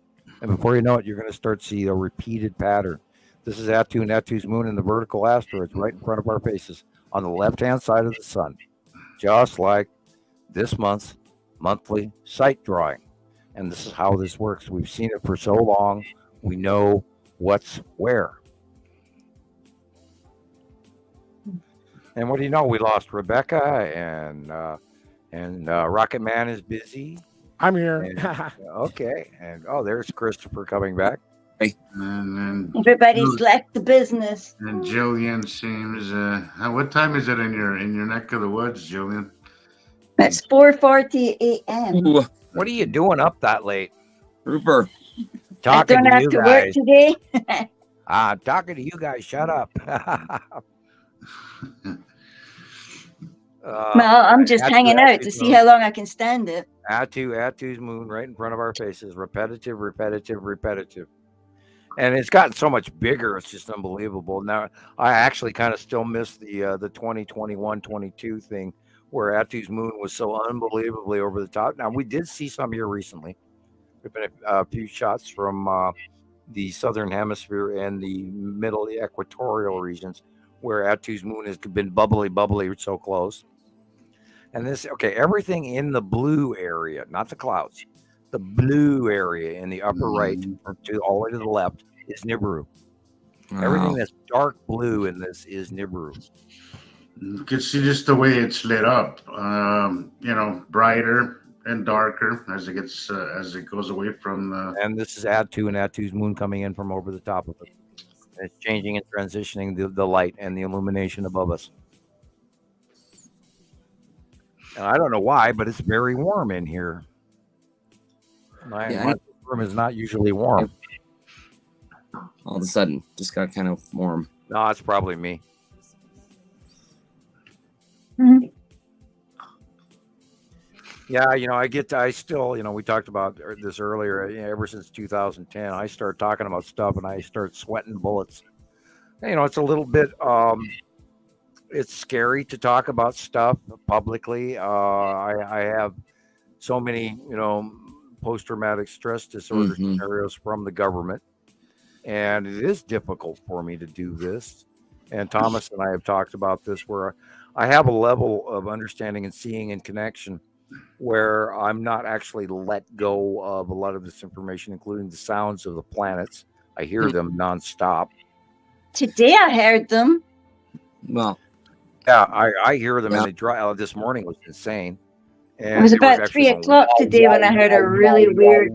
And then when they slow down, all of a sudden I'm no longer as seasick. And yeah, ever since the live the other night I haven't been feeling right at all. Just it'll mess with your hearing. It'll make you anxious, anxiety laden, moods, and hopelessness. You'll get a level of something's really wrong, and I don't know what it is. And now that you're aware, Chris, you'll only get more sensitive to it as well. Yeah, you have it. It's that's the gift and the curse. It really is. Yeah. And the more of course, now you're focusing on it. And right. It will affect you, but you'll advance from it as well. Yeah, that makes complete sense. It's a long journey to America on a rockety pitching boat that you're seasick and you can't wait to get there. Right. And when you come to America, then you are it changes you. It does change you. Right. Absolutely. And I've had anxieties in the past, and I deal with these types of issues, and these are just completely different. Yeah, these are exterior. These are totally not different. part of you. They come out of the blue, and you don't know why, and you don't know what the hell's wrong, and it feels like you're waiting for the other shoe to drop. And sure. It's like, if you ever lived in a downstairs apartment, you just know something's wrong, and it's like eating at you, and yet you're very uncomfortable, or your ears are ringing, or you've got a headache, or in Jesus' example, he gets sinus issues. And I hear it, and it drives me crazy because when it changes pitch, all of a sudden I have to rebalance, or I get seasick and nauseous. It's like, whoa, what the hell is that? And I heard it this morning, and it was going so fast, and it went wah, wah, wah, wah, wah, wah, and then it went. Yeah, but what is that? What is that? I heard it today at 3 o'clock. Yeah, that's the planet sounds. Wild. Was most definitely it wasn't an airplane because people are off the jets. About 80, 83 hertz, 50 hertz. There's a sound. Yeah. And Rebecca did a video on it recently where she did a nice Sky Sounds video, and it's on, of course, on her new Citizen Science Project Nibiru followers. Anon is with a dot YouTube channel. And that's on that feed. And I don't know, Rocket Man, did you add that to the Sounds video that Rebecca put out this week? Did I add that to it's not mandatory if you did it or not. I was just wondering if you did. I was going to cross reference, but it's on her. It's on the new YouTube channel that she made. She posted it there a day or two ago. And it's cool. It's worth watching. And all the planetary. I'll go check it out. The Sky Sounds, it happened in Canada, unbelievable. It happened in Australia. It happened around the world, mostly in southern and northern hemispheres during many different cycles. those sky sounds, or we're still split site-wise, whether or not it's tectonic plate or harmonic vibration from the passing planets, or both. But this, of course, is for the religious folks. This is the trumpeting in the skies, the end times trumpets, and we don't want to even go into the fallen angels and all that crap. They're not fallen, believe me. They're completely in control. So the whole point with that is there's a lot more going on, and this is more proof that that we have bodies, very large planetary passing planets, right next to us, and we are hearing them, and they're affecting our mood. And like this is a push in. This is a shove out of where a planet comes into our atmosphere, and I think it pushes our weather out of the way. Because if you notice, it's rolling backwards, not forwards. Something pushed this. Rather than it rolling as a weather front forward, it is rolling backwards, like something behind it pushed it. Yeah, look at it. And this, Sam, is the opposite That's of interesting. a punch cloud. This is when a punch cloud reaches so low that it shoves our atmosphere out of the way. Yeah, this is like the snail foot. Like this. Yeah, notice it's rolling backwards. Yeah, it's like This is not something that's rolling forward like a weather front or a cloud occurrence or a derecho. This is rolling backwards like something very big behind it came in and pushed a wave away from it.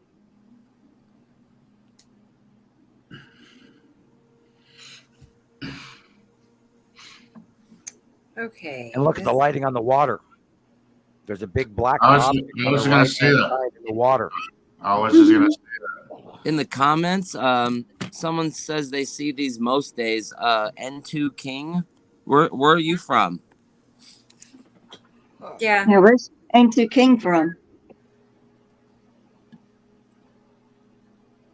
I don't know. I was going to look at something it like this up happen. there. I'm not sure who it is, but I was going to check their YouTube channel. I don't think it boils down to no one caring. I think it boils down to nobody connects and nobody even wants to think about things. And if they knew that there were other things, I refer to Jesus. Nobody ever thought that there was going to be multiple planets in a star. We were all looking for one planet X. We were all thinking everything's normal. We were all thinking, well, Yeah, it was by itself. it's generated by geoengineering. Oh, it's generated by the government. Oh, it's generated by spacemans or trying to terraform, or it's flat Earth. And people don't get to the fact that this is an annual occurrence every 3,600, 3,700 years, and it's reoccurring. And this is why we're going through the climate change. This is why this is all part. And we're lucky enough to be living through it, and I'd like to keep it that way too. By the way, so it's not that people don't care; they're not ready for it. And there's just no point of reference. I mean, this information is just so incredibly limited. Right. And another good reason for this information to get out there is because people really have no point of reference. So there's no way to make any connections when you really don't have some kind of grasp of what's happening. I was completely confused for 2 years, until I came across it. Never occurred to me that it would have been planets. Never, not once did that ever occur to me. I went down every rabbit hole imaginable. If it wasn't because I came across Sam, I'd be as confused, or God knows where I'd be if I hadn't came across Sam, because it was really driving me nuts. And now you're one of our top contributors. Yeah. Right. I love the finger around the planet thing, man. I really do. It's I love it because it's it's right there. It's right. And then when you realize that it is planets, it just makes so much sense. Yeah. As opposed to just being one thing, like you guys said, or including the asteroids around the gas giants being wormwood, or Apophis, or and once you realize that there's cultural names, multiple different names for Right. witnessing this over the last cycle, and where all these legends come from, and when all of this stuff starts to fit, and then you go, oh shit, this all fits. Well, you can just reference all of it. Earth events with passings and everything you could cross-reference all of it. Right. Yeah, I this is why we and you and me and everybody else lately around here, I'll go, well, there's no debunking this because we have bent over backwards for coming up on 14 years now, guys, putting all of these pieces together so you don't have to, and let's get that subscriptions going. And what are the changes? We want to join the information time, right? I mean, here we are. The cycle is 3,650 years, you said, and here we are. Yeah, 3,654. And I try to add somewhere around 50 years approximate error. I mean, where do we get this number from and all this? And we have to sort of work off of generic information. So, but overall, it fits. When you go back through the timeline, look back at 1700 BC, 1650 BC, and then all of these changes happen in the end of the Egyptian dynasty, and crop changes, and civilizations vanishing and disappearing, and nobody knew where they went to, and that's climate migration, because they literally had to frickin' move, and couldn't leave a message where they were going because everybody just grabbed their shit and left over the couple of years. And then, we're seeing that right now with mass migration and climate migration coming up from South America. And of course, that also has to do with political strife and negative things taking over, and commodity source greed. And we also have to fight and avoid that with our positivity and our power of truth and goodness. And this is like, nothing is separate. Everything's connected. That's what we're doing.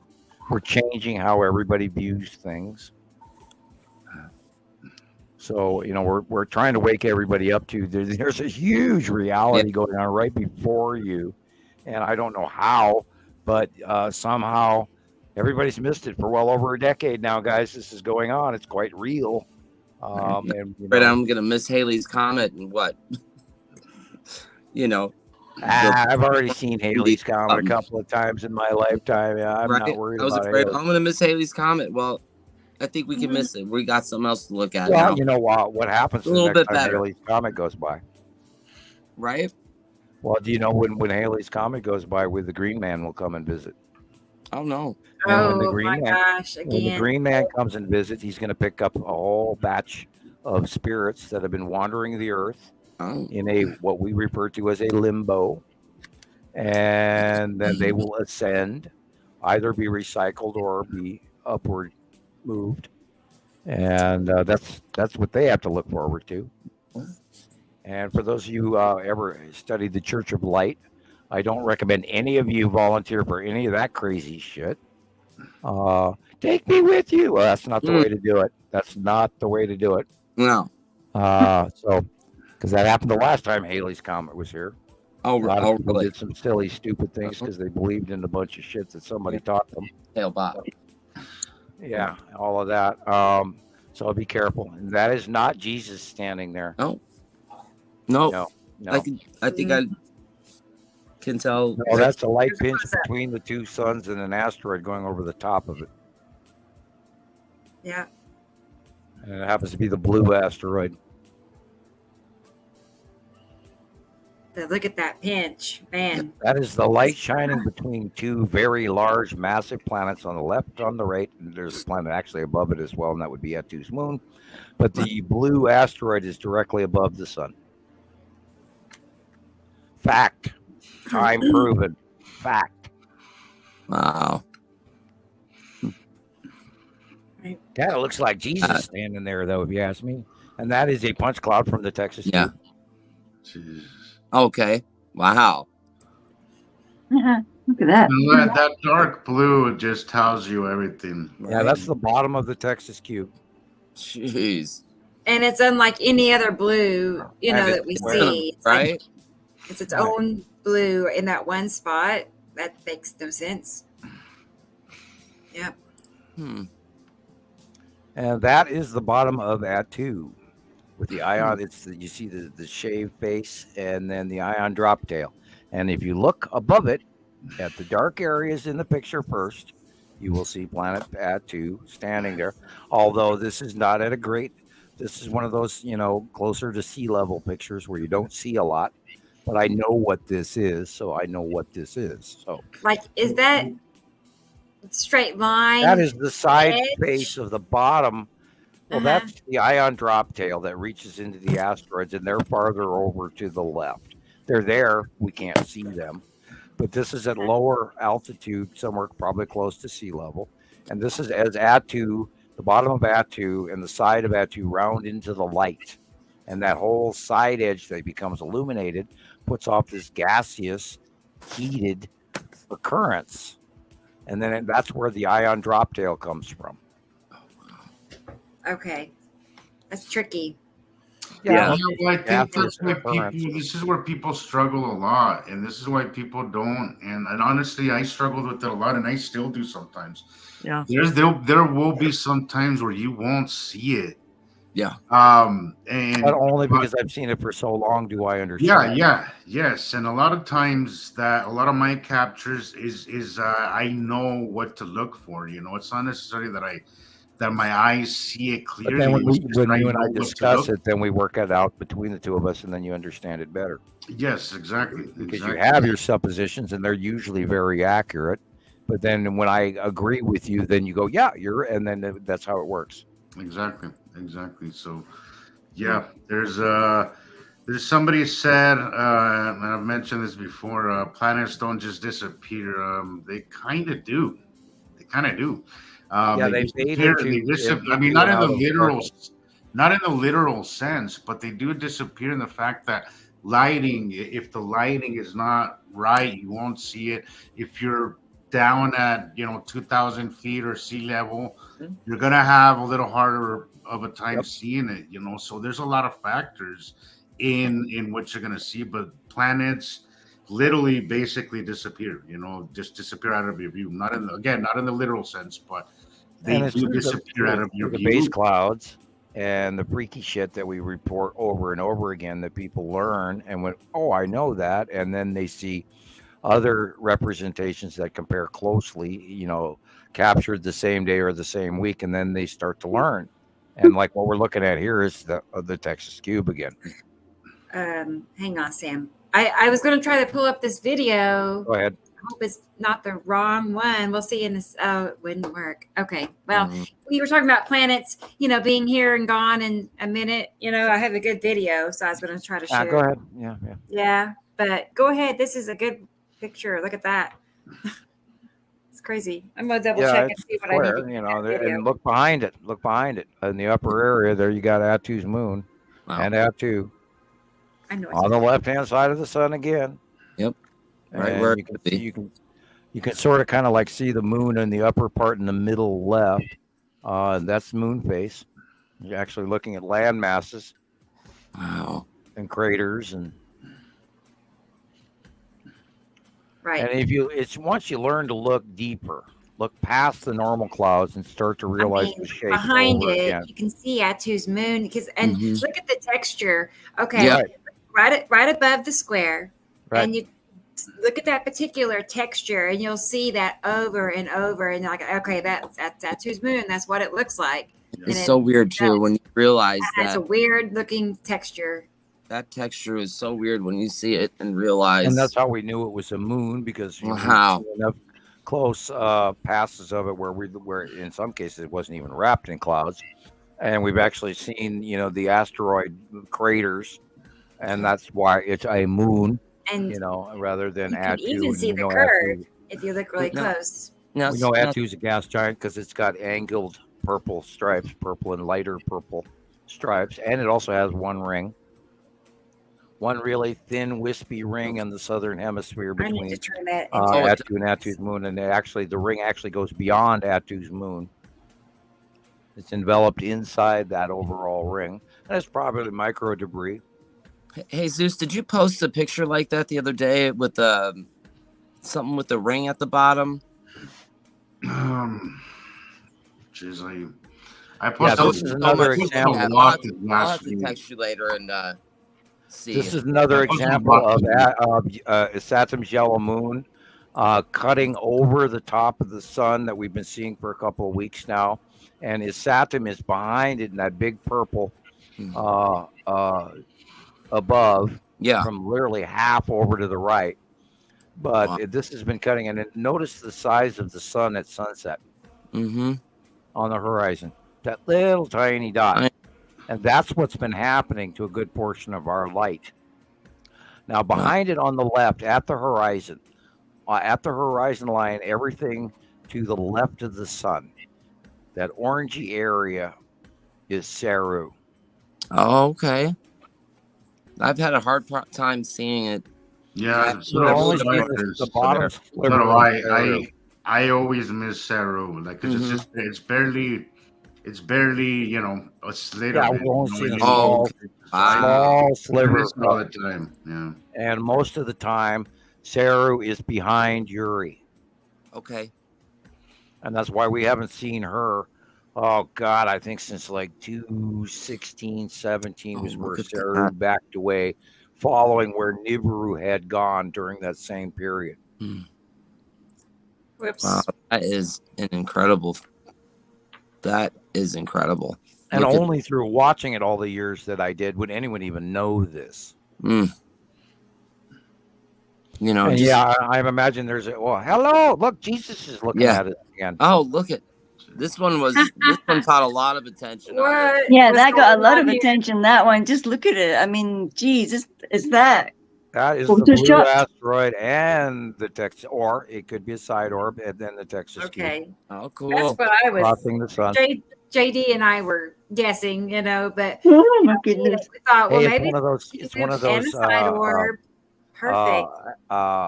Indigenous Mexican tribe wall paintings where the two-eyed guy was, I'm joking. It does look like that. My first thought was the side orb and the Texas cube, but then I'm looking at the white dot in the middle, and I'm tempted to say blue asteroid. But so it's either that or that.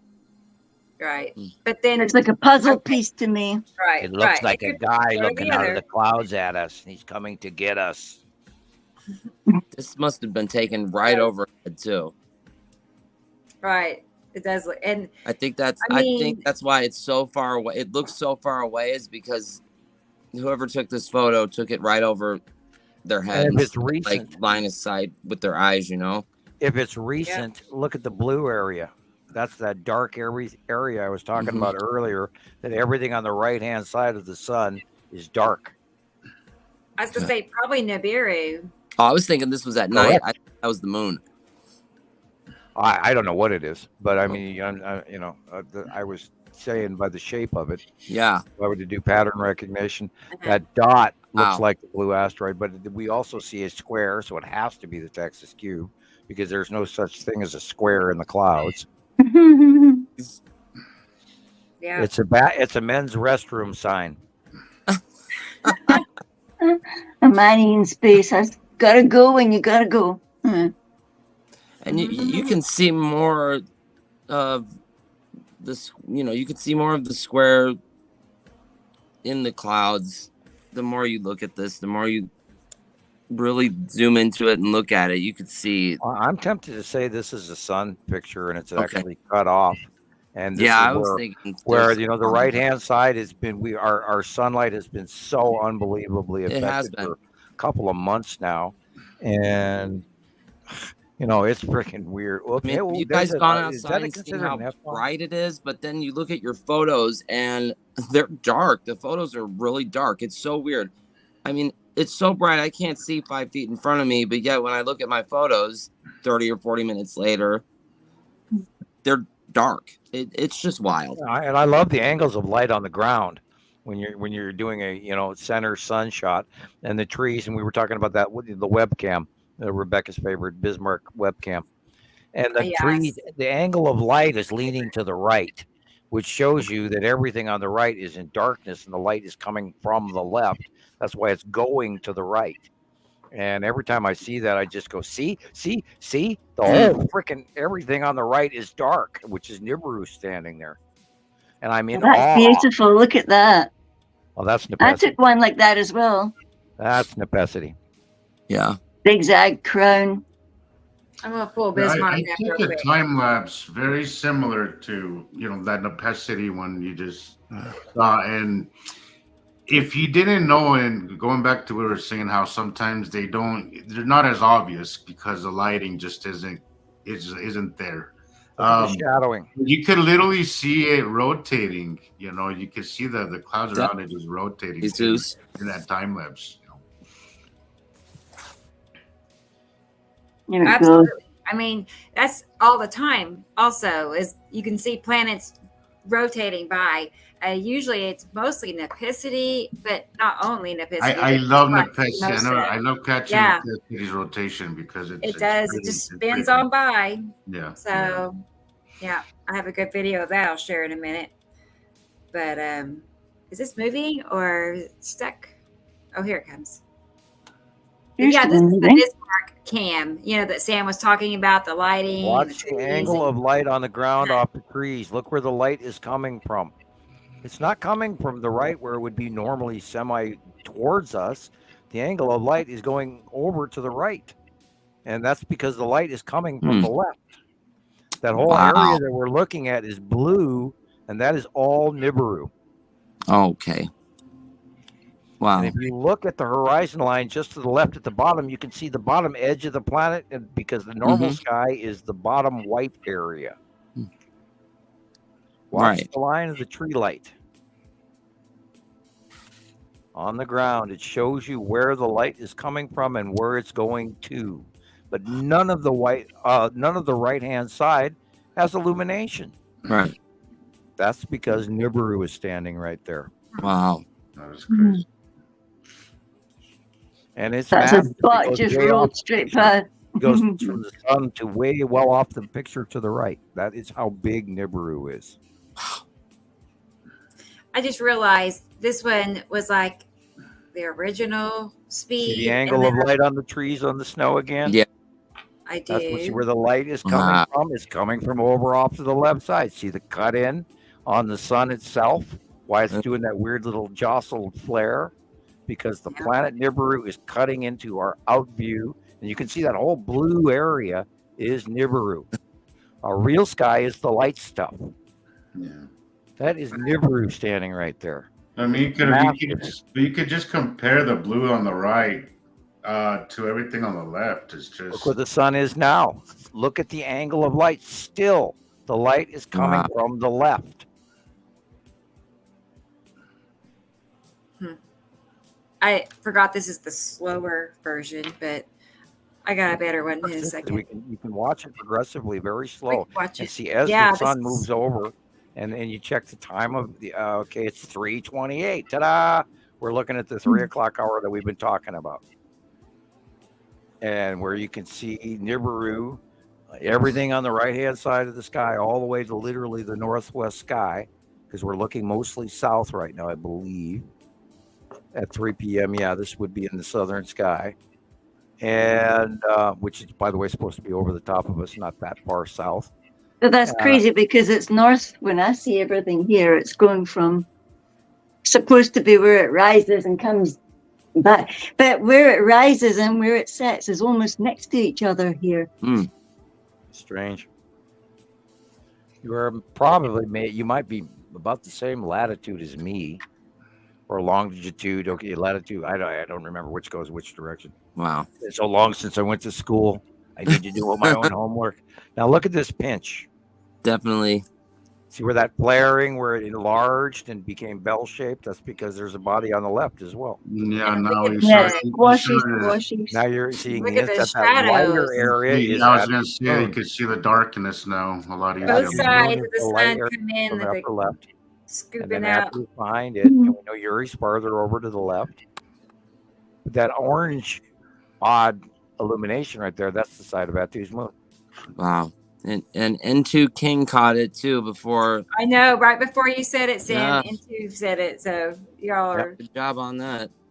How do I find N2's channel? Well, I had to go to YouTube and go into the comments of this live show right now. And then I clicked on their profile and went to their channel. So I subscribed right away because I saw all kinds of good stuff there. So, Cool. yeah, everybody should. See, people do care. I care for sure. I've actually found a lot of our viewers have channels I didn't realize. So I've actually subscribed to several lately. Yeah, because I had to tell you about my group as well. So, Well, can you imagine if how many people out there went, God, I knew something was wrong and the sky looked really freaky and N2 we all King got together. You know what? Today, Jillian and I were talking, and she was like, so she was questioning, like, well, what does she play into all of this? I mean, she's not so much, taking as much sky pictures and making videos like Jesus and I. So she didn't know, but she talked about Jillian's our Scotland Skywatcher. Right. Well, she talked about all the things that she is interested in, about how this other solar system affects our society. Yeah. And so I told her, I said, well, definitely we are going to create a tab on the website. Like I suggested Jillian's Corner or something, but she can call it what she wants. Yeah, look up what you want. And if you get a topic that you want to discuss, by all means, bring it up. Right. And she can make videos. She can do a blog. She can write about what she's wanting besides, to express. I will add, Jillian, you have a lot of years invested in this. And I don't think that you appreciate that which you've already learned. Yeah. Jillian's been there. Yeah. Jillian started pretty much when me and Rebecca were right. We're also different. We're also different. How long you've been invested in this and how, you're just chilling. Well, once we achieve any levels of learning, right, all of that has been worthwhile, and you can't discount it. Yeah, I mean, and this is where my head spins all the time because all the years I've spent doing this, the unbelievable volume after volume after volume of information that we've gathered, thanks to everybody from around the world and members and stuff that we talk to our friends regularly. There's no way that we could value this information as well without the documentation cross-referencing. When my pick matches Jillian's or Christopher's or Rebecca's or Jesus's pictures, when they all match, that gives us a level of ability to document and come to a summation. Whereas before, like for example, with other websites out there that don't come to any level of document summation, It's like what Mr. makes BB us 333, they throw out something and they go, well, we don't know what it is. That's the end of it.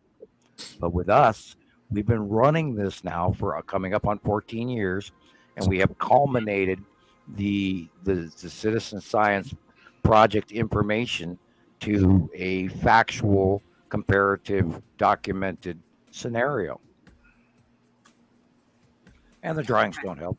I mean, do help, excuse me. They do help. Right, they do. Right. I I mean, I go back to Honestly, the not wrong. drawings in my head all the time. I mean, I just think about how that cements it all into place. I printed one out. I had for years. So many people said, "Sam, you." And when I started out, I was, running a lot more high tech stuff, and I've seemingly lost it over, overdoing it. And we did, we would, do a lot of satellite footage, and we did early Google space captures. And we did a lot of live podcasting from Antarctica, on Newmeyer Station and all that in the early years when they were first coming up from underneath Earth.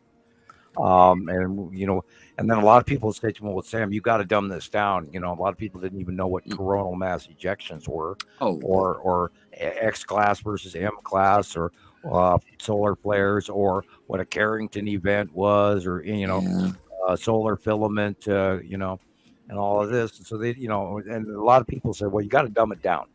And that's when I was doing the cutouts, and that's when I started doing the drawings, was so I could just do it in a very basic manner that we could do monthly, and then we could post that one simple picture and then I didn't have to type that 500 times.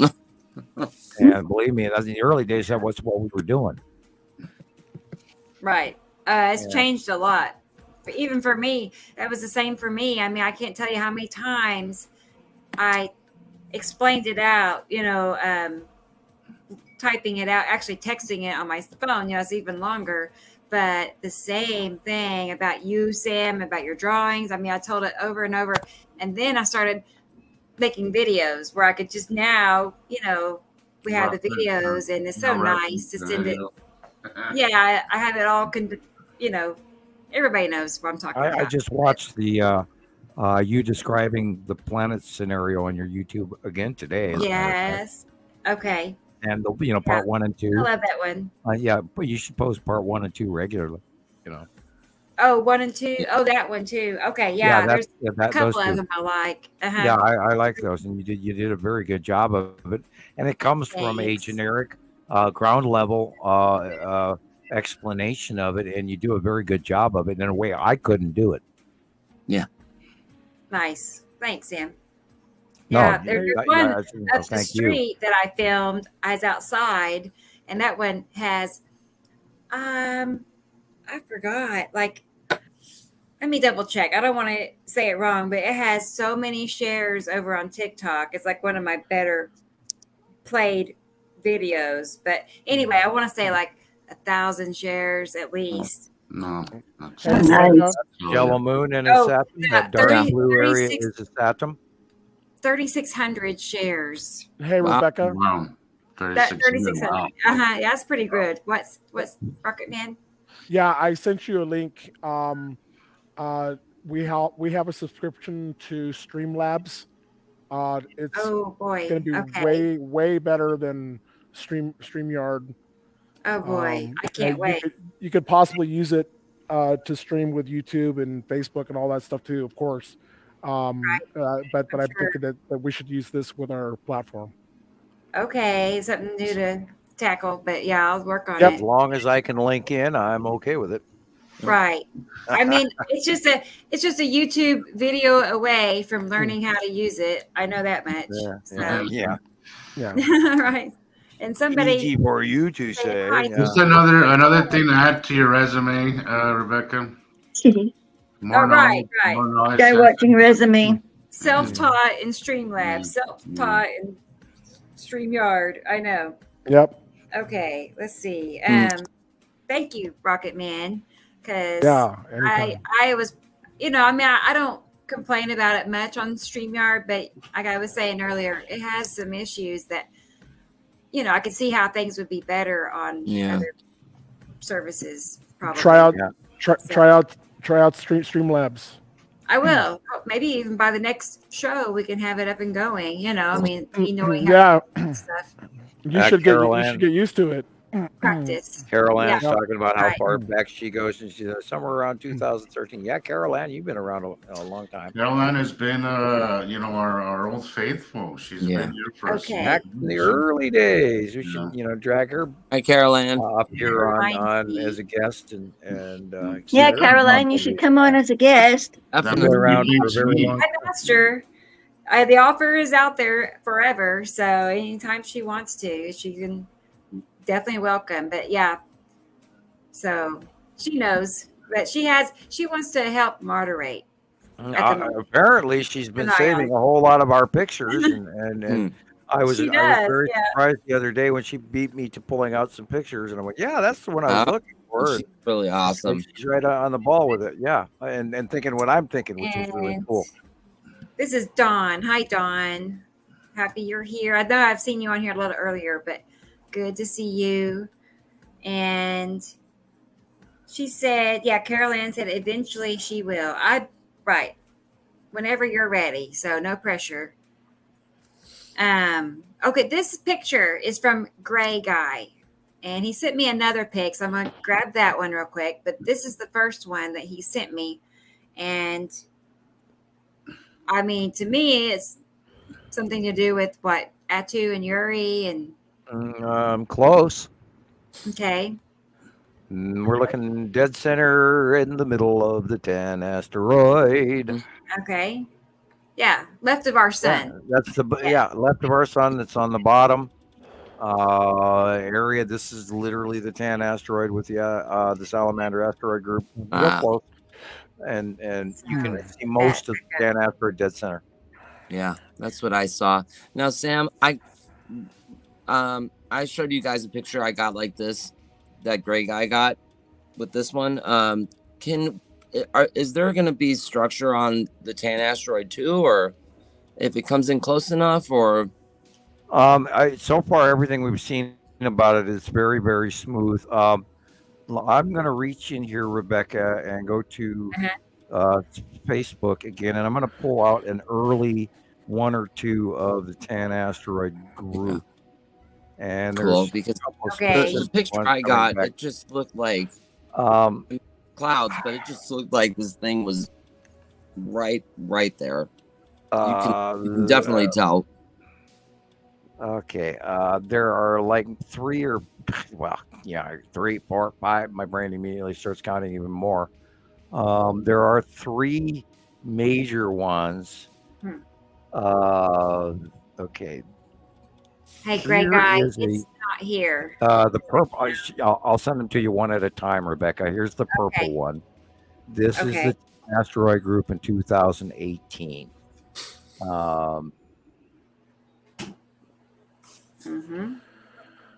And you can post that accordingly. And then I will go to another version of that. Okay. This is a 2019 version of the tan asteroid erupting out of the salamander asteroid group underneath Uri, which is shocking. And we've seen recent copies of it that also a reoccurrence of literally the same damn ass cloud. And then I will grab a 2019 version is number 3. And if you can post those 3, one in the order would be best, I guess. Okay.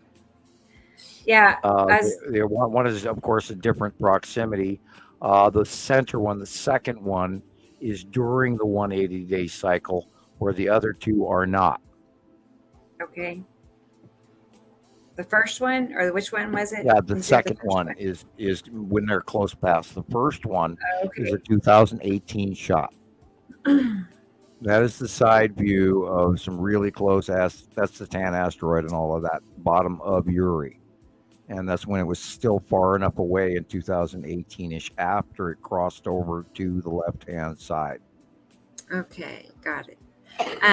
Yeah, Great Guy. 2019, during the close pass is the second picture, and 2019 prior to the close pass is the third picture. Okay, well, let's get him here.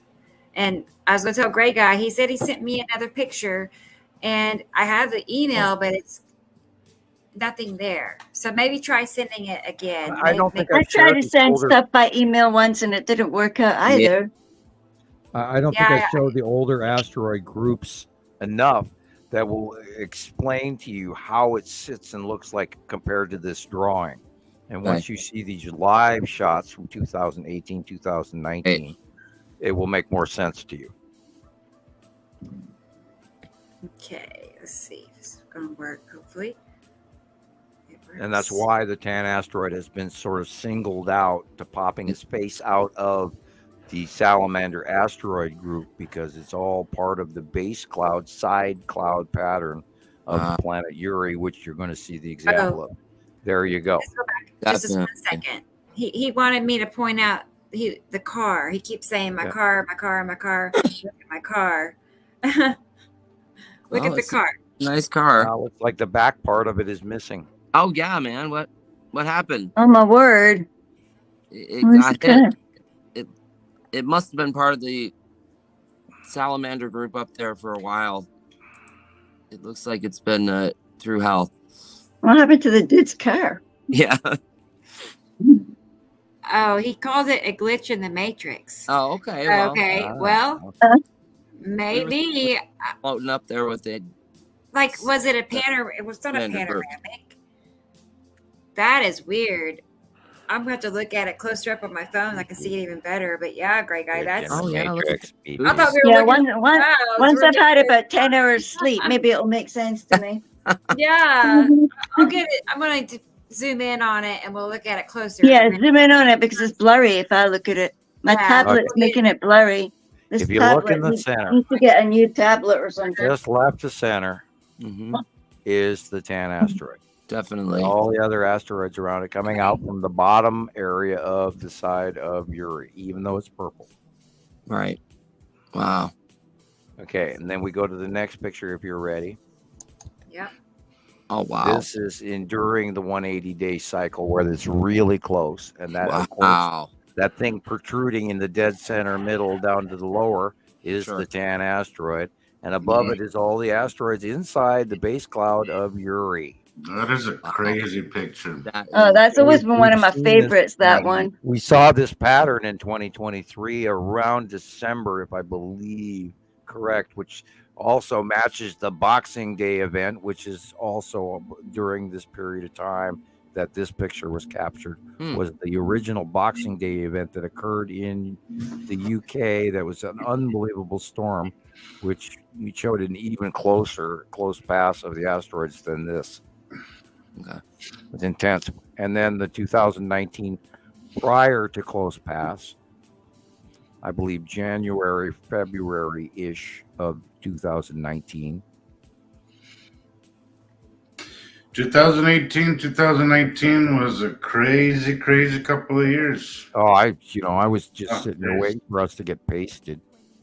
And then, Yeah, that was the years that I saw the That's where most of my learning really Did you happened. get that third picture up yet or ready yet? Sure do. Yeah. Okay. What year And there, is this? this is 2019. And this is that same group, people. The bottom side of Uri. And we know that the Tan asteroid and the lower asteroids illuminate when they come into the sun. And this is what you're looking at. That illumination inside this same cloud is the Tan asteroid and the smaller asteroids alongside it and around it. Wow. And that's that bubbly mass at the bottom of Uri that comes in. And it's purple because of the proximity of Atu. And we watched it. And this is how we know what, the Salamander asteroid group and all of this crap looks like, because we've been watching it for years. And Is that we're why it's not making this shit up. You can't Photoshop that. No. I mean, does it get its purple from Atu or? Yeah, because it's close and it's refractive light because it's above Earth. And this is just past sunset. Really cool. And it shows you there's illumination above because this is the first year that the planets were literally going beyond us. But back then they were at a different axis as they are now. Now they're over the top of us even more. And they're actually getting smaller in a sort of a way. And then next year they'll get a little bit smaller. And then next year they're going to get, after that, they get a little bit smaller. However, Saru will be visiting very soon, and we'll see her, and we'll have effects from Saru. Great.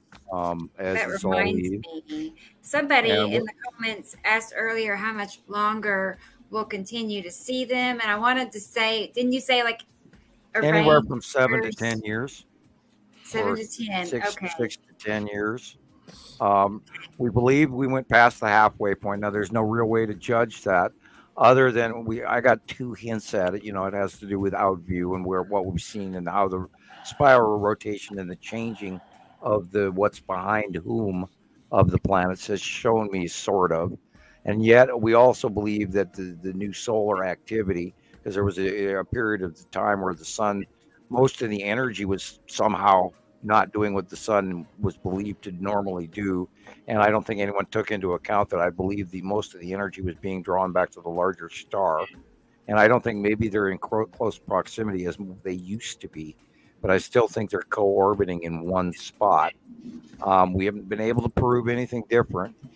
But as all of this transitions and we go one direction and they go another, we're going to see a transition almost equally to what we saw arrival. So we have to subtract, a couple of years, like 2 years ago or a year ago somewhere, minus to be startup, 2011-ish to, so that's a 10-year period. Are we at the transition? So we can go anywhere, 6 to 10 years. Oh, Getting glitched. The tire is flat Okay. and missing It's a car. the roof. Look at that. it's flat. It's been Messed chopped in half. Okay, and then I there's a think little it's a camera closer glitch up. and segmenting wide for tall, and it suppressed it. I can't even imagine. Hey, yeah. Yeah. I just thought it was a convertible when I first. Sold. seen it. Looks like I know. I thought a 85 tree caddy. fell on it, but Oh, But that's just funny somebody that just- in that whole picture, No, that's it's the only thing affected. The house is fine. The truck across the street Right. is fine. But just that car is the only Right. thing That is- glitched he's up. messing with us, man. Weird. I don't know. I have no clue. It seems like the car is almost indented into the dirt there. Hey, wow, that's Isn't that something? Let's go back out Well, again. yeah, that's the only Yeah. thing that's affected is the car. Wow, that's crazy. Yeah. The only thing is the car. Everything else is fine. Huh. That's a good one, really. I don't know what it's good at. I don't know what it means, but ghost car. Okay. Ghost- Maybe. Ghost car. Heard of ghost cars. I mean, Right. I don't know. Interesting. Wow. Well, cool. Yeah. That was like a double feature picture. You got the car and you got the clouds above. So perfect. Okay. I know everybody's like, that's crazy. Double Yeah. exposure. That's a good question. I don't know. But- It looks like something that would be in my area of town. Oh, really? Yeah. I mean, this Looks looks like like a home. normal occurrence on a daily basis. Yeah. Right. You know. Oh, I know. No, I know. It's just Same. totally. I see that every day in my pictures. Just one car out of nowhere, just Right. chopped in half.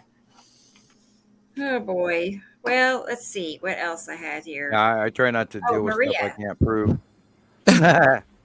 I know. It's Looks like fun to just that's There's the speculate. guy who's talking about Nibiru. Yeah, I know, but Yeah. it I is tell you, ironies of life. an off-topic picture. Yeah, Ah. I was, allowed to stare at the ceiling for a minute and not participate comfortably. Let's see. Maria sent me a picture, so let me grab that real quick. And oh, those are pretty. Maria's in Alaska. Oh boy. Yeah, she has a far different view than we do. Oh yeah, yeah. she does. Mountains and I like it. What part of Alaska? Maria. Let's see. Yeah, I'm not sure either, to be honest. Anonymity, guys, anonymity. Yeah.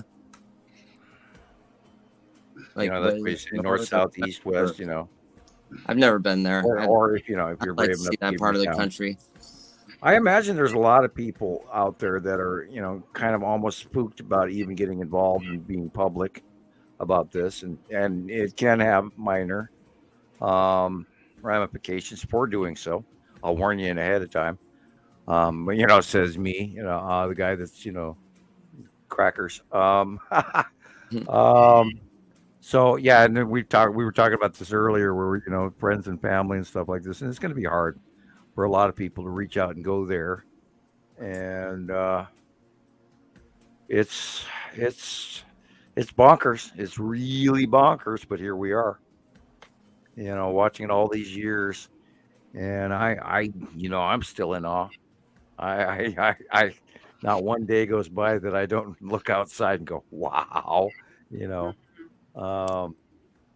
and by the way, for any new folks out there who are listening or who will be listening, if you want to get a better handle on a larger place in understanding, and not necessarily dealing with our facts, but if you want to understand space a little bit better, for example, watch Symbols of an Alien Sky. It's on YouTube. It's by the Thunderbolts Project, and Michael Talbot. They're a great group of scientists, and they've actually taken the time to put their credibility and their jobs on the line to talk about the electric universe. And I've been talking about the electric universe for many, many years, and this is a group of people that have done some serious work, and they've done excellent work. And I recommend that you go and study as much of that as you can handle. Should be mandatory, actually. Yeah, I totally. I want to tell people watch it, and then they have a bunch of other stuff, electric discharge theory, all sorts of really good science.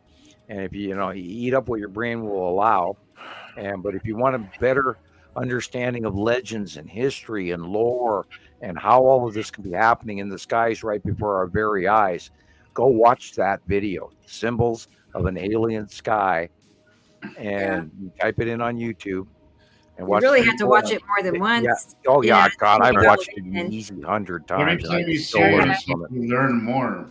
Every time I watch it, I learn more. Yeah. Especially once you learn this information. Little tidbits about once you start and everything.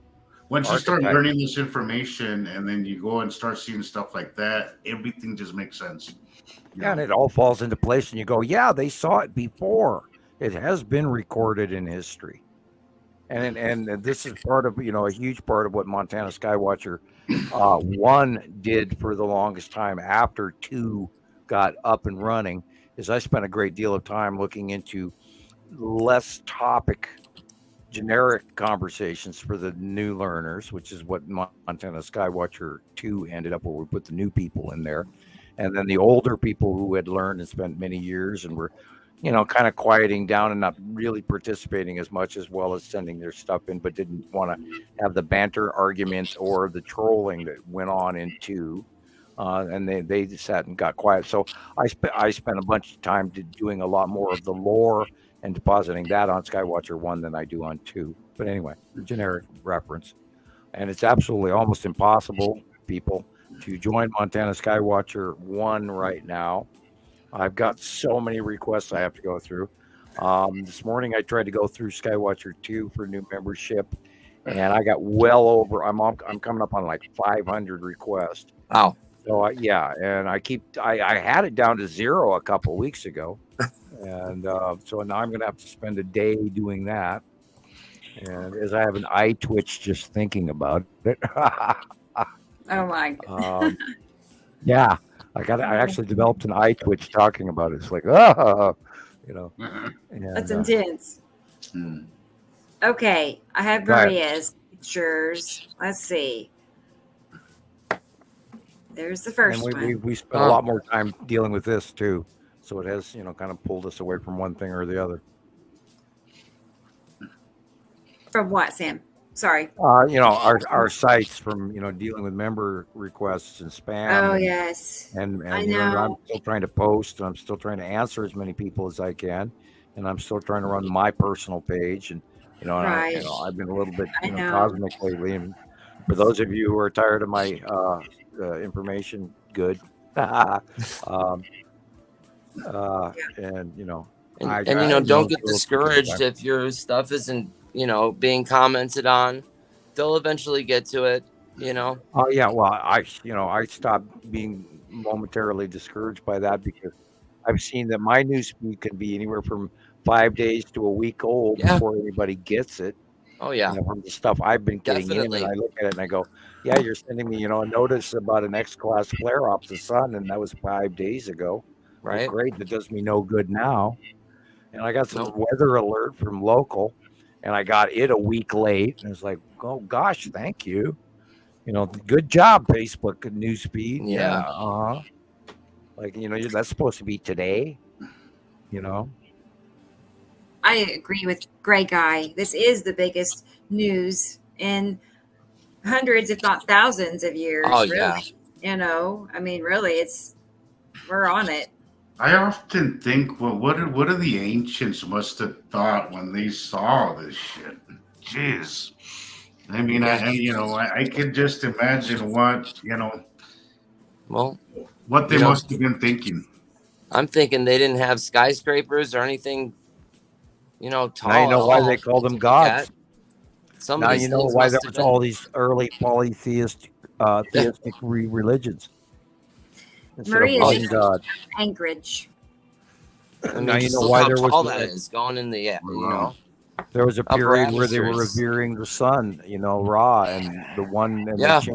they changed religion to deal with the one sun, and then there's also in the Bible it talks about the two suns. The Greeks knew about the two suns. The Sumerians, the other cultures knew about the two suns. And I'm not the only one to discover this, but my paper and everything, and me being current, contemporary, announcing it. And it's not like any of these other guys who talk about aliens and all this other stuff out there that are making big careers and big dollars over. You don't find former insiders on the internet every other day, so I laugh about it. And occasionally it dumps down to where that's that me questioning credibility thing. It's like, I wonder sometimes if people actually value our effort. I hope all the stuff that we've accumulated. I hope so too, Sam, because I'm very grateful for absolutely. I'm very grateful for coming across you and this information. So, well, even I am. There's not a day goes by that I don't that I'm not thankful about it.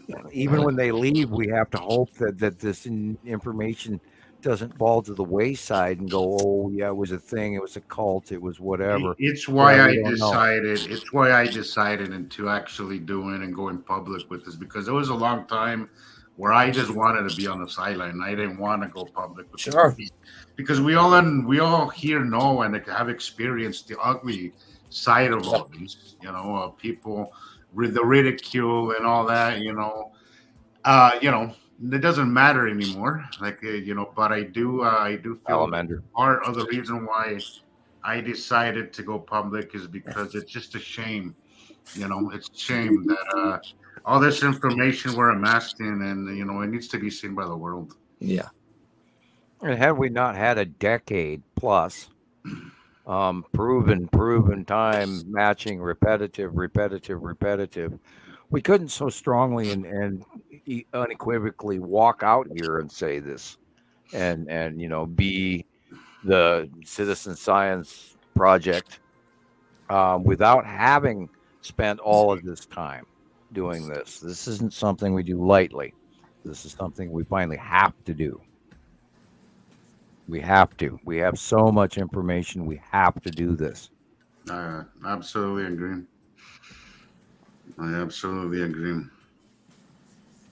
And the only way we're going to get out there is with each and every one of you people out there listening to us now or in the future off of YouTube or whatever, or Spotify or Snapchat or TikTok or wherever. You guys have got to share this information, because we're not doing this lightly. We're not joking about this. This isn't going to, what can we do about it anyway? No, this is happening. This is real, and it has ramifications. We're going to see that this summer. We're seeing it right now this weekend. We were seeing it last year. We're in trouble. People have to start growing their own food. We're going to be in trouble. If you do not be surprised if we see a serious change of food this year. I said it 3 times because it's that important. Yeah. It is already happening. It's been happening.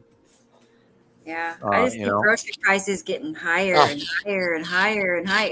It's just not going to stop. $5 for a loaf of bread? Are you kidding? No more bread. $5. Oh yeah. Yeah. And let's talk about gas prices. When bread costs more than gas. Yeah. Guys, we got to look at things. Yeah, we used to pay $1.25 for a loaf of bread. Yeah. 99 cents, 80 cents. You were talking about our ancestors earlier. Just think about what our grandparents would be thinking right now. Oh yeah, $5 the weather override. pattern. Our recent weather pattern within the last decade, if you want to, look at it an overall weather pattern for long periods of time, we are literally just like the same occurrences right at the last Dust Bowl, which was, on top of the Great Depression, and the Dust Bowl era kicked in right after that. Those oh God, this country, what we lived through to be where we are today. Oh my God. And we're going to see it again. We are going to see, although I have a funny feeling, and I don't know all about the Arizona desert, but that we're going to see some really interesting stuff today, tonight, tomorrow in Arizona. I can't wait to see the footage. I did talk to, this goes way back to the Pleiadian visit, and I had wanted to move to Arizona, and I was told not to. Oh, so I'm eagerly interested in to see what's going to happen to Arizona. Sam? Yes. They've been talking about the Sahara dust coming up to the UK. Is it genuine, the Sahara dust? Yeah, it is coming out. It is coming up because the jet stream is weird. And that which is supposed to be the trade winds is now being cycled and recircled and moved in different ways that we've never seen as well. So it is looping out into the ocean and then coming right up over to the UK, as well as Spain. And then it's, of course, being pushed to the east after that. Yeah, I noticed that last week. I agree, Carol. I agree. Very much agree. I think my tablet's lagging. Nothing's working on it. I'm just seeing the crickets again. Because I live in Oklahoma and it's very flat here. We don't have mountains. We have like hills. Those mountains, but we don't have mountains with snow on them. And I think it's beautiful. Look at that. Napicity is, making its mark just right above, it looks like. Yeah. Those stripes. So yes, and on the right hand side is Saturn's yellow moon. And that means this picture is about anywhere from about 6 months old. Maybe a year. I do not know. These are from Maria, but what is that? Black. Okay, is it new? Is it am I talking? I don't know. Right. Yeah, it looks like Nepacity at sunset, and then what would be coming in on the right would be a Saturn's yellow moon, because that's the always been going that way. Nothing else goes that direction from the right. Another one. Oh, okay. Very cool. It has to be a Saturn, but we know that that Nepacity is visibly farther away, and it's sometimes behind a Saturn's yellow moon, and it has been like that for about a month and a half. She said they're new from last weekend. Oh, okay. I'm talking out my nose again. It's okay. Sam was wrong again. To do. I mean, it's easy to do. And that is if that's at sunset. Are we facing southwest? What time was this, Maria? And what direction?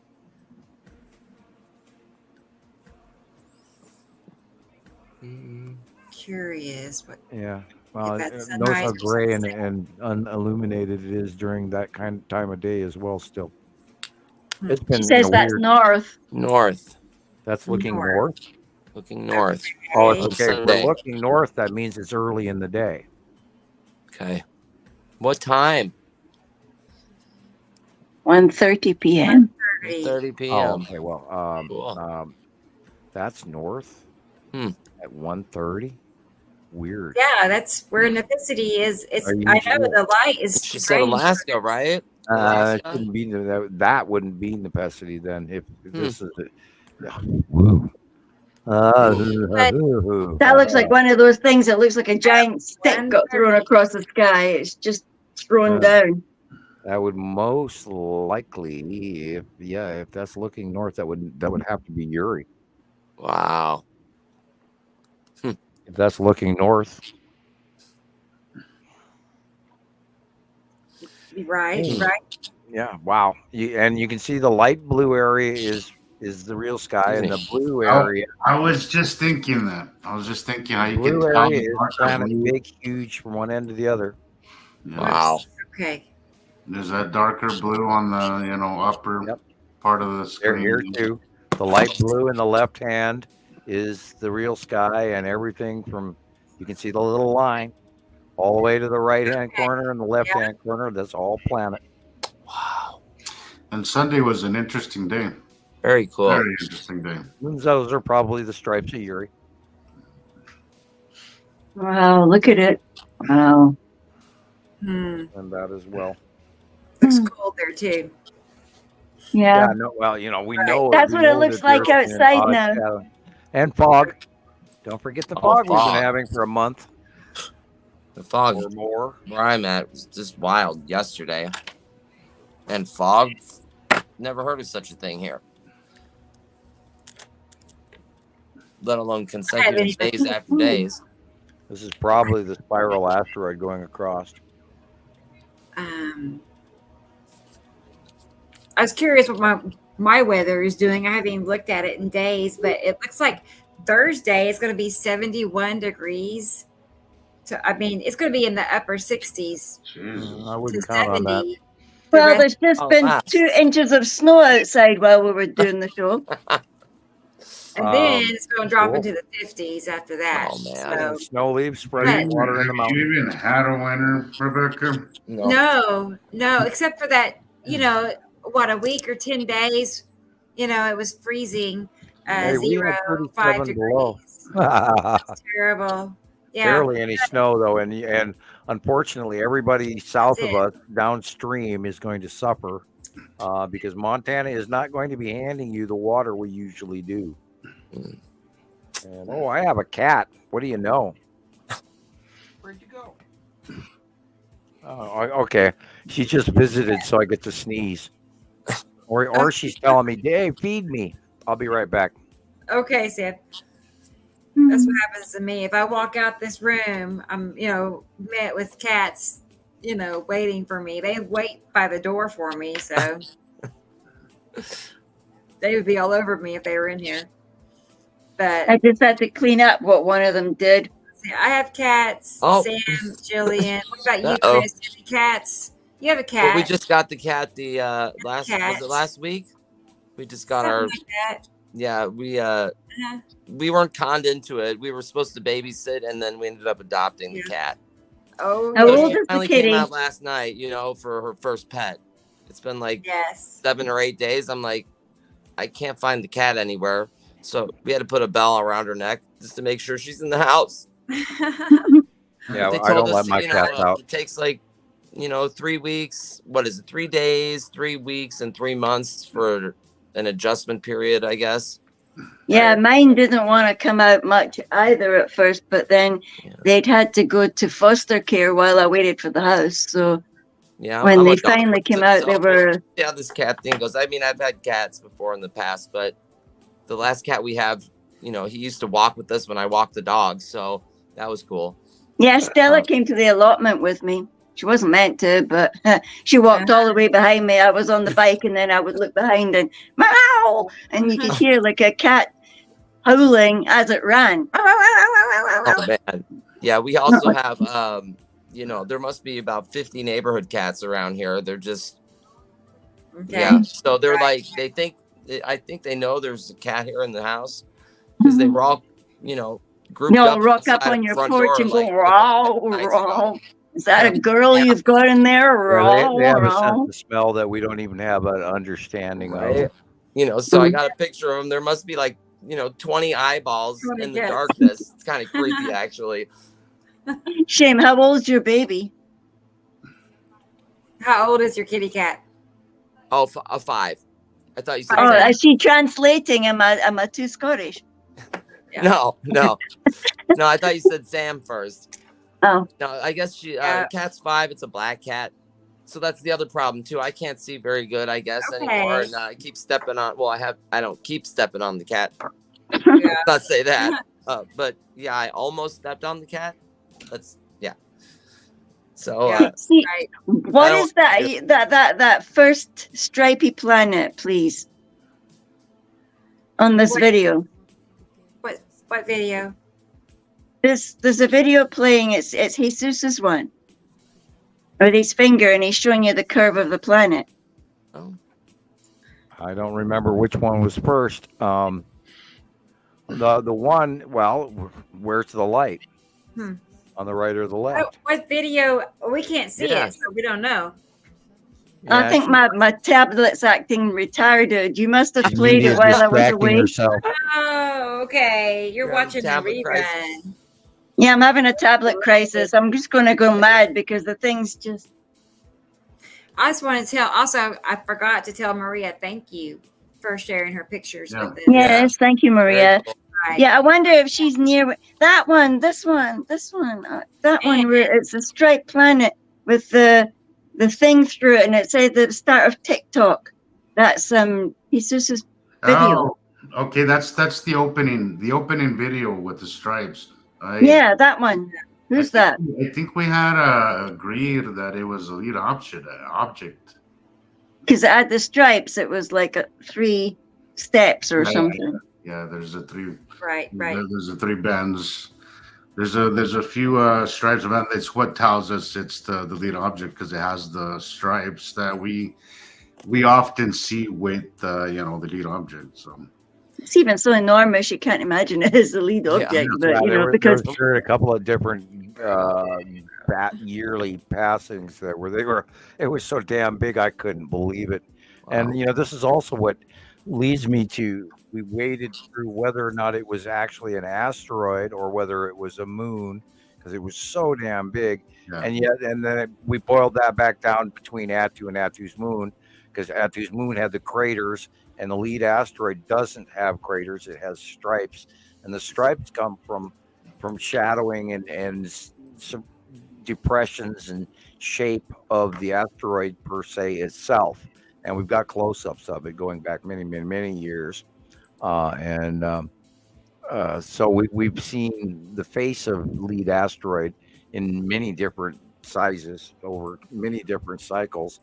And part of that is just I'm amazed it doesn't crash into us, which is also partly led to us believing that the electrical polarity and the connection to the planets is the opposite because there is no interaction or exchange between the large bodies.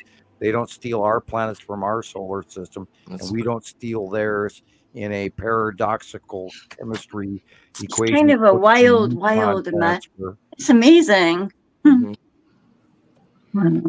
Yeah, that's a beautiful picture. Yeah. And I think Saturn's yellow moon is far to the middle right in the left-hand picture. And we're seeing moreover of Saturn and moreover of Nibiru. I wonder what the one was that I saw that first time. I just keep seeing it so vividly in my mind's eye because I seen it. It was always at 6:30 in the evening for days on end.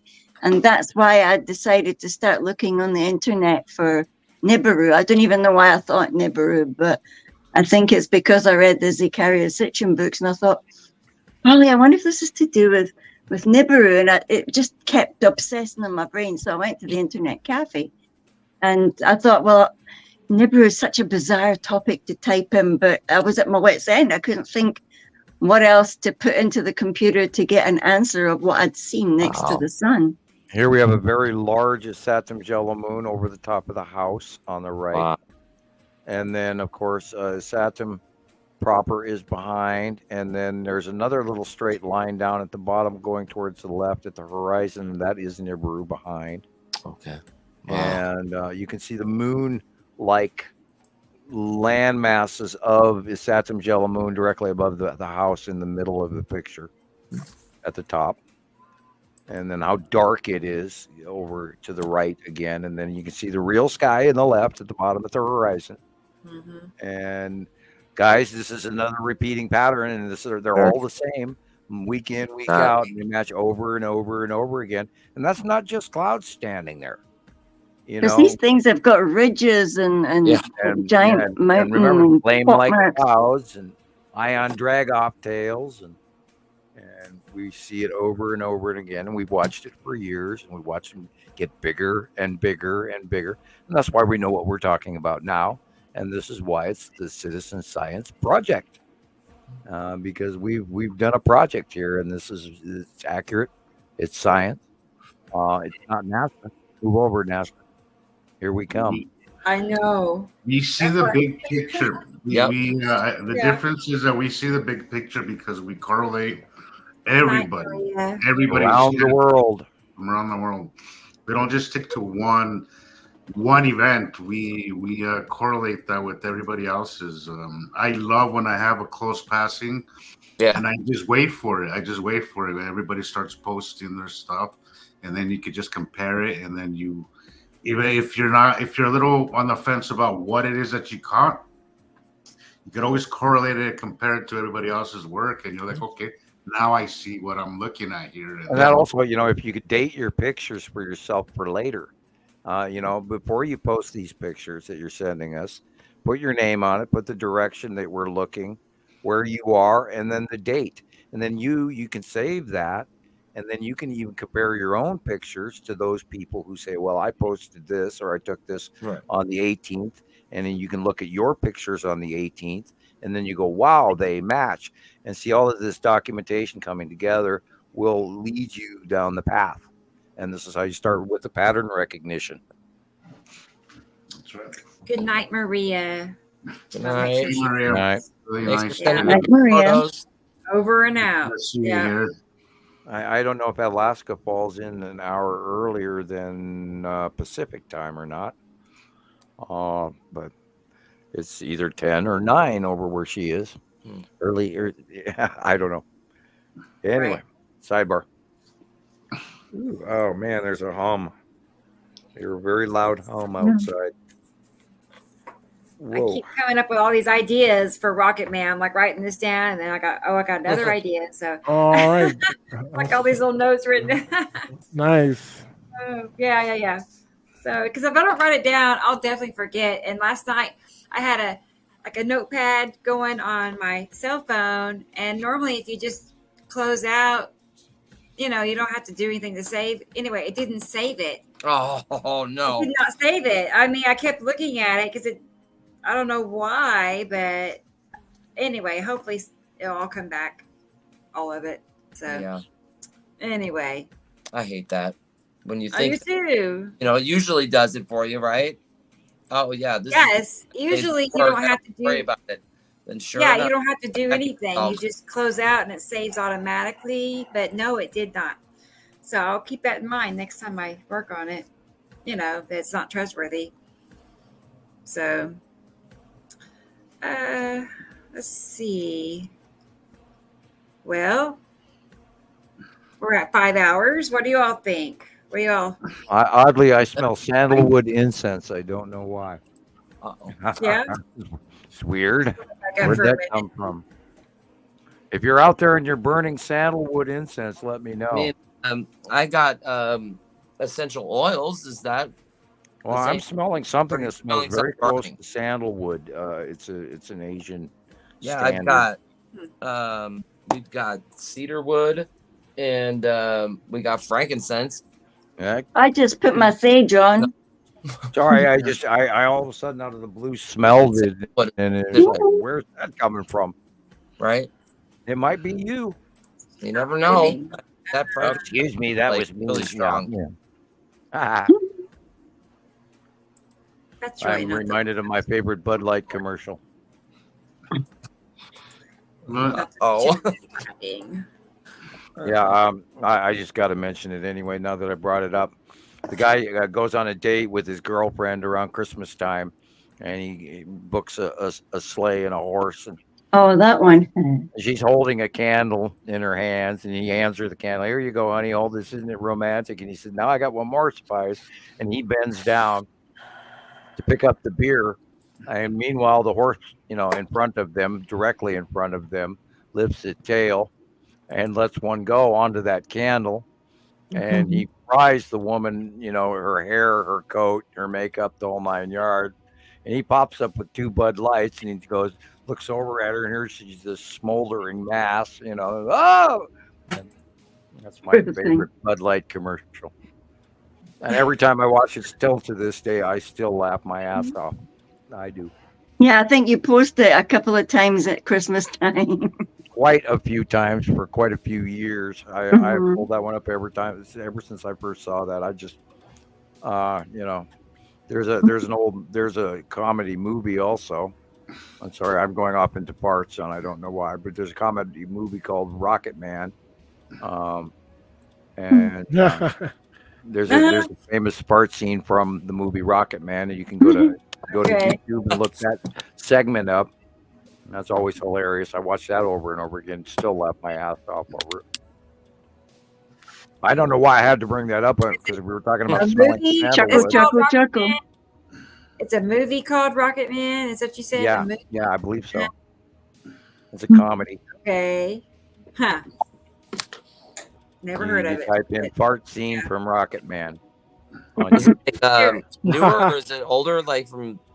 Oh, it's an older. It's an easy 10, 15-year-old movie, I think. You know. Hey, Rocket Man, like the name Rocket Man, does it have a story behind it? Well, it's this guy that, you know, he's this dweeb and he ends up in space on some space mission with actual real astronauts, but this guy's just total loser. And Commander, you know, I don't feel so good. And he's hooked up.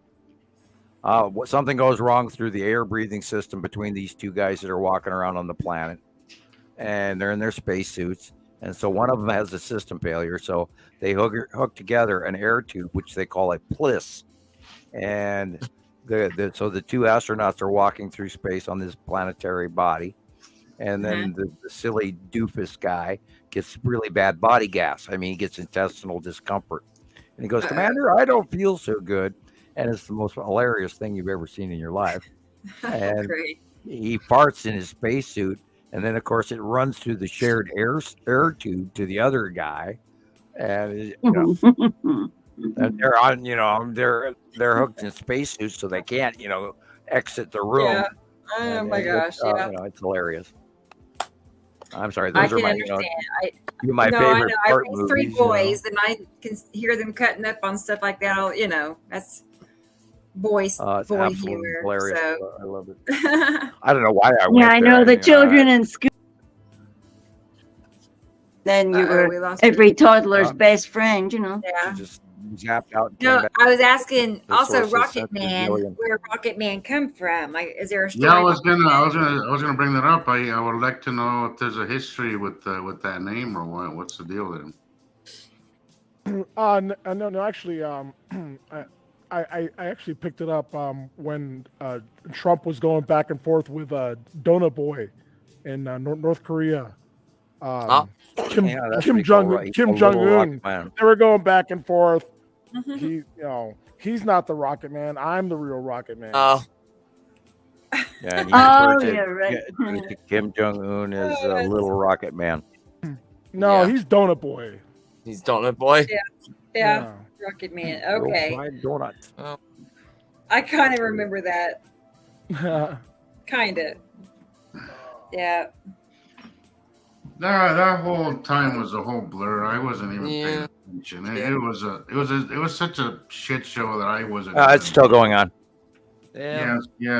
I can't stomach political anything anymore. I just can't. I don't think that I ever did. I watch all of that still all the time. I'm informed, and I have quite a few regular YouTube people that I watch, including worldwide news and stuff like that. So I can promise you I know what's going on. Yeah. Well, look at that. Look at that beautiful little open core of maybe very possibly Saru, or no, it's small enough it could be Nepesity core. And that little white bright thing there. Yeah, it's pretty. That's probably Nepesity core. Yeah, it would have to be more over to the left if it was Saru, huh? And planets are blocking the actual sunset, and that little yellow and orange area is what's our sky, and the rest is all planet skies. And there's several. That's such a tiny slither of sky that's ours. Well, let's see. Like, why did it stop? It's over. Okay. The date is January 20th at 5:57 p.m. Normally in the winter it gets dark. Oh, not this dark. Where is Bismarck? North Dakota, which is between Montana and Minnesota. That's a very, very large planet up there. Yeah. Those 2 Coca-Colas I ate my know. stomach. I'm paying for it now. Oh no. Little acid indigestion apparently. Why, thank you, Tums. Brought to you by Tums. Choo choo. That was a big train. Mm. Oh, guys. Well, maybe we'll get a little connection. Give these guys free advertising. Maybe they'll want to come talk to us. You think Tums for Anybody? I mean, life's all life. Stressed out sky watchers. Yes. Anything's possible. So Hey, we'll be a household name before you know it. I was just telling Alan that today. I mean, but I was dead serious. I mean, I can see it. I don't know. Maybe within 1 to 2 years. Is that too eager? I'm sitting here going, oh, that long? I don't know. I mean, I just kind of like. Hey, I don't want to be a flash in the pan, but I'd settle for overnight success. Okay, well, sure, that'd be cool too. I mean, once this. I can't even see doing another 7 years of this, but there's no way I could ever quit. Right. I'm going to watch these things till the day I take my last breath. Yeah. I mean, well, let's see, 10 years. I'll be in my mid 60s. I mean, I'll be an elder person. Yeah. I'll be that guy on those pictures that Andy sent us today. You're right. What was the song on that one? The what? Sam must have published a song with the picture because it was that cool picture that Andy made. Good night, gray guy. You mean on my personal Facebook page? Not sure where I've seen it. I think that's the only place I posted any of what Andy made today. I didn't really post much of it. God, now I'm not even going to tell you what I'm smelling now. Hey, I just wanted to show everybody that Sam is not. I mean, it's possible. Is he smelling this? Do you guys see it? It's like, do you see the diffuser? Yes. Okay. Like, if he's smelling it, for real. Like, wow, maybe this smelled really good. And the picture was a wizard holding a blue globe. Yeah. Okay. It's a kind of magic by Queen. I thought it was because when I pressed the button, the kind of magic was there for a brief instant, and then it disappeared and said, "This video is not released in your country." Oh yeah, you got the UK ban on it. They got the copyright crap going on. Yeah, so you can look up "It's a Kind of Magic" by Queen.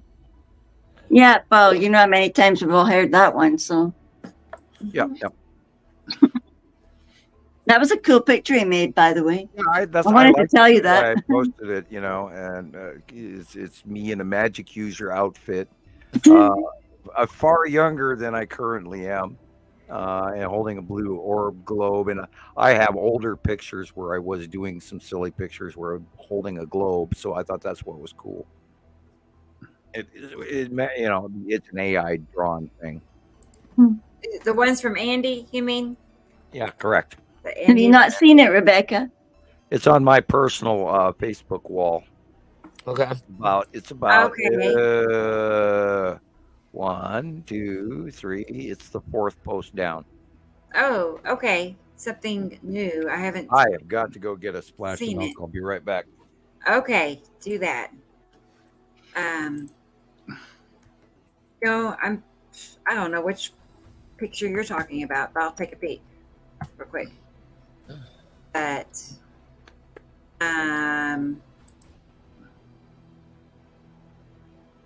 okay.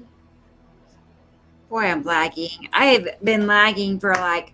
Yeah, I know. I told you my tablet's just yeah, completely retarded. My other phone completely went off, so I just used it for texting now. Right. I don't know. It won't. Arizona. This one's even struggling. That's why I disappear every now and then. Right. Well, I was talking to different people on the phone in other parts of the country, and they were having, like customer service people, and they were lagging. I don't know. It was just. Maybe we got hit by another I solar was having flare or trouble something. earlier today too. Okay. It's not just Maybe me. another solar Okay, flare or that makes something. weird. I'm No, electrocuting my cat. I just gave her 20 shocks per cat. I don't see anything really working well right now for a lot of tech. There's a lot of electrical weird shit going on, including There the is, even with the Shapley airplanes and station. GPS and stuff. Yeah. Okay. I got it. Wow. Look at that. That's fancy. It's cool, huh? I know. My gosh. Right. Let me see. This has to be from from Andy. Okay, it's like it has to be. Got it. Sorry, kitty. I got keep it. electrocuting my cat, man. That hurts. Uh-oh. Don't do that. It's about the 20th one, and she's still on my lap. She must love me. Her cat. Sorry, Stella. Yep. Are we going to still chat for a while? I don't know. I'm kind of with Rebecca here. I'm kind of running on fumes now too. Yeah. And I think we're kind of running out. I think we're kind of winding down. We're out of pictures. We're not as engaged as we were. But I do feel it was a good show. I do feel we had a good show. It has been. Our little batteries are going plutter, splutter, Yeah. splutter. I know. The one that's been up all night, look at her. She's like crack of dawn over there, and she's been up all night with us. Yeah. So, I got a really. frozen pizza that has my name on. That's calling my name too. Carol Ann. There's a I frozen guess- garden with my name in it because the dog is going to want to go out again if I move. Yeah. Where he is now. Ann for Carol Play Ann. Star Wars. Jesus, or Done. What's that? did you start the oven yet, or? No. So, A frozen pizza, huh? Yeah. You're making me hungry. well, I man. mean, Isn't that where you go, Sam's always Alexa, talking start my about oven? pizza. Sam's always talking on podcast day about pizza, so I was like, I know. It's well, his fault. We all want pizza now. So I went Well, to my start daughters, asking, on podcast day, my daughter, this runs through their dinner time, and they're teenagers now, and so they if I let them, they would live on pizza, and so they have a particular frozen pizza that they like, and thank you, it's far cheaper than delivery, and because they it's much used better. to do I delivery. love Red Baron. Right, and now they've gone to, and yes, brought to you by Red Baron Pizza. In fact, that's what I have downstairs. It's and they actually You just need to be able to send a like the signal Red Baron on the podcast oven so you can have that thing ready when you're finished, We could have an oven on the Yeah. table by you, and they could Oh. cook it and take a bite. Yeah, 'cause- one of those little and then give a review. And what do they call Make it? us more hungry, please. Toasting oven. one of my roommates keeps a air fryer in his room. I'm like, dude, I passed Yeah, by but air his room. fryers rule, man. They can make food like, I yeah. passed by his room. He had everything he needed. I'm like, you don't even have to go anywhere, man. You could just Well, yeah, but you do need a your room safety for- scenario where you have at least a splash area that you don't light your room on fire. right? Yeah. Cook in the kitchen, damn it. Not only that, if you sleep where you cook, it's not healthy. Yeah. That's it makes for not so great habits. Yeah, I had a roommate years ago, and the guy just was always cooking fish in his yeah. fryer. no. And you'd come home, and then he wouldn't change the oil. And I said, dude, I will go out and buy you the damn oil. Would you please change it? And then you come in the house, and gosh. everything you own smells like the fish that he ate 3 days ago. It's like, Nasty. okay, great, That's The workspace. And if he bought fish that was edible, that'd be another story altogether. So he had like Well, a deep fat fryer in his room. Yeah, and he would never change the oil. Well, no, he didn't have it in his room. He had it in the kitchen, but he used it all the time in the house. But then he would run the same oil over and over and over again until it was literally brown. And and then this is the same guy that would bring ketchup packets home from restaurants and then squeeze them into a bottle. The guy was so cheap he never wanted to replace his oil. Yeah. And I said, shit, I'll buy you new oil, please. Nasty, yeah. Right? Are you really destroying my that? entire house? You know, it's bad when you got to take your shower curtain down and your curtains in your house just to get rid of the fish. Gross, man. Gross. Yeah, gross is I right. was going to say one thing here. I'm trying to pull it up, Robert. Here it is. Robert sent in one picture, and I thought we'll look at it real quick because he's on the other side of the world, and I know it's hard for us hi, Robert. From New Zealand. Robert in New Zealand, Robert. And it's hard for us to connect. Oh no, yeah. So he takes some really cool pictures, man. That is he does. Well, we are looking at the ion tail of Isatum's yellow moon, Isatum, and Nibiru. So that streak, that trail is going up to the upper right corner is ion tail. And Isatum's yellow moon is dead center and very dark. And then the blue line from the upper left corner to the bottom tree at the right is Isatum. And literally from the tree on the left middle all the way to the tree on the right is where Nibiru is, behind the others. And again, we see it over and over, and everything on the left-hand side, everything on the right-hand side is dark. Same pattern, same pattern, same pattern. And there's the ion tail again on the same side as usual, week in, week out, month in, month out, currently. Right. And we have been, and this is really, I was thinking about this earlier. There have been recent instances where Isatum's yellow moon is actually on the far side in our out view, just like this. Yeah. Where it's away and it's been lesser of. And I have seen that within, I think, the last week. And this is Sam, can it be ever to like the left side of Isatum where it's like this in your picture, but on the end? When you mean on the right hand side? Yeah. When it was on the other side in 2015, that's where we saw it. Okay. And then the early captures, when it was on the right hand side, the Isatum's moon was, believe it or not, on the lower left. And it has to do with when we look at an out view, and Jesus has talked about this a lot with our graduated out view through water. Air is water. That's why everything's blue when the planets get closer, they turn darker blue rather than their actual planet color, which we can see a lot easier when they're farther away. Sure. When they're dead center in front of us, they have a standard flat axis. We see the bottom, we see the top, we see the sides. When they're on the right hand side, the axis is tipped to the right. When we see them on the left-hand side, the axis is tipped to the left. And it's weird. And it's the same thing with the Isatum's yellow moon. When it was on the left-hand side of the sun in the early years, 214, 215, we saw the yellow moon on the lower right. And then when it went over the top of the sun in 2018, it was dead center. And then it was cutting into the sun, which is why it did that winged planet thing over the top of the sun from 2018 to 2019.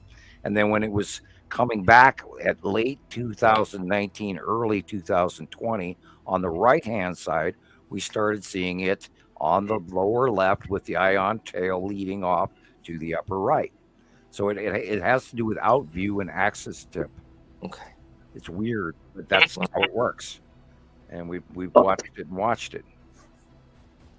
Wow. And the cool thing is, when years ago in 2015, Isatum's yellow moon were quite small. Okay. And that's how we learned, after watching arrival of, big, huge, massive blue planet Nibiru in 2012, 3 or so years go by, and then finally, what used to be a red dot has actually gotten into this larger object. And I'll never forget when we went, holy shit, look at the size of a SATM. And that was literally early 2015. Prior to that, it was much, much smaller. And then we went, oh, maybe that's just, maybe that's just a color thing. Maybe, can we identify, what is that? Is that, what, and then we didn't really fully know. And then all of a sudden, Attu's moon, or excuse me, the SATM's yellow moon, and then the wings started forming because it was getting closer. We were identifying it better, and we went, oh shit! And then that matched the Pleiadian message video from the internet, and the winged planet part, and all of that. And then we've just formulated all this information to date. Oh, it's a long developing, getting bigger, going over here and then going back away and then coming back at us a few years later, that have, and that was where my major elation for me doing site drawings was 2018 and 19 especially, when I knew that we were starting to see a SATM and a SATM yellow moon in the ion tail, and it was way smaller, which matches the pictures from Dr. Phil era, and we refer to that all the time. And that's where I went, oh, that's coming back. And then I recognized what was going on. And then I continued the drawings because I had it in my head. And then they paid out into fruition to this stage of my accuracy rate, which has stemmed another 5 years forward. And it's panned out so highly accurate that I've never been able to argue with it. And that's kind of how it works, is I just trust what I'm doing. Yeah. I and we go back to, well, I've already done it, and so I believe I believe it is, and therefore it is. Yeah, and that's how all of this works, is just trusting the information that we've gathered. Yeah, I mean, this has to go somewhere, right? I mean, shit. I mean, holy cow! Yeah, I mean, it's interesting enough. I mean, that alone. I mean, it's great entertainment. At very least. It's great entertainment. I'll say that. Like, it's great. Oh yeah. Well, that goes back to where I was wondering. What is this going to do? And go ahead. It's bigger than that. It's bigger than entertainment, because absolutely. Because I was thinking. I mean, well, because if people start to learn the truth, I think they're going to be really upset. Like they're going to be just pissed off, because they've been lied to so deeply. Yep. It's like, and then what happens from there? On that. I wouldn't. I hope they wouldn't even focus on that part. I think. Well, I know. I hope that they go, well, this is this really cool thing that we all got to witness, and there is so much more. And there's another race of planets of people up here, and we're, I'm upset they're going to be about being a factory workforce. That one's not going to sit too well with a lot of people, and I would like you all to be very calm about that part. We should also be excruciatingly thankful that we exist, because we would not if that were not the case. I agree with what you say, Sam. Like, even though we were created for that purpose, we were created nevertheless. So it's a mixed bag, but I mean, we are here. So, and living in the negative or hatred or anger is not going to get you anywhere. No, I don't live like that. But what I'm saying is, like, if people saw the truth, then they would demand for better conditions, like our food and our water not being messed with and are making us sickly. And, we would demand for better, Yeah, I would hope that we would focus on the things that are important rather than the things that have been distracting. We would think in a broader, bigger way. Sure. I always believe that. Instead of just thinking of just our little bubble, we need to start thinking more globally, more on a galactic kind of broader spectrum. We think, and we've been trained to think very small. Like, it's just the only thing is work and home, and that's it. We have to think. We have to think. We handed our wealth to corporations. Yeah. We have handed all of our money to I have made it a point. Non-entities. I have made it a point, and I can't I'm still working on it, but I'm making it a point to spend my money only on small businesses. Good for you. I am done with handing my money to corporations. Yeah. If I can get my toothbrush at a small business, local business, so be it. Even if it's slightly more expensive, at least I know it's going to stay in the community and it's going to help. You know, That's a lot of what they do here, but also you have to try and be the change that you want to see yourself. Like, yeah, I agree. And you have to decide what that is for you and for your and is there community. a few ways we can step backwards a little bit?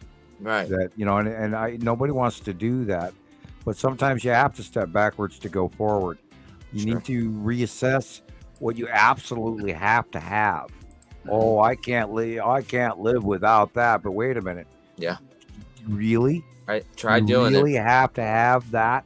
These are. And you know, and share more with the people around you and poor people and things like that. And I try to pay it forward regularly, even in you know, treating people in public, and I'll get the door for you. Let me, please. You know, you go right ahead after you, and little steps even, and you know, and I think we need to really look into how corporate entities have completely taken over our money. And I think there's something drastic needs to be focused on. But then how do you do that? I'm kind of hoping we haven't handed the hen house to the fox. You know, where do we go? And I don't want to have the hard lesson of having another crash to learn. I thought we'd learn in 2008 maybe, but they bailed them out. And the bad guys got to keep going while the good guy paid the bill again. So, you know, and if we talk about Star Trek, where they moved forward into a learning gratification rather than financial, I hope that expansion of our awareness and that stepping forward into the future and knowing other life forms are out there with greater technology and longer lives and maybe we can do better. Yeah, living Star Trek. Yeah, instead of watching it. Yeah, living it instead of watching it. Yeah. Right. You know. Oh, you have kidney disease. Oh, here. Take this. I truly hope that, you know, like Elysium, the movie, I believe it started with Matt Damon. It's a good movie. I truly hope that med beds are available in the nearby future. I know that they're making genetic leaps in genealogy, and they should literally be able to expand the human lifetime right now. I would think so. I believe they are learning to grow organs. Yeah. Using natural T cells, and I'm not a firm believer in CRISPR technology, but I think with regulation, it could be explored for the proper reasons, not for greed. Look what they're doing at the University of San Francisco for kidney, transplants. They're trying to build an actual, it's called a bioreactor. It's going to replace, hopefully, they just need funding. Hopefully it's going to replace transplants, period. All these patients would need is a bioreactor about the size of it's very small. And no transplant medication. Like a cybernetic pump. That's it. No wait on the transplant list. No dialysis. Well, everything is getting smaller. Our technology is getting better. Hopefully, I wish the greed factor would go a little bit wayward. If you are a corporation leader out there and you are listening to us, I'd like you to rethink things. How much I would rather have half of something than all of nothing. And if you're out there and you have all of everything, then there's a really big wrong attached to that, and pardon the expression, but may you rot in hell. You know, if you have millions and millions and millions of dollars out there, who are the people that you stepped on to get there? You know, you need to ask that. Yeah. Dude, what are you doing with that money? Is it just sitting there? What are you doing with it? There's so much you can do with it. There's people that are starving, and there's kids in the country that aren't reading books anymore and don't have decent schools, and they're freezing their asses off in big city America because we did not fund our schools for the last 2 decades. There's only so much you need, and then You know, our future is our children. What the hell are we Yeah. doing? Our future And is our what's with all the violence? They're manipulating people to feel such hate towards each other when everybody is struggling. They're all miserable. We're all being pressurized by, oh, look. I mean, you watch a television commercial and they're gonna talk about the Downy that they're gonna add to the laundry. But the house that they're standing in is a multi-million-dollar house or a set or a fake set. And they're showing a lifestyle that none of us live. Right. Yeah. It's so. And everybody who doesn't have that reality wants it, and the people who really want it are upset, and the people who can't feed their children are upset, and the people who can't afford a car get upset, and the people that can't afford car insurance and get arrested and yanked into jail are upset because they work 2 jobs and they still can't afford to live.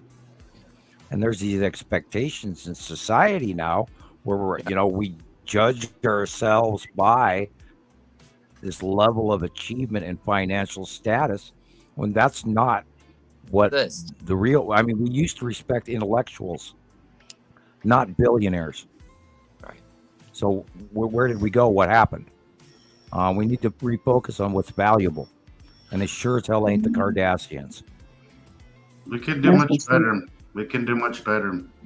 I really do feel that if this information gets out there, we can start that change. We got to value these immigrants. We got to value these people that are hardworking in the migrant fields that are picking our crops for us that we're poisoning. Those people work their asses off, and what do we give them in return? Let's bring jobs back to this country. Let's start manufacturing things again. Let's make a broom that we're proud of, not something that you're going to buy and replace in a year. Right.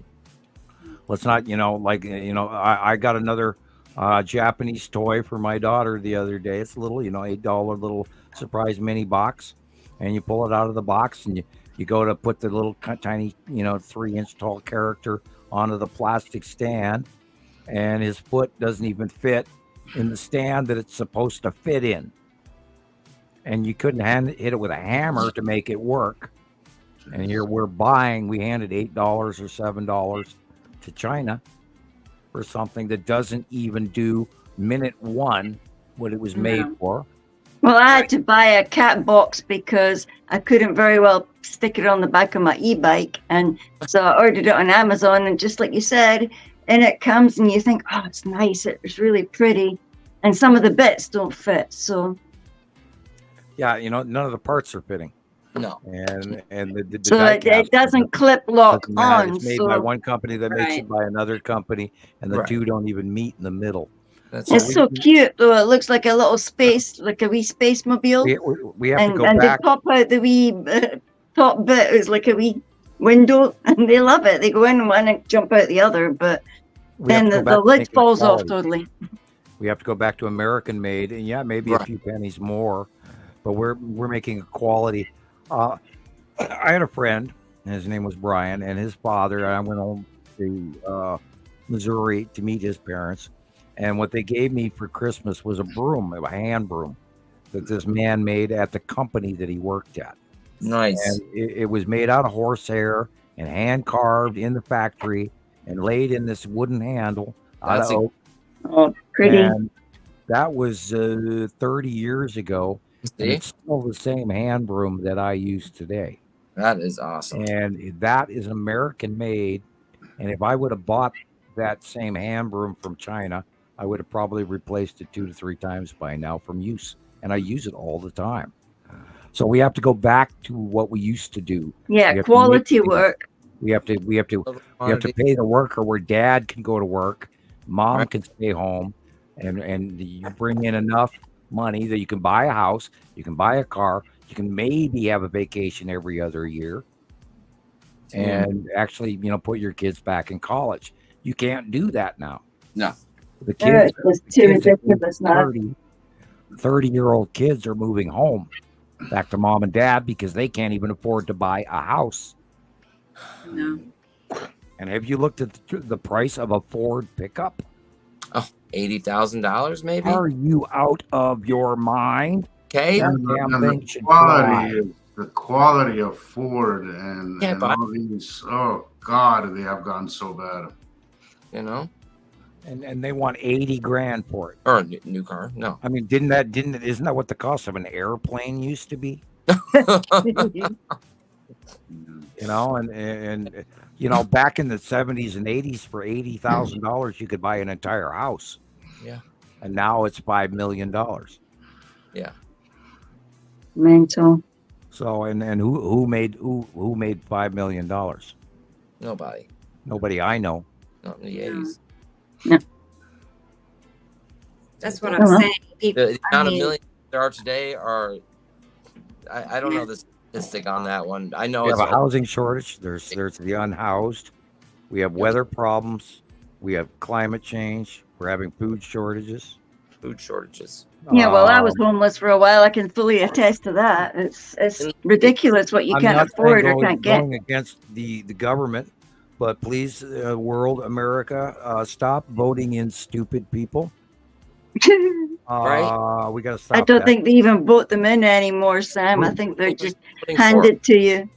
Well, you know, whoever has that's the the most problem. money, They only guys give you make it in. two options. That And they were Nike or something like that. It's all promotion. It's all money. You know, Yep. if you don't see Jane's political campaign and you see Bob's political campaign, and Bob spent $3 million to do it, and Jane only raised $50,000, you're going to recognize Bob, and you go, "Oh, okay, he's got my vote because I know who this guy is," and it's all money. And so we have to really, you know, start putting people who have brains, not money, in charge. Yeah, you don't want Dumb and Dumber up And there. let's look back to the intellectual. Let's look back to people. And I'm not saying mixing politics and religion. I firmly disagree with that. We should also be sure of that. So let's stop electing stupid people. And I'll leave it at that. On that, yeah. Well, it's an on election. those happy notes, we can all go to Hopefully- sleep now. Hopefully, we get better options too, because I mean, Well, you know, maybe we need to. the if we options don't- have if we been don't- pretty terrible. You know. Well, then you know what I'm going to say. If you can't find somebody else to do it right, do it yourself. Right. And I hope somebody out there is motivated Sam. For the right direction to, you know, if somebody out there can't do it, then you need to do it. Well, we need to take care of each other. I vote All right, Rebecca. across the board. Go ahead. I know we're going to wind down. I vote for Rebecca and Jillian vice president. I power. know we could do way better, girl. I know we could. Yeah. Oh, boy, I Let's go wouldn't run want the to do countries, that. Rebecca. Jesus Sort their shit out. Department of. Spank all the bad bums. That's right. Put them in the corner. True though. I mean, I see it all the time. I'm like, I could be a better mayor, and my streets wouldn't. Hey, have I'll settle for potholes everywhere. Skywatcher. I really, I'll stay Skywatcher. Thank you. Yeah. Yeah. I know. You know, they said that during the President Rebecca.